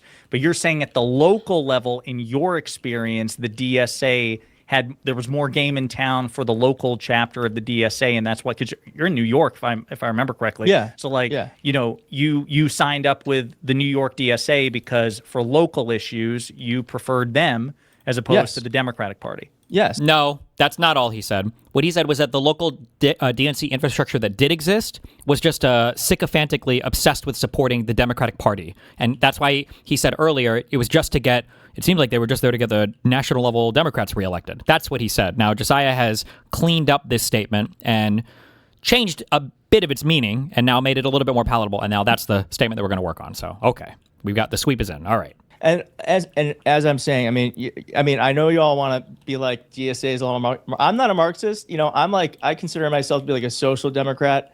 There's a reason why I said a year or two ago that I don't use this label anymore. I don't trust it because all of the people that call themselves social dems are fucking commies in disguise. And there's a lot of people like me, but I say the main people who go to these meetings are just more progressive Democrats, and so it's like that is still probably true. I don't know, but I understand it's part of their strategy. And that lady that went on Fox News, insane. But also, like, why can't, like that lady on Fox News who's like the co-chair of the DSA National Party Council or whatever. Yeah. Okay. I be a member of something and trying to do what I can to put my beliefs onto the party, onto the group too. So it's like. I think like this idea the of like argument having is that the majority of DSA is Marxist-Leninist, and their end goals are not the same as yours if you truly aren't a Marxist-Leninist. No, they're not. Wait, is the argument that the Democratic Socialists are Marxist-Leninists? Well, I don't know about ML specifically, but like definitely. Good job. Good contribution, Pisco. Jumped in again. Good job, Pisco. There we go. Guys, should we get a woman's voice in here? Marxist-Leninist. Leftist Blondie is. Keith already said about how all the testosterone on here. Do it. All right, let's do another panel. We could fit 9 people in here. Time anyway. I do have to. I do have something. I do have to get to, but. Hi, Anne. I do want to. Are you a card-carrying DSA member? What do you have to say about this? Right in real time. No, can you guys hear me? Well, I've never done it this way before. Okay, that's good. Wick, I thought you missed me. What happened? You're all of a sudden you have to go now. Well, because I had the Liberal Action Network thing I have to do. And okay. I told them I'd push it back a little bit because I wanted to fight the good fight here. But this is more important. No, I'll give you 10 minutes and then I have to go. There's good liberal work to be done, Wick. Come on. Yes, that's why I'm here. I'll give you 10 minutes and then I do have to fulfill my responsibilities. So true. All right, say I your don't want piece. to interrupt. I know you guys were just in the middle of something. You've already interrupted. Now you have to keep going. For what it's worth, I just want to say, Keith, just to put a button on it. Like, I am not going to deny your experience with DSA, and I don't share, Wick's contempt for DSA or even Hutch's to the extent that that they do. Now, I do think that there is an illiberal strain within the upper echelons of DSA. I don't know. Hang on. The upper echelons. I don't know why people are saying is like illiberal. Yeah. It's a Marxist organization, like avowedly. Like we can look at their platform, you can look at the leadership, but it's not an illiberal strain. That is from the top down. Is AOC a liberal? Is AOC a liberal in your estimation? She's not the top down. She's a DSA endorsed candidate. Didn't they disavow her? So wait a minute. Why are you fighting me on this? Why are you fighting me on this? Because you want to paint the entire DSA as illiberal, and I reject that category. Like the entire Nazi government was not Gestapo, was not the entire, German Empire, Nazi Empire, whatever the fuck you call it. I don't know, the Nazi party wasn't every single person. It wasn't like a Jew-hating, card-carrying Gestapo member. It's just such a dumb. The equivocation on all these things. It's like the DSA is a Marxist organization. Every single member of the DSA isn't a Marxist. Like that's not what we just said. Hello? Like the majority of MAGA are not fascists, right? If you genuinely believe that, you're brain broken and retarded, and you don't understand U.S. politics. The majority of MAGA are fucking retards. No offense, love you, mom and dad. But you retard is a compliment because if you're not a retard, you're a fascist. Okay? Most people are just not politically plugged in enough in our uni issue and are just dumb as fuck when it comes to whatever political shit. Because also, it's not even that they're dumb. It's just they have fucking lives, and nobody wants to fucking debate politics all day because that's some nerd shit. But the idea that most of the DSA are not Marxists is somehow a defense of the organization that is avowedly Marxist is such a weird equivocation on what we're talking about. It's so dumb. The DSA is you're either a liberal or you're oblivious. Yeah, I guess. / uninformed. Like it's one of those two. Yeah. Listen, I don't know.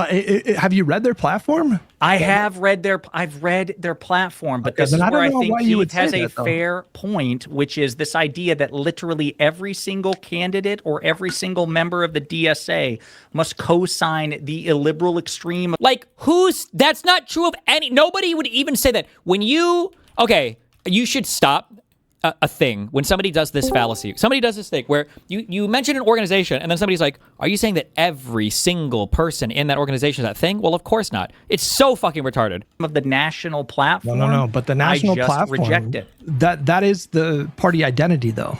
But I feel so wait a minute. So to be clear, you agree then that AOC and Zoran Mamdani are illiberal. You cannot be a liberal member of the DSA. No, right? That's not. He's saying the majority of them are. I was learning. I feel like somebody mindfucked Pisco into being like the Andrew Wilson 2.0, and I wonder if Pisco behind the scenes is like mindfucking people into being the Pisco 2.0. So it's like what a crazy, weird binary representation of everything. Like it's just I don't know, man. Answer the question. You're trying to find a contradiction. You're not. No, I mean I found it. And then here's Pisco. Yeah, answer. Yes or no. I found it. You're fucked. No, but she governs like a pragmatic, progressive liberal, and she's DSA aligned. She's still, take AOC out. What about Mamdani? Mamdani has not been disavowed by AOC or by the DSA. Like you can see how effective this is it entryism? You can see how effective this works, right? Mamdani is here, ostensibly governing as a liberal, right? A lot of it is just continuations of last mayor's policies. You have Keith Edwards here, who is a fucking DSA member. You had to tease that out of him, okay? These people are openly like, or depending on where they're at, these guys are extremely far left, socialist, Marxist, whatever you want to call them, Stalinist, Marxist-Leninist, if you're talking about a sign, who knows, right? These people are very, very far left, but they can always point to Mamdani, who is a DSA guy, but he's like the good one. He's like the chill liberal dude, so that all of your libs get roped into defending like all of the extreme DSA shit, because look, Mamdani's like he's a good one, right? He's the gateway drug. It's literally like the Trojan horse of, tankies. Oh my God. Is Zoran Mamdani illiberal? I would say so. Yes, he's a communist, right? So. Okay. I'll be right back. 1 second. I don't mean to bail. I'll be right back. 1 second. Yeah, Josiah here. I'll argue for Hutch because I agree with him here. Like the idea that this isn't a majority of this like coalition. I did not say even majority. I said the idea that literally every single member. No one's saying there aren't exceptions. They're saying this is the DSA, this is the org, this is their national platform, and this is what they're pushing. Like, why would you be a part of an org if you're that opposed to communism in the long run? If you're that, I feel like this is it Itachi? I've never watched Naruto. The guy who gets like taken over, or is there somebody in Naruto who gets taken over by like a bad guy, then he comes out from his body at like the last moment to do the right thing? That's what is happening with the soy pill right now. Before. Opposed to seizing private property. If you're that opposed to this national platform. Can you be a liberal who is not opposed to communism? I don't know if you can have liberal communism, no. Okay, so then by definition, there can be no liberal member of the DSA, right? That's right. You're boxed in, Soy. No, wait a minute. People in the DSA who do not support communism. No, literally. It sounds like Keith is one of these people who is just like, no, even though a majority of the people kind of want this illiberal communist how can you decide fighting liberal? This Keith guy's point? I don't know. I don't know. My guess is friends behind the scenes, but I don't know. And that's a kind of a mean assertion, but I don't know. How can because in the short term, this is not big enough for him to like. It's like, look, they're pushing more progressive. They're fighting harder. They're organizing, and maybe that's their end goal. But it's so far in the future that it doesn't matter to me, right? So then you can be a liberal member of the DSA. I didn't say you couldn't. I'm just saying that clearly the majority. No, I'm saying you probably can't be a liberal communist. Can you be a liberal MAGA? You said that DSA, DSA supports communism, right? The national platform. Yeah. Right, Soy Pill? Yeah. How can you be part of an organization that has such an illiberal? Yeah, what's the point? So you're asking what the efficacy is, not that obviously it's not possible. people are part of it that are. Yeah. It's also annoying. Listen, if I've learned anything in my limited lifetime, do not ever waste time looking for conspiracies. Human beings are far too fucking stupid to have to be tricked. All of these people openly state what they're doing. Look at the Trump admin. They openly state what they're doing. You don't have to do anything behind the scenes. You can just do it in front of everybody, and people are too retarded to catch on. The Eric Adams... Wait, were you in politics back when Eric Adams was being fucking extorted by the United States government? No. So Eric Adams cheated in his election in that he was using like foreigners, I think from Turkey. Money for shit, right? Yeah, yes. And he was being prosecuted by the United States Department of Justice. Eric Adams, okay. Oh, the Department of Justice's, is it Deputy Attorney General? The second in command, I think Bovee, writes an open letter, I think, to Eric Adams. I don't know if it was an open letter, but it was published. Basically stating, here's what we're going to do. I'm not exaggerating any of this. We're going to drop our investigation of you without prejudice until after the upcoming election. And we really want you to work with us on immigration-related initiatives in New York City. Okay, that's, yeah. They were blackmailing. Whoa. Yes, yeah. Oh, wow, Yeah. I didn't have to say the words. Correct. That's illegal. Well, it's Depends the U.S. government. on who you are, I guess, yeah. And then whose administration was that?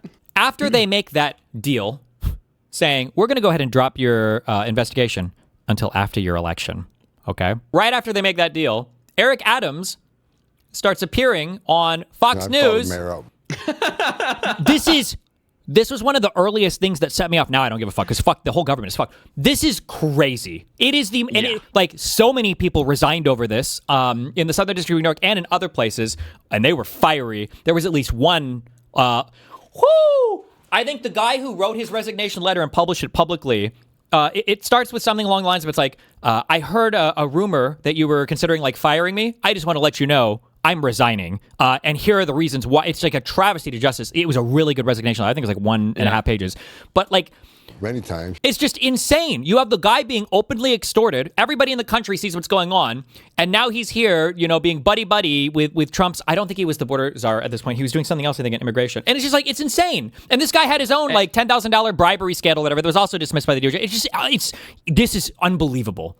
It's just unbelievable. He's not being prosecuted at all? No? Eric Adams? Yeah. No, I think he played ball with the Trump admin. It might have been Department of Homeland Security back then. So yeah, it was gone. It's just crazy. So yeah, these are things that the new 50,000. The new Senate and shit can fucking hopefully do something about, but I think everything's gonna wait until 2028. Maybe, yeah, we'll see. Is he just gonna give a pardon to everybody? By the way, pardon's gotta go. Mm-hmm. A lot of people resigned over this, but this was one of the attorneys that resigned.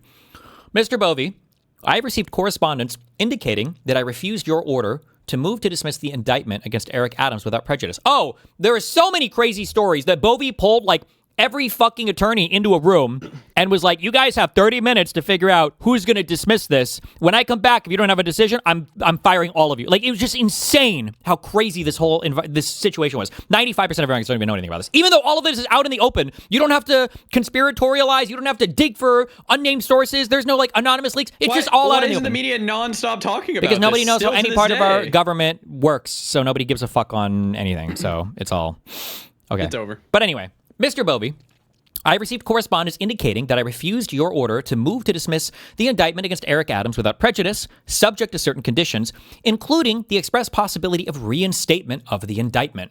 That is not exactly correct. The U.S. Attorney, Danielle R. Sassoon, never asked me to file such a motion, and I therefore never had an opportunity to refuse.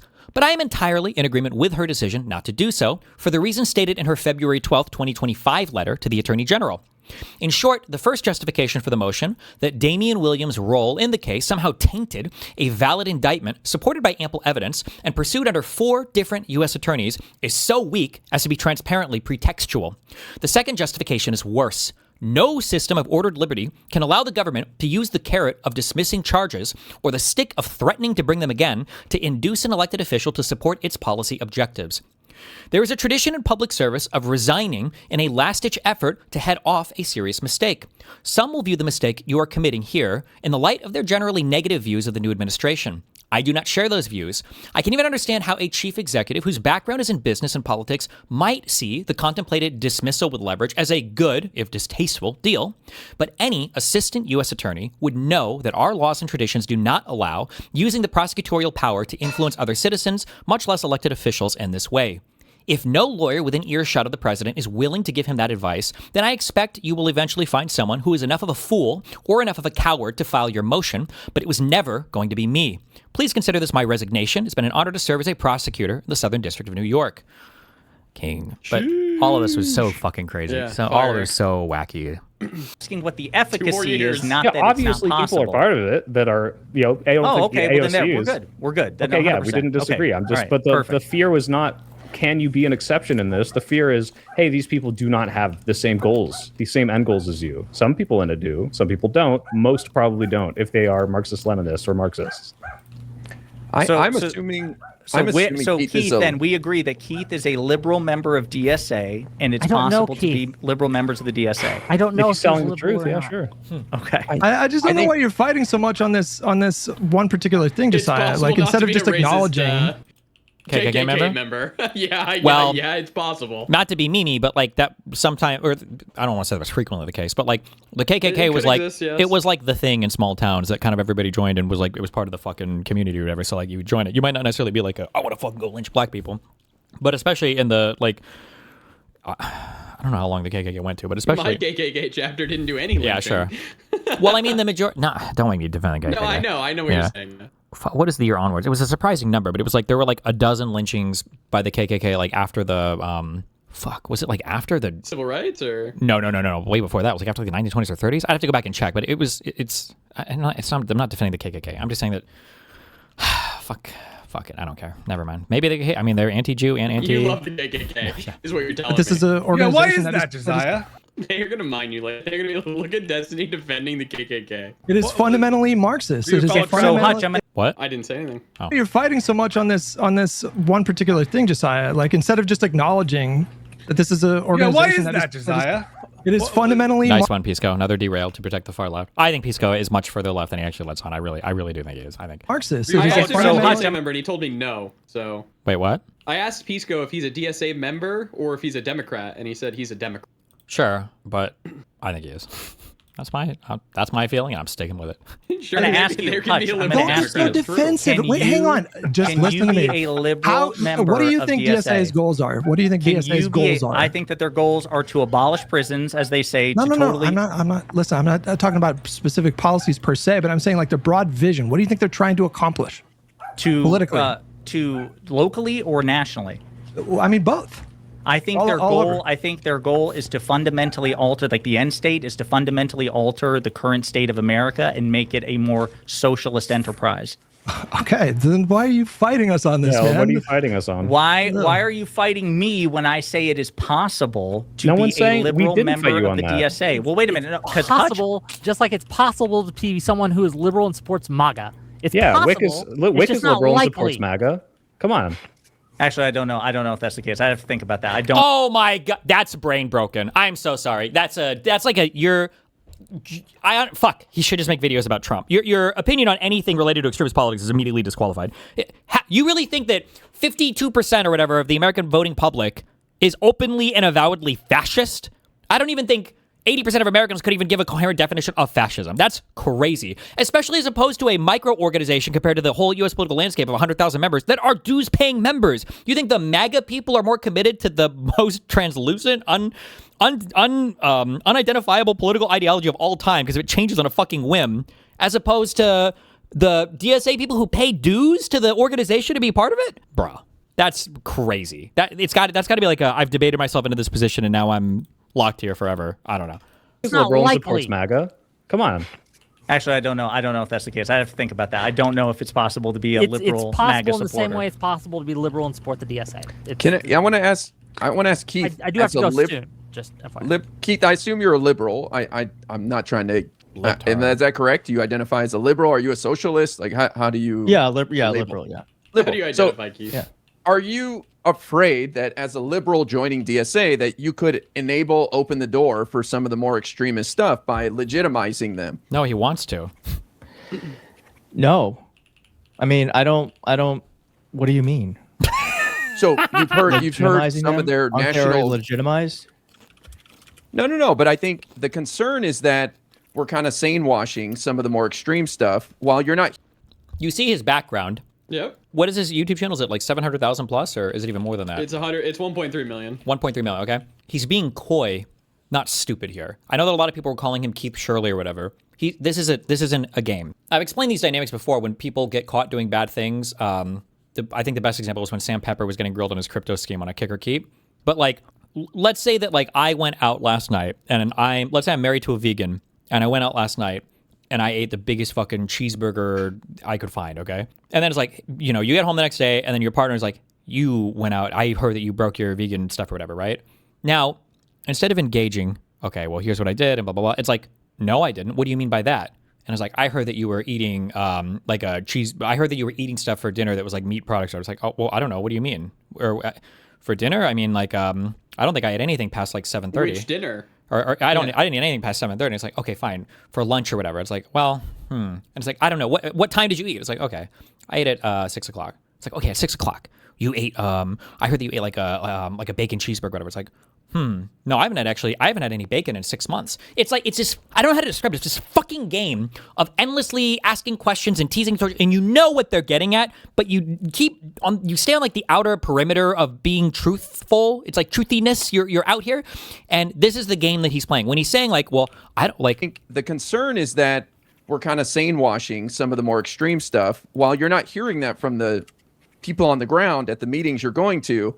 But people are concerned that it's a Trojan horse to bring in this group and this ideology that undermines capitalism and liberalism. Does that concern you at all, joining a local chapter? No, I mean, I think I personally around at the meeting, washing some of the more extreme stuff. No, but I think the concern is that we're kind of sane washing some of the more extreme stuff while you're not hearing that from the people on the ground at the meetings you're going to. But people are concerned that it's a Trojan horse. I mean, I don't. Okay, sorry. You could enable open door for some of the more extremist stuff by legitimizing them. No. So like he's thinking about like how to answer the question, but I mean, I don't. What do you mean? Like this question of what do you mean is like, I want you to fuck up. I want you to answer this question in a way that I can seize upon to give an answer that looks really good for me and really bad for you. So if I were to say something here like, well, I don't know, like, aren't they really like extreme on like healthcare or whatever? Then Keith gets to respond with, well, no, actually, I think the majority of the electorate supports like Medicare for all or some kind of expanded Medicare coverage. I think a lot of Americans want healthcare. Like, this is an invitation for you to fuck up. This is the hard question? Well, he knows. He skips through it? He says he's a DSA member. He's a dues-paying DSA member. So when Guy talks about that they have more extreme positions in the Democratic Party, Keith knows exactly what he's talking about. And when Guy talks about sane-washing those positions, Keith knows exactly what they're talking about. That's what Keith is here to do. And that's what Jesiah's helping him do as well. And Pisco is trying his best to. It's just to provide like a liberal facade, a far-left liberal or progressive facade to a Marxist organization. He's a dues-paying member and he knows this. So the reason why he asks questions like this, like, oh, well, what do you mean by that? I don't know. He's not being, I'm trying to explain. He's not being stupid. He's not an idiot. He knows the answer, but he's letting Guy take a step at it first so that he gets to choose, or rather so that he can respond more specifically to what he thinks Guy knows, which might actually be what Guy states might be weaker than the actual best argument to use against him that he would respond to, if prompted and then not given kind of an actual prompt to respond to, if that makes sense. Sorry, Jesus. I'll have to listen more because I think there's people who do like scripted YouTube channels where like they just basically write scripts, read them out on like YouTube, etc., which I think most of his content is, are just like genuinely the biggest retards at public speaking, and they're just like retarded. True, but he's done everything very intentionally first. Saying that like, oh, I went to a DSA meeting and 90% of the people there thought it was like extremist. He said that earlier, right? He said it was crazy. That was retarded. But then Guy here is challenging him, or he's saying like, well, aren't you worried you're sane washing their extremism? And he's like, well, what extremism? Like he said before, because he's telling a lie in service to everything else. I see what you're saying. Yeah, everything is aimed in a particular direction. When people are dumb or they fuck up, then they just fuck up and they're dumb and they say random things or whatever. But he's not dumb. Everything is a careful response. The saying that when I went to that DSA local chapter, 90% of the people thought it was crazy. That's to like assuage the liberal whatever fears. The current convo was, yeah, right? the liberal fears that they're all radicals. Oh no, most of them are actually chilling normal. And then when Guy says, well, aren't you sane watching their extreme views? Why would Keith have to provide assurances that most DSA members are normal if the DSA organization itself is normal? Well, yeah, but I'm saying he knows that the DSA stands for more extreme stuff, but he's pretending not to know. That's what I'm saying, yeah. Okay, so all of the dumb stuff here it's him being coy. He knows what he's doing, and it's intentional. So you've heard some of their national... legitimized? No. And then pretending to not know what sane was. It's just stupid. You've heard some of their national... legitimized?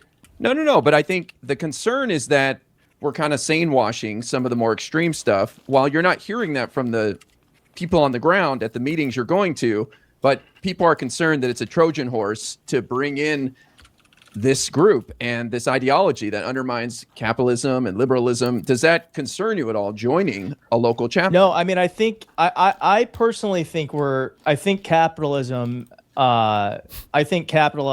capitalism deserves to be undermined. I don't think it is serving us as best it could right now. We used to regulate shit. We used to regulate things. I would like to.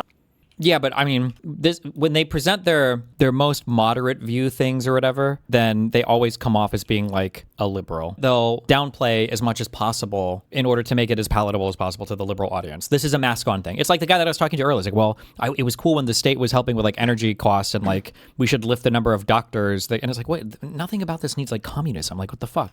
But yeah, this is what they do. I like to get into regulation again. So yes, I think that like.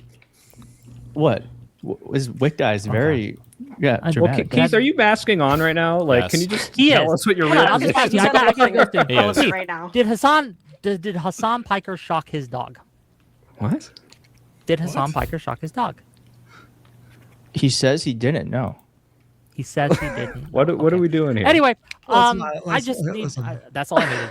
I don't know guys, if I gotta Keith go. traffic I in love that. you all. Keith, I don't. Do you like follow like Hassan? I have no drama? idea what that. Okay, I don't know. Wick, ask him. So He's lying. as a heads up, yeah. Okay, so I was spamming the fuck out of Wick, I think, and Hutch to ask him this question just because I want to hear the answer. This guy has so many tweets glazing the fuck out of Hassan, but he's got enough cover here that he can get away with saying no, and nobody has, I guess, particular tweets to bring up. But he absolutely knows everything about this. In fact, I think he's even specifically tweeted that like Hassan doesn't. Yes. So he's just mask on. He's just lying. I cannot imagine you wanting to share a platform or to share a party with people who are explicitly and legitimately undermining you. Like, these are debate tactics that you would expect from like a MAGA person or from like a Nazi or whatever, is like this weird subversive, like not answering correctly. This is supposed to be the person on your team? Okay, so it's Me too. Yeah. Are we live right now? Yeah, we're live. Say hi. Do you watch any Twitch? W's in the chat. You watch some Twitch. I love Twitch. Who do you watch? I watch Hassan. Oh my God! You watch bastard. Hassan Piker. What do you take on the recent breaking news that he is an LGBTQ foe? He is? Yes. No, he's bullshitting. I'm gay. That's crazy, Austin. You fucking slanderer. I swear to God, I don't need ops. Who needs enemies when you got friends like these? That's right. Well, first of all, Hassan never shocked his dog. Oh my God. Senators, thank you so much for meeting with me. I think the lesson from 2024 was we're supposed to send Democrats anywhere and everywhere where they'll listen to us, and you will go to Joe Rogan. You'll talk to most people. I'm wondering what you think about this whole narrative around Hassan Piker and some Democrats just saying they're never going to go on his show. Well, I've talked to Hassan. I think he's doing in many respects a very good job. The bottom line is that we have got to communicate with people. It's fine to talk to everybody you know in your neighborhood. Like, Bernie Sanders' nominations and push for DSA-related stuff is a pretty big deal. And here you have Keith Edwards. Keith Edwards is literally pushing Bernie to like green light people going onto Hassan's show. Like he's like in cahoots with him. People agree with you on everything. But I've been on Joe Rogan's show, as you understand. You got a lot of heat for that. Of course I did. And I disagree with Joe Rogan on this or that issue. But the last that I heard, you can disagree with me, right? I Part of what America is supposed to be about. Yeah. But if you give me a civil discourse, we have an intelligent discussion, fine. Disagree with me on an issue or not. Period. Senator Sanders. Sure, but it needs to be adversarial. Yeah. Hassan Piker is one of the few people on the left who is hot and cool, and he agrees with 90% of what Dems believe. So yes, definitely make him the enemy. Very smart. Responding snarkily to another tweet. Like, this is like a mask on 100%. And he's doing it right here. The guy's doing the mask on stuff right here. Since you're doing Twitter, click this one. Is it directly related to this, or is this... Oh, we already went over this earlier. Where Jessiah gave him cover and said like, oh, well... Because the guy retweets that Fumo Gatto, the insane guy who's like doxing Dan's wife and trying to fucking get my kid murdered or whatever all the time. The Keith Edwards dude retweets that guy all the time as well. All the time. Yep. But by the way, though, if you bring up any of this stuff in a serious manner, you corner them all on it, all they're going to do is laugh and call it drama and unserious. And they're going to say, like, it's just like, this is internet stuff, and I don't know why you take this shit so seriously. But they will take it seriously, and they do promote it seriously. Because do you think Hassan Piker is a... Do you think Hassan Piker is a threat to the Democratic Party? No. Okay. Yep, that's all I needed. Okay. I'll see you guys later. I love you. Bye, Wick. So Keith, now I would disagree on that. I mean, I think that Hassan's from my experience, and I don't obsess about him quite like some of the others on this panel. See, like it's obsession. Hassan, like on the daily, stupid. Hassan is like doxed. I think half this fucking panel like read our shit out loud and is showing up now campaigning with Al Sayed and with Francesca. But it's like obsession to talk about him or to care about him or anything else. Like it's infinite fucking cover for these people. It's infinite fucking cover. He's a public figure, Jessiah. Yeah, it's infinite fucking cover. It's infinite fucking cover. But some of the shit that he has said is not just illiberal in terms of policy, but like the apologia for Chairman Mao and shit like this, and you know, other Bringing things. Like he's pretty fucking radical, I think it's fair to say. And also, like, his answer over the Gavin Newsom, JD Vance shit. I mean, I question to what extent he takes MAGA seriously. I mean, Adam Mockler confronted him on this, our mutual buddy Adam, and Adam dog-walked him for the first half of that conversation by forcing him to confront the fact that Democrats just really are the superior party. So I wouldn't. Yeah, say I don't not even remotely close, but yeah, you to revisit Hassan, but I think I don't think Hassan Piker is hurting the Democratic Party, and I believe in a majority. I just want I want a coalition that can win majorities, and I think it involves having everyone from someone like Hassan Piker to someone like Richie Torres. And like this is so effective, right? So this is the problem too with people like Jessiah, right? Is that so he calls like our coverage of or whatever is like, oh yeah, they obsess. Okay, so Hassan literally openly watches. He like, dude, if the same standard was applied to me, Hassan is explicitly called out in a bill that has been suggested to the House for anti-Semitism alongside Candace Owens. Hassan was literally forbidden from his ETA visa to get into the United Kingdom. Maybe because, now we don't know because he didn't apply for a formal visa, but maybe because Hassan literally watched a pro-Palestine action terrorist attack in the United Kingdom and cheered it on Twitch. He cheered it on. He was watching and he was laughing. He was saying, "Good, you know, go you guys," or whatever. Right? And it's like, and now this guy right here, and that's aside from the 100 other insanely unhinged, and not even getting personal, not even being like, oh, socialist communists, but like cheering on terrorists, saying that the Democrats and the Republicans are the same, not endorsing Kamala Harris against Trump. Like he's done all these things, and now you have a guy right in front of you who is telling you, oh, I'm not an extremist, I'm not a radical, I think I align with you guys mostly, I think the DSA is kind of wacky. Oh no, actually, I think Hassan Piper's totally fine. Big tent. And then what you see right here, this is the ratchet, right? Where it's so much defense and coverage for these further left types as they constantly and continuously shit on you. Can you show clips of him cheering it on? I have the video on my desktop. I just don't have it. You can just listen to what he's saying. He's just watching the We Are Palestine action. This could soon be classed as a terror gathering. Pretend you're listening to talk radio and close your eyes. The group behind the protest, Palestine Action, is set to be banned by the UK government and labelled a terrorist organisation. The decision follows this. 2 activists breaking into an Air Force base in central England, spraying red paint into military aircraft engines and damaging them with crowbars. The government says it's the latest... No, I can't believe that. I can't believe that they did such a thing. I'm so mad. British aircraft supplying munitions to an ongoing genocide. That's cool. That's fine. Disrupting those operations. Ooh, not good. Terrorism. They injured an aircraft. Yet another anti-Semitic hate crime, chat. You see this? Yet another deeply anti-Semitic hate crime. These were Jewish airplanes. That's right. Many of you probably thought these were Christian airplanes. They weren't. They were Jewish. So very clearly, this is an act, perhaps the most heinous act of anti-Semitism. We are all equal. Gifted 100 gifted subs. God damn. That's right. It goes on for 3 more minutes, but like it's crazy to literally support terrorist attacks in other countries and then be surprised when they don't let you in. That's fucking crazy. But whatever. Anyway, Big Tent, our team. So but I think you came in here saying like, "Oh, I'm a liberal and I don't agree with all that stuff." But now you're saying you want to undermine capitalism. I mean, like, if you agree with the DSA national platform, just say I think so. Capitalism. Don't be lying to us about this. I think capitalism is best when it's a little bit undermined. Like you kind of need a little bit undermining in order to make sure that people aren't being taken advantage of. Mask on. And I don't think we're doing enough of that right now. I think we are. Do you just mean regulation? Yes, regulation, but that is literally yes, but that's yes, but we don't even do that anymore. But I do think when it comes to like certain companies, I don't think those companies should exist as free market. So, like I don't think there's a free market solution. When you say we need to undermine capitalism, what people will hear, at least on this panel, is like undermine the ownership structure and the power structure. Well, I think for some things we should, like, I don't understand why there's oil companies. I like how Pisco tries to endlessly launder this guy's opinion into something more reasonable, and the guy he won't because he's not going to go that mask on. Like he is going to stand just like in wishy-washy language, but like I don't know when I listen to Pisco, I have to assume he's retarded. I just don't know if they don't understand like how radical these people are or where their beliefs are. I can't tell. I don't know if they know or not. I just can't tell. Structure. Well, I think for some things we should, like, I don't understand why there's oil companies.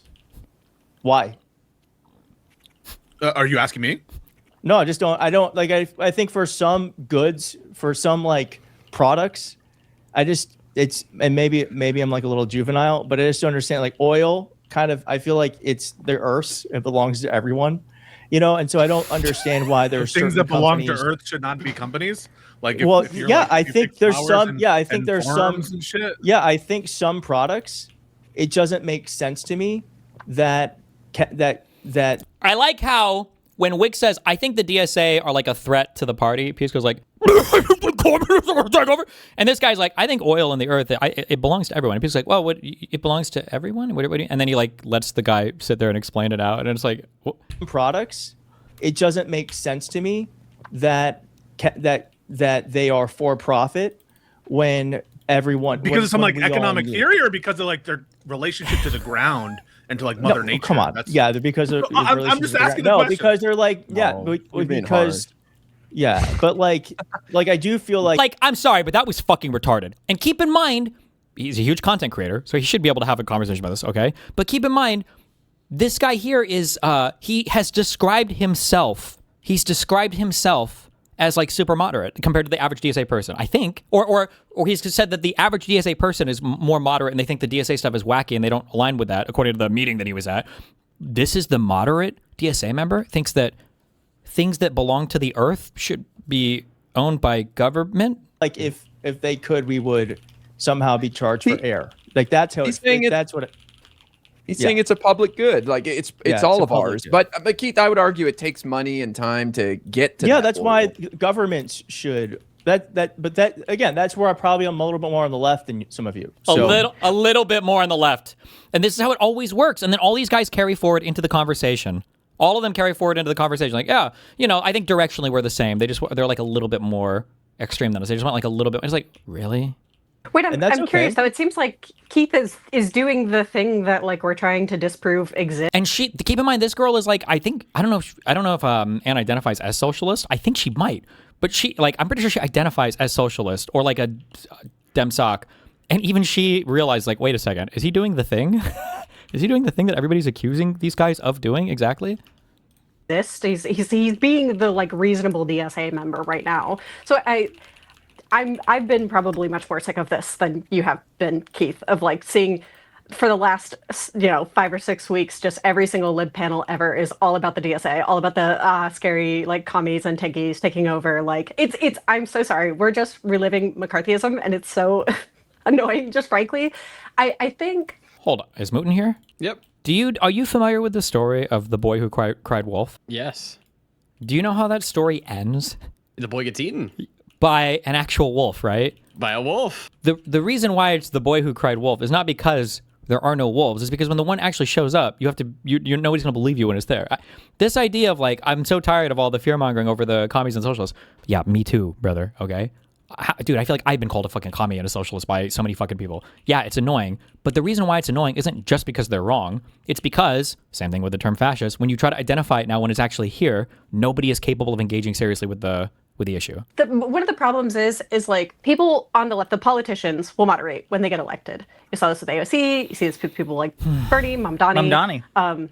Yeah, exactly. Look, I think you can list off all of these names of people, they espoused these sorts of crazy things. Like Mamdani, just saw him talking about how, well, we really can't arrest, Benjamin Netanyahu when he comes to New York, regardless of what I think that he should have done in that case or what Keith thinks that he should have done. I think generally speaking, those people tend to moderate regardless of whether or not their base wants them to be more extreme. And then I think what's indicative of like the DSA being less radical than kind of I'm hearing right now is people like Keith and people like myself, who's not in the DSA because I have like strong ideological differences with them, which I do have a lot of strong ideological differences, but it's more of like practical, like personal reasons that I'm not in the DSA. So I think this is like proving the point. Are you a member of DSA or not? I didn't. No, I just said I wasn't.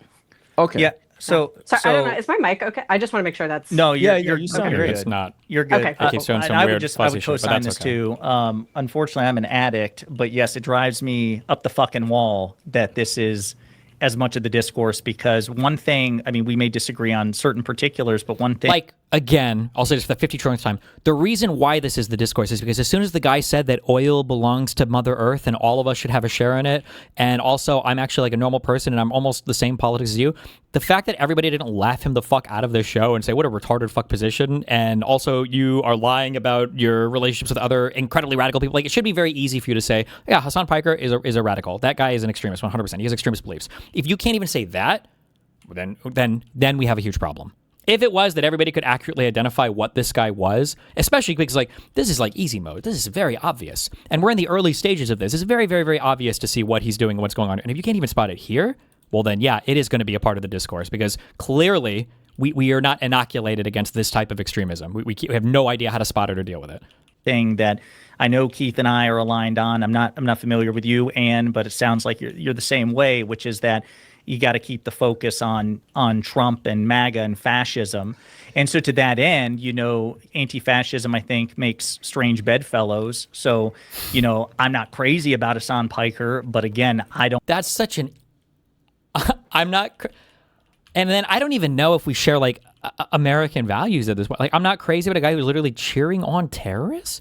Like, is that where we're at right now? Like, our coalition has to... Like, that's... Like, as crazy as it is... Like, there are ways in which communism or anti-Americanism is actually worse than fascism. Like, would you rather have the crazy guy like Donald Trump, who is bombing and killing foreign nationals and bragging about it with no investigation whatsoever, like he did with the Venezuelans? Or would you rather have people like Hassan who cheer on when Americans are getting killed by foreign countries? Like, Jesus Christ! It's just insane. It's just crazy. Don't make most or hardly any of my advocacy against attacking Hassan Piker, because right now he's mobilizing his audience and his resources to defeat MAGA. He's where? Excuse me? Jessiah knows that, like, MAGA is not, like, the primary opponent, right? The Democrats are not like MAGA? Or I'm not sure if he's aware of that or not. Now, hopefully Hassan goes out and campaigns like crazy in fucking... Michigan and Wisconsin for the general, hopefully. If Stevens wins, he won't. Well, yeah, true, actually, true. By, you know, supporting people in Democratic primaries, and some of them go on to win their primaries, and then they'll be up against, you know, Republicans. Now, other people have different priorities, and they think that Hassan's candidates are so illiberal or so radical or such a drag on the party that they want to hash that out in the primary. That's just not my calculus. By the way, just so you know, again, I'm not sure who was aware of political process or not. The primary is where you hash that out when you don't like the other candidates in your party. That's the only time that you hash it out. That's when you're supposed to hash it out. That's the point of that's what a primary is. And so I also, you know, in my evaluation of DSA, I know Hutch wants me to put more stock in the national platform. Fair enough. But my mind instantly goes to Zoran Mamdani and AOC, who are more important than any random bureaucrat in the DSA, and I think are going to play a much more pivotal role in shaping the DSA. I think that's fair to say, than the random person on Fox News. I mean, I shouldn't say random. She is the chair, but I mean, like, she's name, you know. She's no name, and she's not a household name. Like, people don't recognize. No one knows who she is. Right, and I let me put it like this: I would expect that if DSA were to hold elections, like if this person, if Zoran said, you know what, I want to be mayor and chairman of the DSA, that lady would be gone in 5 fucking minutes. That's my expectation, right? So elections, like if this person, if Zoran said, you know what, I want to be mayor and chairman of the DSA, that lady would be gone in 5 fucking minutes. That's my expectation, right? So I totally agree with you. Unfortunately, this is the latest spat in this corner of the internet. I don't understand, because I feel like, for the most part, when I see the more public, visible DSA people that are out there doing advocacy, they present themselves with hostile framing. Their whole pitch is, we want to completely, like, destroy the Democratic Party and replace it and they take an inherently adversarial position, and so but Hutch, I don't understand. Like the Democratic Party isn't worth saving. I'm almost finished. Jesus. And so when you say like, I don't understand why people are throwing such a fit about the DSA when they're over here just trying to give people health care, but that's not how they're presenting themselves. They're okay, I didn't say that. Well, I'm taking liberties a little bit, but like that's the Democratic Party isn't worth saving. It's like, you you disagree with giving people health care, but that's not the issue that I have with DSA. The issue that I have with DSA is that they're foundationally like an authoritarian, like leftist group, and I'm a liberal who likes like liberal things, and so I also have concerns about like, do you have any concerns about El Sayed and Hong like relatively underperforming to the current climate right now? I mean, does it concern you at all? I guess like to that. There's the thing I like to think about with that is Alyssa Slotkin won by, what was it, 0.1%? Was it 10,000 votes? How many votes was she it? she overperformed Kamala in a year where she underperformed Kamala in raw votes. It's just that that most people that voted for Trump didn't vote for Mike Rogers, or not. Alyssa Slotkin is undefeated in competitive races. Like, you understand, she has insane value for the Democratic Party, right? Can we not aspire for more than 0.1%? Like, that's what I mean. And why don't you go win some elections in competitive places? I guess we're trying to now with Francesca and but DSA are not running different. We can but just DSA try are not something different. Okay, but DSA are not running in competitive races though. Now they They're are. only targeting not deep DSA, blue state. but he believes he's definitely more progressive. And he's underperforming. I've never seen a single poll that wasn't internal from him that had him beating. You see, like, the thing that he just did there too, right? Because people argue with me, and it is technically true that El Sayed is not DSA, and then people get mad at me when I say, well, I mean, these people are all aligned. But like, you see what he's doing there, right? This guy is trying to claim him, right? These people do see themselves as aligned. I do think that they have. I think the strategy of who identifies as DSA and who is just like a populist candidate, or I do think there's strategy with how these people coordinate and figure their stuff out. But it's retarded that. Never mind. Fuck it. Say it, Moot. Get it out. No, okay. It is what it is. Really? They're just stealing our party, but they sometimes won't run as our party. Sometimes they're DSA members who are running for Dem. Sometimes they're Democrat who just court the DSA, but like technically aren't DSA members. Yeah. It's electoral. It's strategy. I mean, it's strategy. Yeah. They're smart. So Keith, that's because Hutch. But when you're in a competitive primary, it tends to sink both candidates. And so he hasn't had positive ads out there yet, and there hasn't been like couldn't you say that about any like moderate Democrat who also ran in competitive primaries though? Like, no. But I'm saying it's not fair to compare his polling right now versus when he becomes a nominee. Okay, I'm gonna This is a retarded point. Sure, yeah. I'm not because sure when he becomes a nominee, it becomes. No, I'm just saying that. I understand, but that's like there's going to be tens of hundreds of millions of dollars of positive and negative spent on Abdul and against Mike Rogers, and so until that like it's just not. That's what I mean. And like Mike Rogers has been raised to be running unopposed, so he's probably at his ceiling, Mike Rogers. Whereas Abdul probably has actually more room to grow because he hasn't had quite the analysis. Positive advertising. Keith, your expectation, just so I understand it correctly, your expectation is after the primary is concluded, assuming that, as the polls indicate, that Saeed wins tomorrow, you would expect between tomorrow and by the time of the election, Abdul will increase his margin vis-a-vis Rogers in the general election. That would doing a lot of work there. I think it's listen, Michigan's a swing state. I'm from Michigan. We didn't know. Thank you. But I do think that to compare polling right now, when you have a competitive primary, is not the full story. if you just take the Syed race out entirely and just like disregard it, we just empirically know that more progressive candidates, more left-wing candidates, do worse in competitive races than more moderate candidates. Because that's not up for debate. Maybe that's true. I actually don't know. When has the progressive won and we're talking and done a statewide race? Like, has that happened? They can't even get out of the primaries, man. How can you know they'd lose to the generals? Like, this is the equivalent to like they didn't even look at the Trump case evidence. The judges dismissed him without standing. It's like you couldn't even meet standing, and you think you have a real court case? And like, no. I can link you to in a swing state. Wait, hold on. I can link you to an article from our boy Laksha Jain. He's gonna he'll reference Laksha Jain. There was a split ticket. Yeah, there was a split ticket analysis. They did a meta study over the last 4 cycles, and blue dog Democrats performed the best. Moderate Democrats were in the middle of the pack, and progressives did worse in competitive races. Run in swing states statewide, do they? But they don't. They generally and especially DSA, they don't even target competitive races. They only target deep blue seats. But that's what I mean. Is there's actually not a lot of data to point from because it doesn't really happen. Well, why do you think they don't do that? It's like sometimes people wheel out such a fucking crazy argument. You actually don't even know how to counter it. You're like, wait, what? It's like who do you take, Kobe or Destiny? And it's remember, Destiny's never even been out on the court before. You really don't know how he would perform. He's never had a shot at the NBA. Maybe Destiny would actually be really good. It's why do you think they don't run in competitive races? Why do you think Hong is distancing herself from DSA? Why do you think El Sayed is not, declaring himself to be a member of DSA? Progressives quite often run. They quite often haven't been able to win the primary. It's new. It's a new thing where progressives have a completely different media ecosystem where they can get their messaging out and they can galvanize voters. And so that's why they're becoming more competitive, because they actually don't have to rely on mainstream media to get their voters aware of their existence. So I think there actually haven't been a lot of progressives. To follow up on Hutch's question. Oh, I'm sorry. All right, go ahead. You said something interesting. If I heard you correctly, you said the Democratic Party's not worth saving.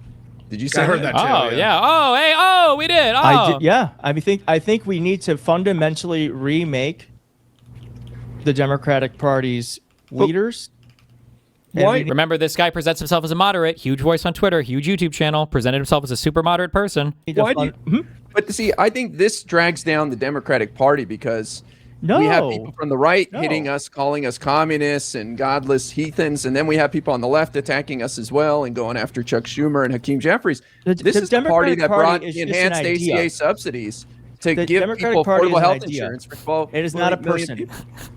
And I think right now the idea of the Democratic Party fundamentally needs to change. Keith, and I don't think that's a new idea. It polls worse than Donald Trump. I think he did. Did you vote for Kamala in 2024? At least. Yeah. Okay. I don't think. I was about to be really fucking triggered. What's your name? Soy pill. Hey. Okay, soy pill. You don't know me, but I've been a Democrat my whole life. I've worked on Democratic campaigns. I was on the Lincoln Project because they wouldn't hire anyone else but Democrats. I was a communications director. I worked for John Ossoff as a senior digital advisor. Okay, the thing is that I don't know how true this is. I have seen what the party can do, but I've also this guy cites his Ossoff experience a lot. He'll bring this up as his bona fides, but I mean he's got a pretty big channel. He's never interviewed or done any content. I don't think I've ever seen him with Ossoff before. I wonder how... Can we not look it up? Well, I think in an article it might say... I think there's a Fox News article because he got in trouble, I think, when he was with the Lincoln Project where people accused him of wrongdoing. I'm sorry, hold on, let me clarify. I'm not saying this guy's never worked with Ossoff before. I'm just saying that this might be a Doug of 8K thing where his work with Ossoff as a senior digital advisor or whatever might have been a media company was hired to do a single ad and he worked as the point of it might be some shit like that, that's all I'm saying. Yeah, that makes sense. Also seen that the party quite often would prefer to have Donald Trump as I think that's president. Absurd, Keith. I think that's absurd. Wait, no, it's not absurd. Wait, Hutch, we just watched Wick just say that. I called him out for it too, by the way. But what? But that's not okay. That's not really at all what Wick was saying. This is why you see how pernicious it is when Pisco is I need you to say it. So you prefer MAGA. You prefer MAGA. You prefer. That's not what Wick means when this guy over here is saying they prefer Trump. The Democratic Party prefers Trump. This is not the same thing that's being said. Wait, well, Wick is not. Wait. Sorry, Bill. Wick is not representative of. Can I make my point? Can I make my point? That's absurd because you were just using flowery language when it came to Hassan Piker. Yep. Just 10 minutes ago. True. And he straight up did not endorse Kamala Harris, worked the entire cycle to undermine her, to try to tie her to, accusing her of literally wanting a genocide. And then you accuse moderate Democrats or the moderate wing of the party of preferring to lose to Donald Trump. That's ridiculous. Nope. It's absurd, man. Nope. We That's threw why. out our That's why I candidate. think the Democratic Party we threw out is very Biden. comfortable having Donald Trump as a foil. That's bullshit. We threw out our candidate. That's Joe Biden and that's the powers that be. That's Nancy Pelosi. That's the Obamas pushing him out. That's all the insiders as well as Pisco woke the base voters. We pushed them out specifically because of electability concerns. And so to act like when it was all hands on deck, I mean that's not true that we wanted. So Trump you were to win supportive okay when there was a primary happening before June, when Marianne Williamson was running, and you were supportive of those candidates? So I did not support Marianne Williamson. I did not support Cenk Uygur. Okay. I didn't support those candidates. And why didn't any major Democrat run against Joe Biden? Yeah, because Joe Biden made the selfish choice to run again. No, but if the party is so healthy, who made that choice? If the party is so healthy, why didn't anyone run against Joe Biden? No, they did. That's different. That's because they weren't even close to having support. You mean, I can't even remember the guy's name. A congressman from New Hampshire. What was his name? Dean Phillips, Marianne Williamson. Dean Phillips. Oh yeah, no rock stars running against Joe Biden. So respectfully, that's a different thing. So saying that Joe Biden made the wrong choice. No, it's not a different thing. It's a sign. It's a symptom of the illness of the Democratic Party. That someone like Joe Biden could run unopposed by people that knew that it was not allowed. That's how every single fucking incumbent goes. Keep in mind too, I am glad this guy finally got here, and there were at least, I guess we need 6 libs or whatever, or 2.5 libs or whatever, to finally get some answers out of these people, so that these things are so plainly obvious to anybody that knows anything about any of these people, right? When they say things like this, they don't mean that people were afraid and the Democrats weren't strong enough and we should have ran. What they mean is that there was an explicit conspiracy in the Democratic Party to push down people that could have ran against Biden because political operatives and people wanted to make money and nobody wanted to confront the truth because everybody's getting paid and blah, blah, blah. That's what they mean. And I'm glad there was finally a little bit of push so somebody could see this. Although this is stuff that should have been known for over a year. People should have known. I can't believe we're just now discovering how out there these people are. But one is primarying incumbent presidents who have 2.5 libs. It's great. Have the party coalesce behind them. This is not how it works. This is completely unheard of. Unprecedented. I think a healthy party wouldn't be saying that. But we had primaries, and all 4 of those people lost because anyone who might have opposed them didn't want to.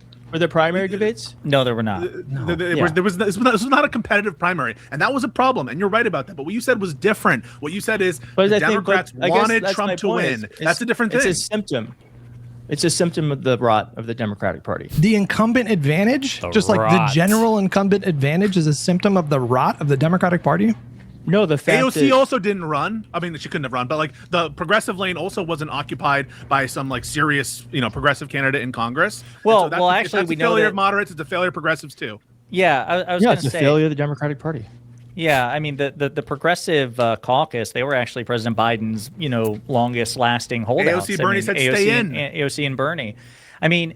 Wait, can we pause there, Keith? Keith, you're not going to call them that Sanders and AOC wanted Trump to win, correct? Sanders and AOC wanted Trump to win?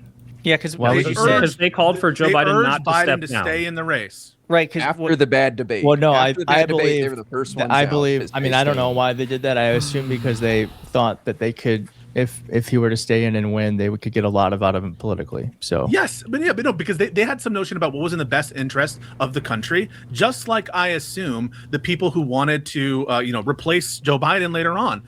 But you're assuming that they want Trump in office, and I think that's what's the evidence for that proposition? They might be willing to take actions that are inure to the benefit of MAGA Republicans, and I'm the first to call them out on that. But I think it's a little bit much to say that Joe Biden wanted to lose or Kamala Harris wanted to lose, or they were okay with losing. I think it's being a little unfair maybe to Keith. Let me try to defend. I think Keith is saying Democrats enjoy having MAGA and Trump as a foil, and maybe they're too reliant on it. Is that what— I don't understand why, again, Bragg, he said he was did he say a digital communications consultant? Senior digital advisor. Senior digital advisor to Ossoff, and then worked with the Lincoln Project. And then, he's done all this Nikki stuff. Fried is the next person. Why do we have to translate for him? Hello? Yeah, he's retarded. What you're trying to say, Keith? Yes. No, but you said what's sure, the but evidence of that? That's fair because we do pointing at MAGA and saying we need to stop this. This rallies people. I know all of our channels do better. So charitable. Why? better when MAGA's in power. I don't even know if that's true. I think we do better around election time, but not a single person here would deny that. But that's not good. That doesn't mean I want MAGA to win, for USA to get dismantled, for our rights to be fucking shot, right? Like, this is ridiculous that we like, oh yeah, like, well, I really want to make money on my YouTube channel. No, the Democrats really want to like garner support. I don't think you want MAGA to win, but I'm just saying I don't think that it's keeping a lot of established Democrats or like high-paid consultants up at night that they get to run against Trump for a third time. That's all I'm saying.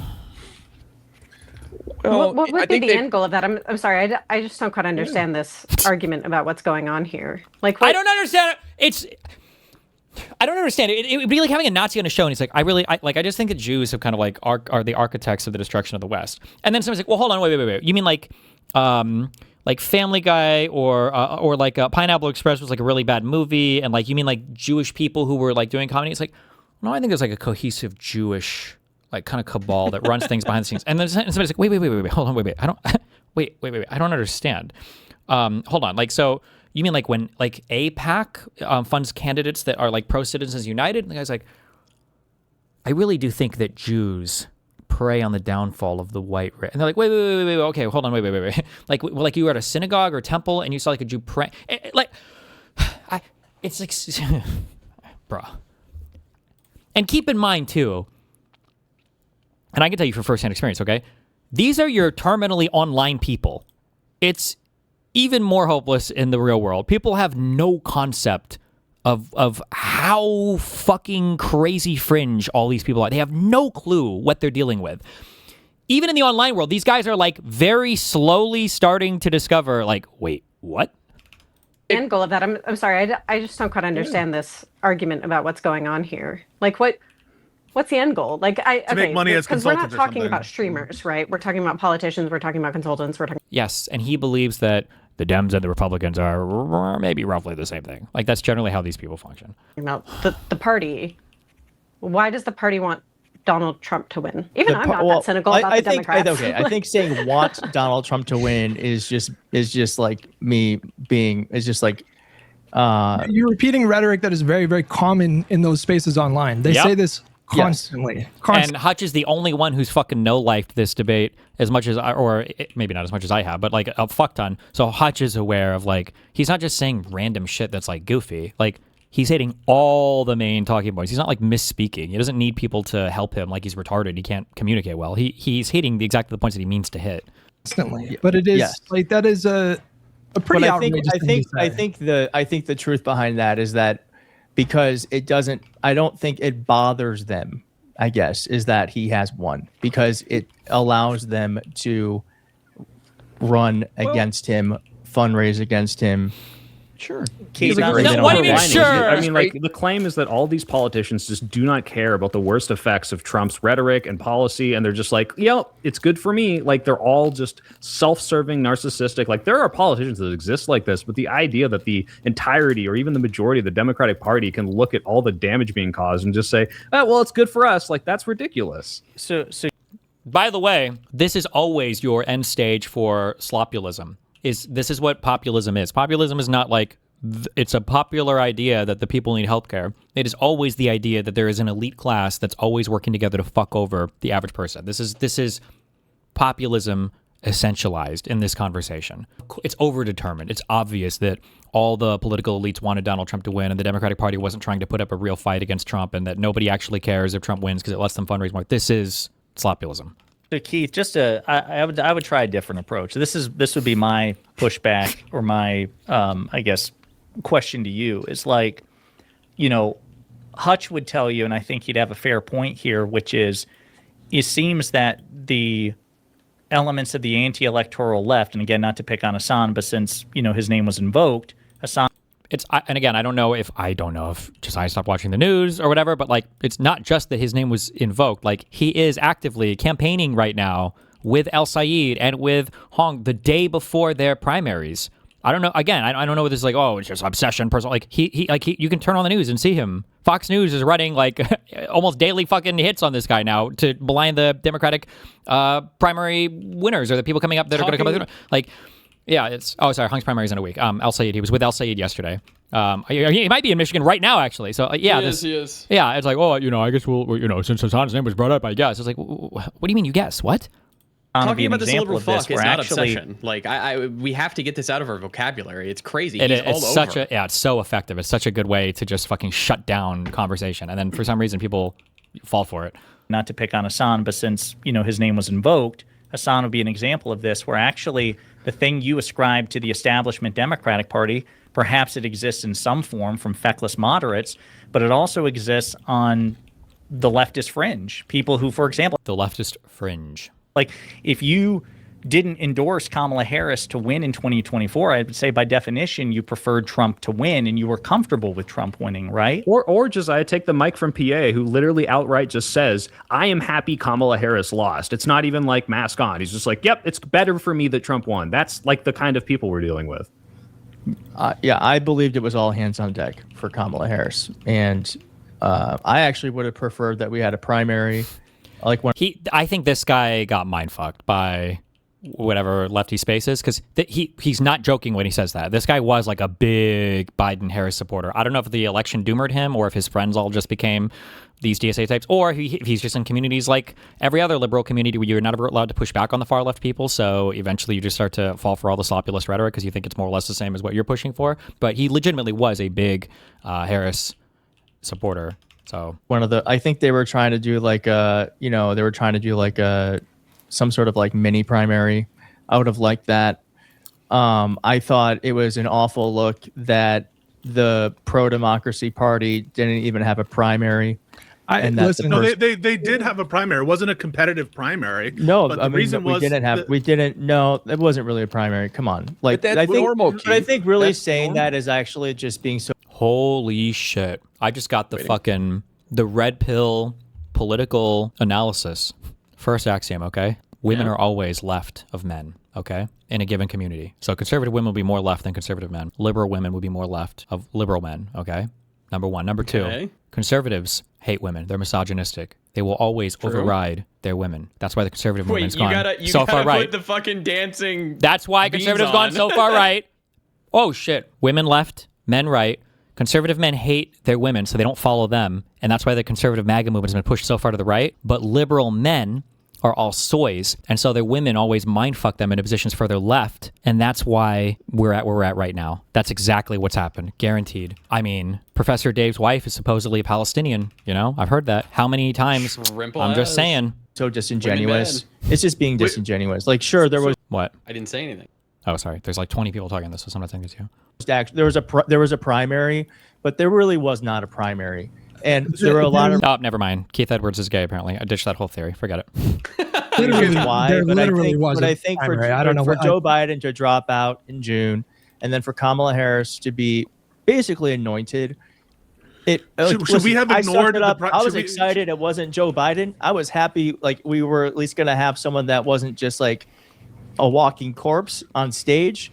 But I think that we would have all benefited from someone. I think the reason why we lost is because we didn't have someone that could speak to more of the issues of the party than just someone who just had so many problems. I'll agree with you that I wish there was a more competitive process, but unfortunately, at the moment, just like with Troy Jackson up in Maine, the primary, whether you like it or not, did occur. And so when I hear this, I'm like, what did you want to happen? Did you want them to throw out the primary that actually did occur, and illegally, by the way, in violation of the rules? To me, I would have preferred that every single one of the members or the delegates actually would have participated in a more competitive process, but it didn't work out that way, and that's to the shame of Joe Biden. But again, it doesn't mean that there's this nefarious intention to just keep Trump around to make money for consultants. I think that's a step too far. No, I'm not alleging that. Did the National DSA endorse anyone? Did the National DSA endorse anyone for president in 2024? Nope. I have no idea. Do you know? Are you asking? I don't think they did. He's a political consultant, huge YouTube channel, is part of the DSA. How do you not know? Really? He's lying.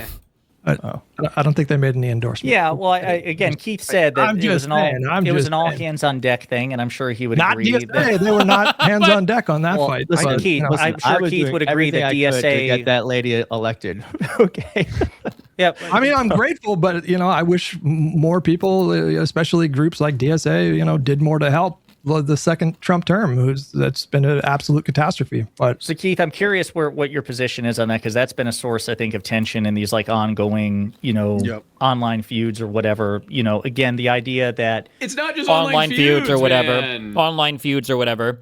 It's such dismissive language.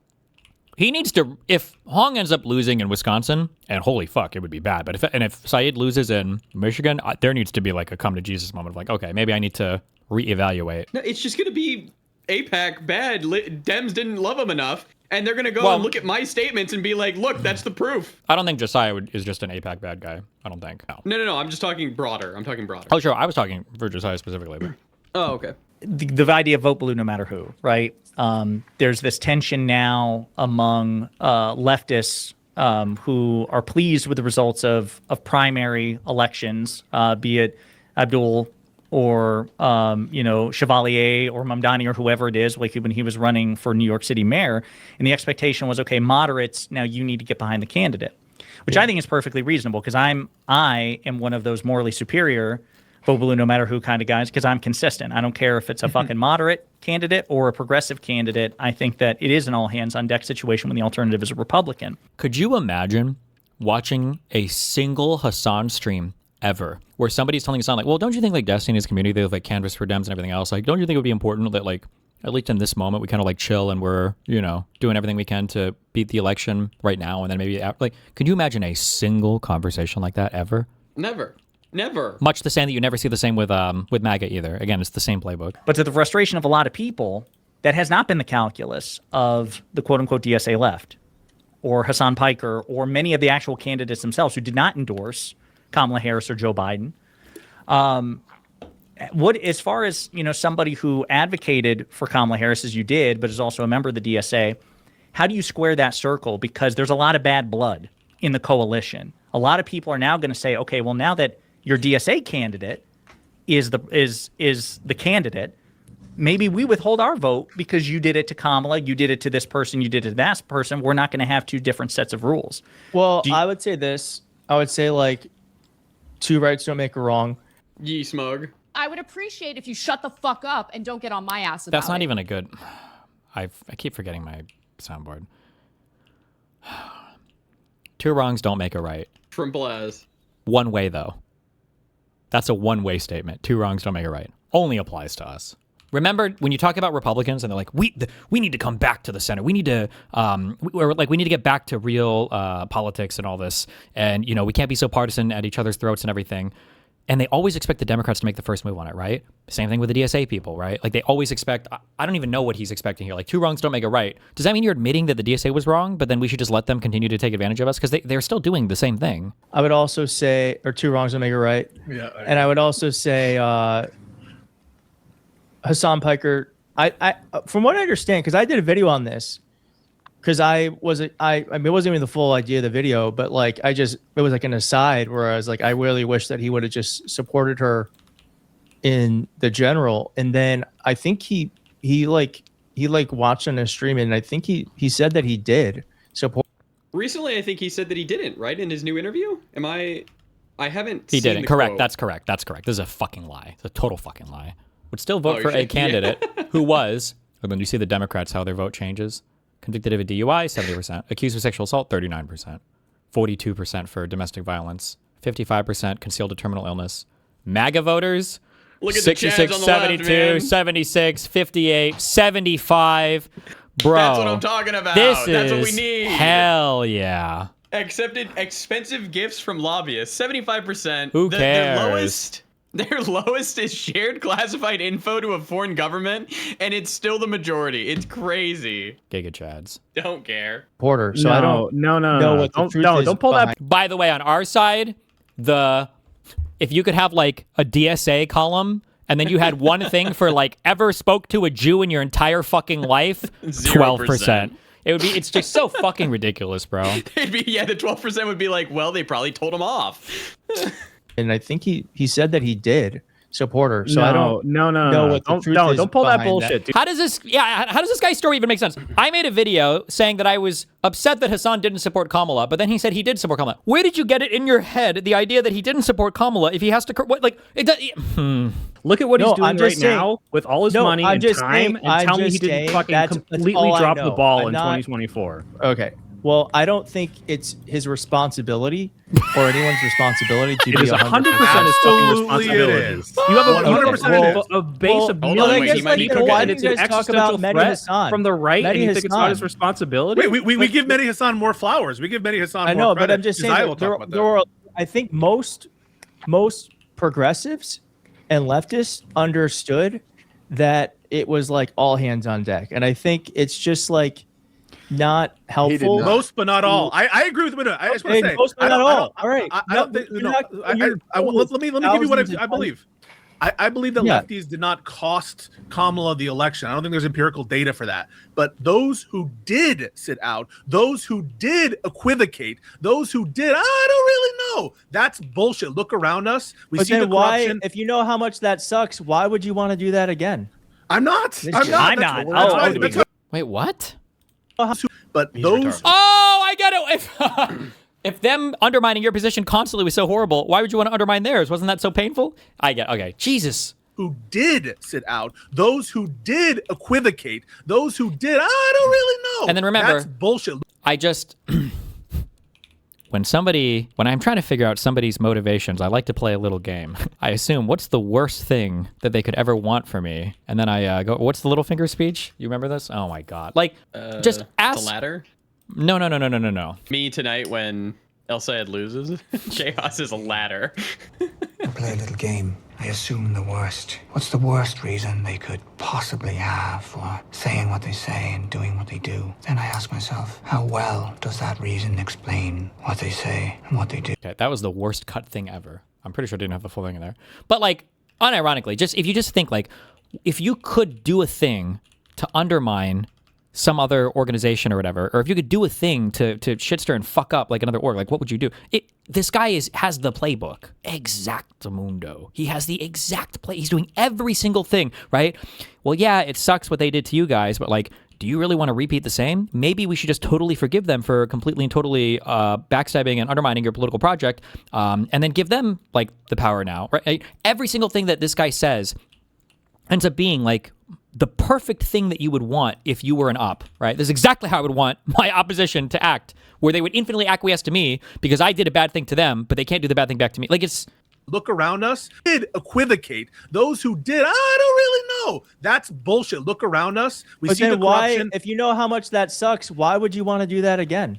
I'm not. That's why we're grilling. That's why we're grilling Wick for considering voting for a MAGA Republican. But what we have a problem also, with Josiah was pointing out, why the fuck should the people, I get the spite-driven people. I think they're wrong, and I think you should still vote blue no matter who. But if you're going to have these people who did not hold these principles, who have already signaled that they won't do it in 2028, say, oh, you have to rally for our candidate. Why the fuck should they listen to you? I mean, I'm going to say they should because I don't want MAGA to win, but I can understand a lot of people being spite-driven. It's why the fuck should I listen to you? You didn't listen to me, right? Well, and to be clear, they're not talking about you, Wick, or Keith. They're not talking about you specifically. These guys are close friends. I'm sorry. They must be. Yes, they are. Okay. Are they? Wait, is that confirmed? I don't know if close, but he invited Keith on the podcast, I'm pretty sure. They tweeted each other and stuff. Okay, because he's given him so much cover, and he's doing soothing here. He's I don't know. Well, and to be clear, they're not talking about you, Wick, or Keith. They're not talking about you specifically. They're basically because you were all hands on deck 2024. Yeah, the point of the question was basically as somebody who used to work on campaigns and is now a political commentator and is also a member of the DSA, are you concerned about that tension, this feud between the two factions of the lib left coalition of the Democratic Party? I'm just glad that it's happening now. I think it's good. I think this stuff is healthy. I don't think it's good. I don't think it's got to be strategic, dude. These guys are so good. Okay, they're so smart. They're so sneaky. It would be healthy. I might not even mind. Maybe I'd have to think about it. But I might not even mind a socialist wing in my party. because I think maybe there are ideas that we can yoink from them or whatever, but it has to be an open competition. We have to be able to fight on it. That's where the healthiness comes from. It's like saying like maybe it would be good to get a flu vaccine. And it's like, okay, true. And it's like, but would it be good to get a flu vaccine if you were 100% immunocompromised, and if like even an attenuated virus vaccine were to inject you and then you'd get infected with the flu and die or whatever? Like, no, that's not, then hold on, well, it's not good now. You're assuming, when you say like a thing is good, like competition is good, you're assuming there are like competitors in the arena that are going to be fighting and trying to make the best argument for the thing. That would be fine, but we're not allowed to do that. We're never, ever allowed to hit left. Yeah, go ahead, what? I feel like a lot of the time, they just don't like democracy. Like, they don't like that sometimes they lose, and then they just, like, throw the baby out with the bathwater over everything. A little bit, yeah. But what the problem that happens when you become conspiratorial is that your beliefs you're never shaken. Your beliefs are never shaken because there's always something. Right? It's like it's almost like how people who are sexually assaulted, who are religious. Actually, this might actually be sexual assault. This might actually be all forms of trauma. But like being religious is considered a protective factor for traumatic events in your life against developing PTSD. And I think the theory, the idea is that because you have a way of seeing the world, a way of structuring and making sense of things, including traumatic events, it lets you cope with the events easier. Because now it's like, well, there's a reason at least why this happened. And conspiracy theorists are the exact same way. And you can tell by their behavior because they never really change up their political ideas or anything, especially for like MAGA, right? It's more just like, well, there was a deep state, there was a conspiracy, there was something else. It's just more of the public needs to hear our ideas and then they'll all be on board with it. There's always like a reason why they lost that has nothing to do with them themselves, they themselves. So it makes them incredibly tenacious against developing any kind of like self-reflection or insight. There's always that's why after we lost the election, now it was like we all have to go back to the drawing board and figure out, what we need to change about our entire political movement because clearly something is wrong and broken on the liberal side, but never on this their is side. Also scary when, like, if they lose, like, let's say they lose tonight with El Sayed or whatever. It's scary because now we're going to have to deal with, like, these fucking schizos of, like, oh, well, the only reason they lost is AIPAC, so next time we actually need to do XYZ. We need, like, they're just going to keep evolving their... Well, yeah, they already. Crazy ideas. I mean, that's already established. That's been happening since the Bernie shit. Yeah. Yeah, they will 100%. If their candidates lose, they will be blaming AIPAC, of course, 100%. Yeah, that's like overdetermined. Do you think we'll get a live and learn panel on all of the people not voting for Stevens? I mean, they might. No, I mean, like usually these guys will like call them out, quote unquote. But the thing is that they're never going to call them out in a meaningful way because those other people don't ever host their own criticism, so they're never going to see the call outs, right? Yeah.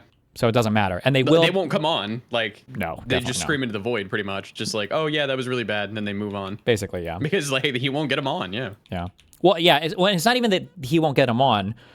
Again, I'm still assuming in good faith. It's because like, I think given the opportunity to invite them on and have a debate over it, I think Pisco or Soy Pill at least would argue with these people, but they would never accept that framing to come on and argue just that point, Yeah. Hutch, you've been a little snarky with me on Twitter, and I think like that's fine. And so is Destiny. Destiny is like calling me a white guy, like a rich white guy who's trying to be oppressed. Not true, but like. By the way, do you know why I said that? And he is rich. Almost everyone is working class if you work to make a living. Oh, God. The capitalist class derives income from capital rather than labor. This is a Marxist take, by the way. This is not like a liberal take or a far left take. This is just a Marxist take. And then this is one of these. This is in response to. This is in response to. I don't know. Flying out to Detroit on a Monday morning whim to volunteer for a statewide race as an out-of-state visitor for 3 days doesn't sound very working class to me. I was just gonna say like every one of these fucking YouTubers who is rich, by the way, wants to, for some reason, still be seen as like the everyday guy. I don't know. A little bit, yeah. Snarky with me on Twitter, and I think like that's fine. And so is Destiny. Destiny is like calling me a white guy, like a rich white guy who's trying to be oppressed. Not true, but like I don't think I've been pretty tame with you. I've been pretty tame with you. I know. But I don't think that stuff is particularly helpful. But what about calling me sex pestiny, molestiny, rapestiny? Like, but no, it's all right. They'll never, or saying every single thing is AIPAC funded, or when Hassan was making fun of the way Haley Stevens talks, or when you have you yourself constantly attacking people in Texas related to Crockett and Tallarico, shitting on all the black voters, and like it's never productive. Again, I don't know how many more times I have to say this. It's never productive when our side does it. It's always acceptable when their side does it. That's always how it works. True. Every single time. That's always how it works. I do think it's good that that these dynamics are unfolding in campaigns and online, and that we are able to have these internal battles to see the future of the party. I don't think it hurts. I think it's good. It's a net good that Haley Stevens is 100% behind Israel. She has $60 million of outside money helping her out, and you have someone like Abdul who is showing a different version of what the Democratic Party can be. Oh, so that's you can either be Jew-backed and funded, or you can be a moral, good, righteous human being. Gotcha. Okay. And the Democrats in Michigan are going to decide who their candidate is. I don't think that's a bad outcome, but I just think that there are going to be hurt feelings, and people are going to wish that their candidate won. Yeah, but it's then the job of the campaign of Abdul to do what he can to try to win over those voters and make sure that they feel like they have. Oh, like what Wick said. There you in go. His tent and in the campaign. Earn my vote. All right, so I don't. I just don't I don't. Triple S. Primaries are not bad. I think we've actually suffered because we haven't had enough of them. I don't know. But he's already poised. He's already poisoned the well with that by criticizing Gretchen Whitmer for endorsing his opponent, a popular governor. true. But Keith, I have to say, having a primary when you have an incumbent president who hasn't done a second term is not normal at all. Historically, you do not challenge the president who's It's not running only for not re-election. normal, You it's get retarded to do it. Yeah. behind it. And if Biden had hit a single in that debate and done just fine, we wouldn't even be having this conversation. So for you to be upset about we didn't really have a primary, I feel like you're playing into MAGA's concern trolling about our democracy is not really being held up by Democrats. So I don't understand how God doesn't understand this. He's not concern trolling. That's his legitimate belief. He legitimately believes that the Democratic Party is not democratic. He believes that. That's his actual opinion. How dare you challenge Trump with his saying the election's rigged? You guys rigged the election. I mean, I think we have to be careful with that. I think we're just going to agree to disagree on that because I think it's fundamentally one of the worst. I think it's historically we'll look back and that's one of the worst decisions that our party ever made was not challenging Joe Biden it wasn't to run again when it wasn't like a decision. And there's no one here. There's no one here on this live stream or anyone watching that could have made the decision for him. But there are probably about 5 people who were very important, very well paid, that saw what was going on, saw how badly he saw how bad he was getting, and decided that it was worth their proximity to power and their ability to make money that he continue a campaign that they knew he could not win versus it was all intentional. letting go That's of right. that power, telling him the truth that it was not going to be able to happen. There were a couple and such letting advisors. an actual primary unfold. Look, there was a couple such advisors, but here's the problem I have to IRI's point. There's this narrative that there was a broader conspiracy among the Democratic elites, among the Democratic Party, even to be like a party to that conversation. That's what he's saying. Yes, that's what he's saying. Hello, that is yes, correct. That's right. That's what he's saying. And to do the actions that you're attributing to a couple of people more broadly, but that's just not true. And if you look at how the decision was made and how it's reported on, it was almost like there wasn't even an inflection point at all. There wasn't a decision point at all. And behind the scenes, many of the quote unquote elites were highly critical of this decision. And some of the people who were think about Pelosi coming out and being like, it's up to Biden to make his decision after Biden had already made his decision to stay in the race. They were just attacking him constantly to do the thing that you think was probably in the best interest of the country, which is for Biden to step down from the race. That's the Democratic elites. I don't think it's really courageous in June of 2024 to say that Joe Biden should rethink his decision to run. I think it would have been brave in December of 2022. Asking a guy in a campaign to step down as the incumbent is going to be brave no matter what. The presidential you have to tell the incumbent, president to stop running in the middle of a campaign. This is completely unprecedented. It just doesn't happen. The reason why incumbents have such an advantage is because they're incumbents. And so I know. We did have a primary. You can say that I don't know what you're suggesting. The DNC should have gotten involved in what elevated who Marianne Williamson, who nobody wanted to challenge Biden because he had enough support from primary voters to easily coast to. Well, that's not second. But I guess if I'm remembering correctly, polling always said even after the November midterms in 2022 that the Democratic Party wanted someone else and that they thought Joe Biden was too old? That's not, well, they had concerns about his age, but he had the support. I think that there was, he had the support, Hutch, but I think there was polling that Democrats would have preferred someone else and someone younger. So at that time, I could be wrong about that. Yeah, but that's also like, what a bullshit question. Like, do you prefer that we would have like a better candidate? Yes. Well, yeah, obviously. Like, if you ask people, like, would you prefer a different candidate? Well, of course you're going to think somebody better, right? Obviously. Like, yeah, I guess. Of course. Sure. Yeah, of course. Obviously. Yeah. Like behind closed doors, but the people closest to him knew that he was starting to age rapidly, and that was just never disclosed to us.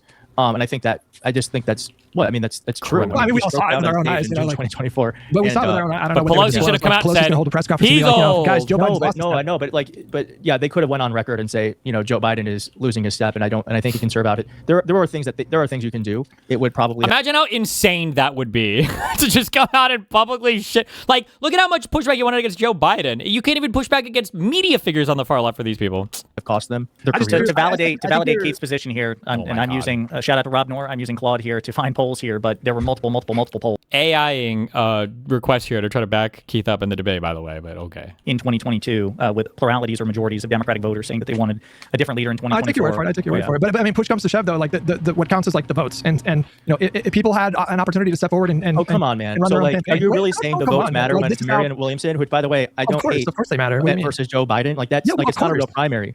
Well, I don't know what that means. Like the DNC, who would they have like elevated to challenge Biden? Nobody wanted to run against him. That's not he doesn't elevate anyone. It's just I guess that's like back to my point of like there's a fundamental sickness in the Democratic Party where there is, and we're seeing it kind of play out in real time where like they think primaries are offensive. That we're just we're elevating.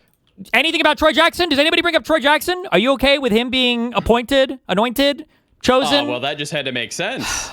There was no single time. election with an income that has been run for the entirety of history, pretty much. It's a sickness. It's a sickness that has existed since the dawn of America. I know. That's what he means. That's what he means. Socialism. It is. I mean, listen. We used to not even have primaries. I think this is good that we have these now because it used to be that we didn't even have primaries, right? It used to be that like truly party bosses picked the nominee. So it's good that we have this. But I just think that it's just to me a sign of something that could be better. That we really we should feel that people should be able to challenge the leader of the Democratic Party. No one did. They lost really bad. No one did. No one really did. Actually. No. Right? Palmer won the America Samoa primary. Dean, what was his name? Dean Phillips. Yeah. Dean Withers. Dean Withers is a bit too young. Guys, we're coming up on 2 hours. Do we want to give our endorsement of Said or Stevens before the big election tomorrow? All right. Said wants to expand the Supreme Court, so I am Said all the way. I'll start. Keith, by the way, Keith, real quick, are you pro packing the court? Please tell me you're pro packing the court. Yeah. Okay, there we go. Okay. All right. I'm pro Said. Money out of politics. I want. He's pro-Ukraine.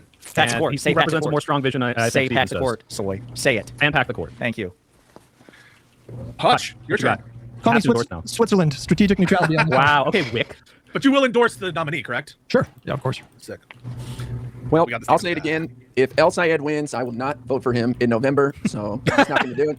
I hope other people vote for him, though. But in all seriousness, I'm in California, so it doesn't matter. I'm joking. But I support Stevens. Based on the poll, she has a better chance against Mike Rogers. I don't agree with Keith that he's got more room. I think he's got more people to lose. In fact, I think a lot of those Stevens people are going to go over to Rogers, who could have been one, because he's being put on. There's a show being put on that he's too extreme. And he's associating himself with people like Hassan, who I think it's unnecessary blow to his own campaign to associate with that guy. And I think the polls show he's losing to Rogers, and I don't know how he's going to clean that up, because Gretchen Whitmer's not going to come out heavy hitting for him after he talks shit on her. Keith, what about you? But you better believe these guys are all going to get so fucking ass-pained if Whitmer doesn't come out and give him the most fucking full-throated endorsement. I think you're next in line. Let's stick it to him. Stick it to him. With Stevens? with Ann, what about you? I'll say for sure. I think whoever wins, I would plug my nose in support, just regardless. I think that's like the general consensus, right? Like anything but MAGA. Sure. Vote blue no matter who. That's right. Some people on the show hadn't been saying this, but I think everyone here agrees. I do want to say, though, Keith, I'm scared. No, it's not you. It's not you. Sorry. I think we have a bigger problem in the Democratic Party where we've turned it into a sport to shit on our own leaders and our own party. And who's done that? It's like we think we're helping by criticizing, whereas we've got rock stars like Tallarico and John Ossoff, and some people may be unhappy with Chuck Schumer, but he's the reason why we have some of these people like Roy Cooper, Manchin. Mary Patola. He's the reason why we were to achieve so much stuff under Biden with a 50-50 split Senate. And I know a lot of people say it's crumbs and all that, but I was making a point earlier.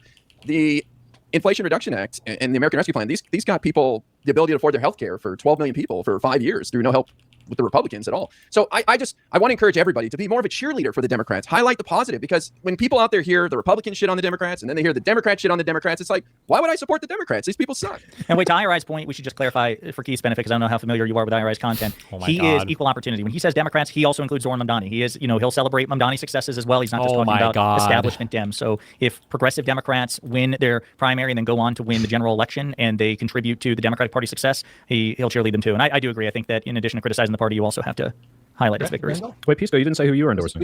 I did, but if you didn't hear me, Obviously. El Sayed on issues related to structural reform, court expansion, and yeah, I think he's more likely to vote to do those things. So yeah, now that some polls are coming out showing, again, I think it's still equivocal, and it's in terms of the lead that Stevens has relative to El Sayed over Rogers. But that's the reason why I'm supporting El Sayed. And at this point, there's also polling indicating that I think El Sayed is the overwhelming prohibitive favorite to win the primary. And at this point, I think people just got to start dealing with the reality that we got to support this guy. All right. Well, sorry we couldn't go for like Keith. Oh, go ahead. Oh, sorry. Last thing that I've been meaning to get out. I think there's supposed to be a natural, and a lot of you will probably disagree with me because I'm, of course, further left than probably everyone here. I think there's supposed to be a natural ebb and flow of the party and the ideologies and the people and the members and all that.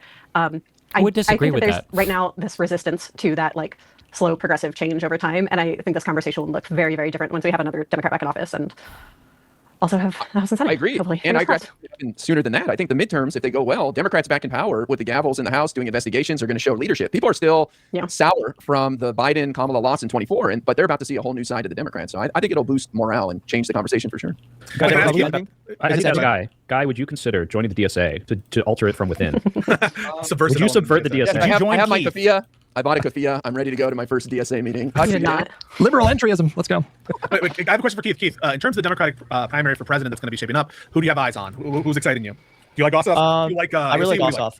I like Ossoff, but I work for him, so I feel like that's not fair. Yeah, you're biased. I forgot about that. I would like to work for President, please. So Ossoff is actually standing off screen with a loaded gun, telling Keith to give that answer right now. Okay, your non-Ossoff selections, who would be your roster? Can we just pause? Yeah, honestly, I want to ask about the Ossoff stuff. Ossoff is a moderate. You would agree with that, Keith? Yeah. Yeah. So he didn't even have the balls to run against Biden in 2024 because he was part of the sickness. True. All right. Sorry. Go ahead, Josiah. My bad.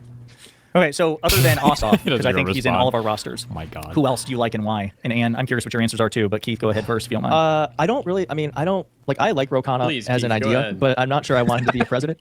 I really like AOC, but I want her to run for Senate. I want her to run against Chuck Schumer if we can. Here's my hot take. That's going to sound smart, but I'm sure other people have said it, is that I really think that whoever it's going to be is probably someone we're not even talking about. There's going to be so much is going to change after the midterms. It's going to be a reset. And I just think that I have to imagine that there's going to be someone, hopefully there's going to be 20 people who run. My take, by the way, 2 years ago when everyone was like, oh, you want Newsom? Can you talk about Newsom? Can you talk about? It's like, oh my God, guys, we're so far away from the presidential election. Jesus. And we have a double-decker stage where there's just rows of Democrats trying to be the nominee. I hope for that. And I'm just hoping there's going to be someone that we're just not considering right now that will rise up. But I just no one really excites me yet, but that's okay because we're not even near it yet. What are your priorities, just out of curiosity too, about what they should do? Bro, I want someone to be lock him up. I want lock him up. I want someone that's going to go after Trump. All this fucking, can we swear? All of this fucking insider trading, the grifting. We have to be a nation of rules and laws. We have to be. And so there has to be my ideal candidate is we're going after all the crooks. You should be fully in the tank for Newsom then, right? What? I don't think has he said that? I don't think he said lock him up. Oh my God! I don't know anything about Newsom. I hate Newsom. I don't know. He hates him. He hates him. He hates him. About accountability. He hates him. I'm all about that. He has a visceral hatred of Republicans that goes back decades. That guy will be aggressive if he gets the nominee, which I don't hope that he does. But so, all right. And what about you? True. We talked about this actually, Pisco, a while ago. I don't know if you remember this. You were on TikTok, and I hopped on your TikTok panel. Yeah. Yes. I mentioned. That's right. Okay. Okay. No, I forgot about it, but I run it. Yeah. I'm just chopped liver, but no, I mentioned then, and I'll reiterate this. I'm very Ossoff pilled. I think if I had to pick a viable candidate, I'm not opposed to Newsom. I think obviously in an ideal world, probably AOC. I'll reiterate, what Keith said there, but I'm still I want somebody who's vehemently anti-ICE. Same kind of vibe that Keith is on, the lock 'em up kind, I need someone who's going to come here and be look, these thugs are out in the street arresting your neighbors, causing fucking havoc. We need somebody who has the fighting rhetoric, True. We got to cut this shit out. What Andy Bashir sneaking in there with his did you see his post about Rand Paul? He's Rand Paul, if he had balls, would be in Donald Trump's hands or something. You're just talking mad shit. I'm Andy, the Mr. Rogers of U.S. politics. I know. I was not expecting that. Yeah. Because that's my big knock on Andy. I used to live in Kentucky, and I like Andy. I think he's a very competent governor. He's very popular. He has a way about him. But I just don't think, as a general proposition, he has the ruthlessness necessary for the next Democratic candidate. And if we get another Joe Biden, I'd still maintain Biden was the best president of my lifetime. But we need a departure from Biden when it comes to the whole, we're just moving forward. Oh no, I want at least the first and second term of the next Democratic administration to be all about punishing corruption and structural reform. So, I mean, Biden's DOJ did indict Donald Trump in 2 different. True. Wow. There we go. The Merrick Garland fan club right here. Neither here nor there. Yeah, Merrick Garland really. Merrick Garland should be 20. Merrick Garland 2028 is what you're saying. That's what you want, Pisco. It's the world that Pisco wants. Let him retire, but I think he gets way too much shit. You should be given shit to the Supreme Court for Trump versus United States. That horrible decision. By the way, folks, if we're plugging stuff near the end of the show, I have a 10-hour immunity debate start. Okay, that's basically it.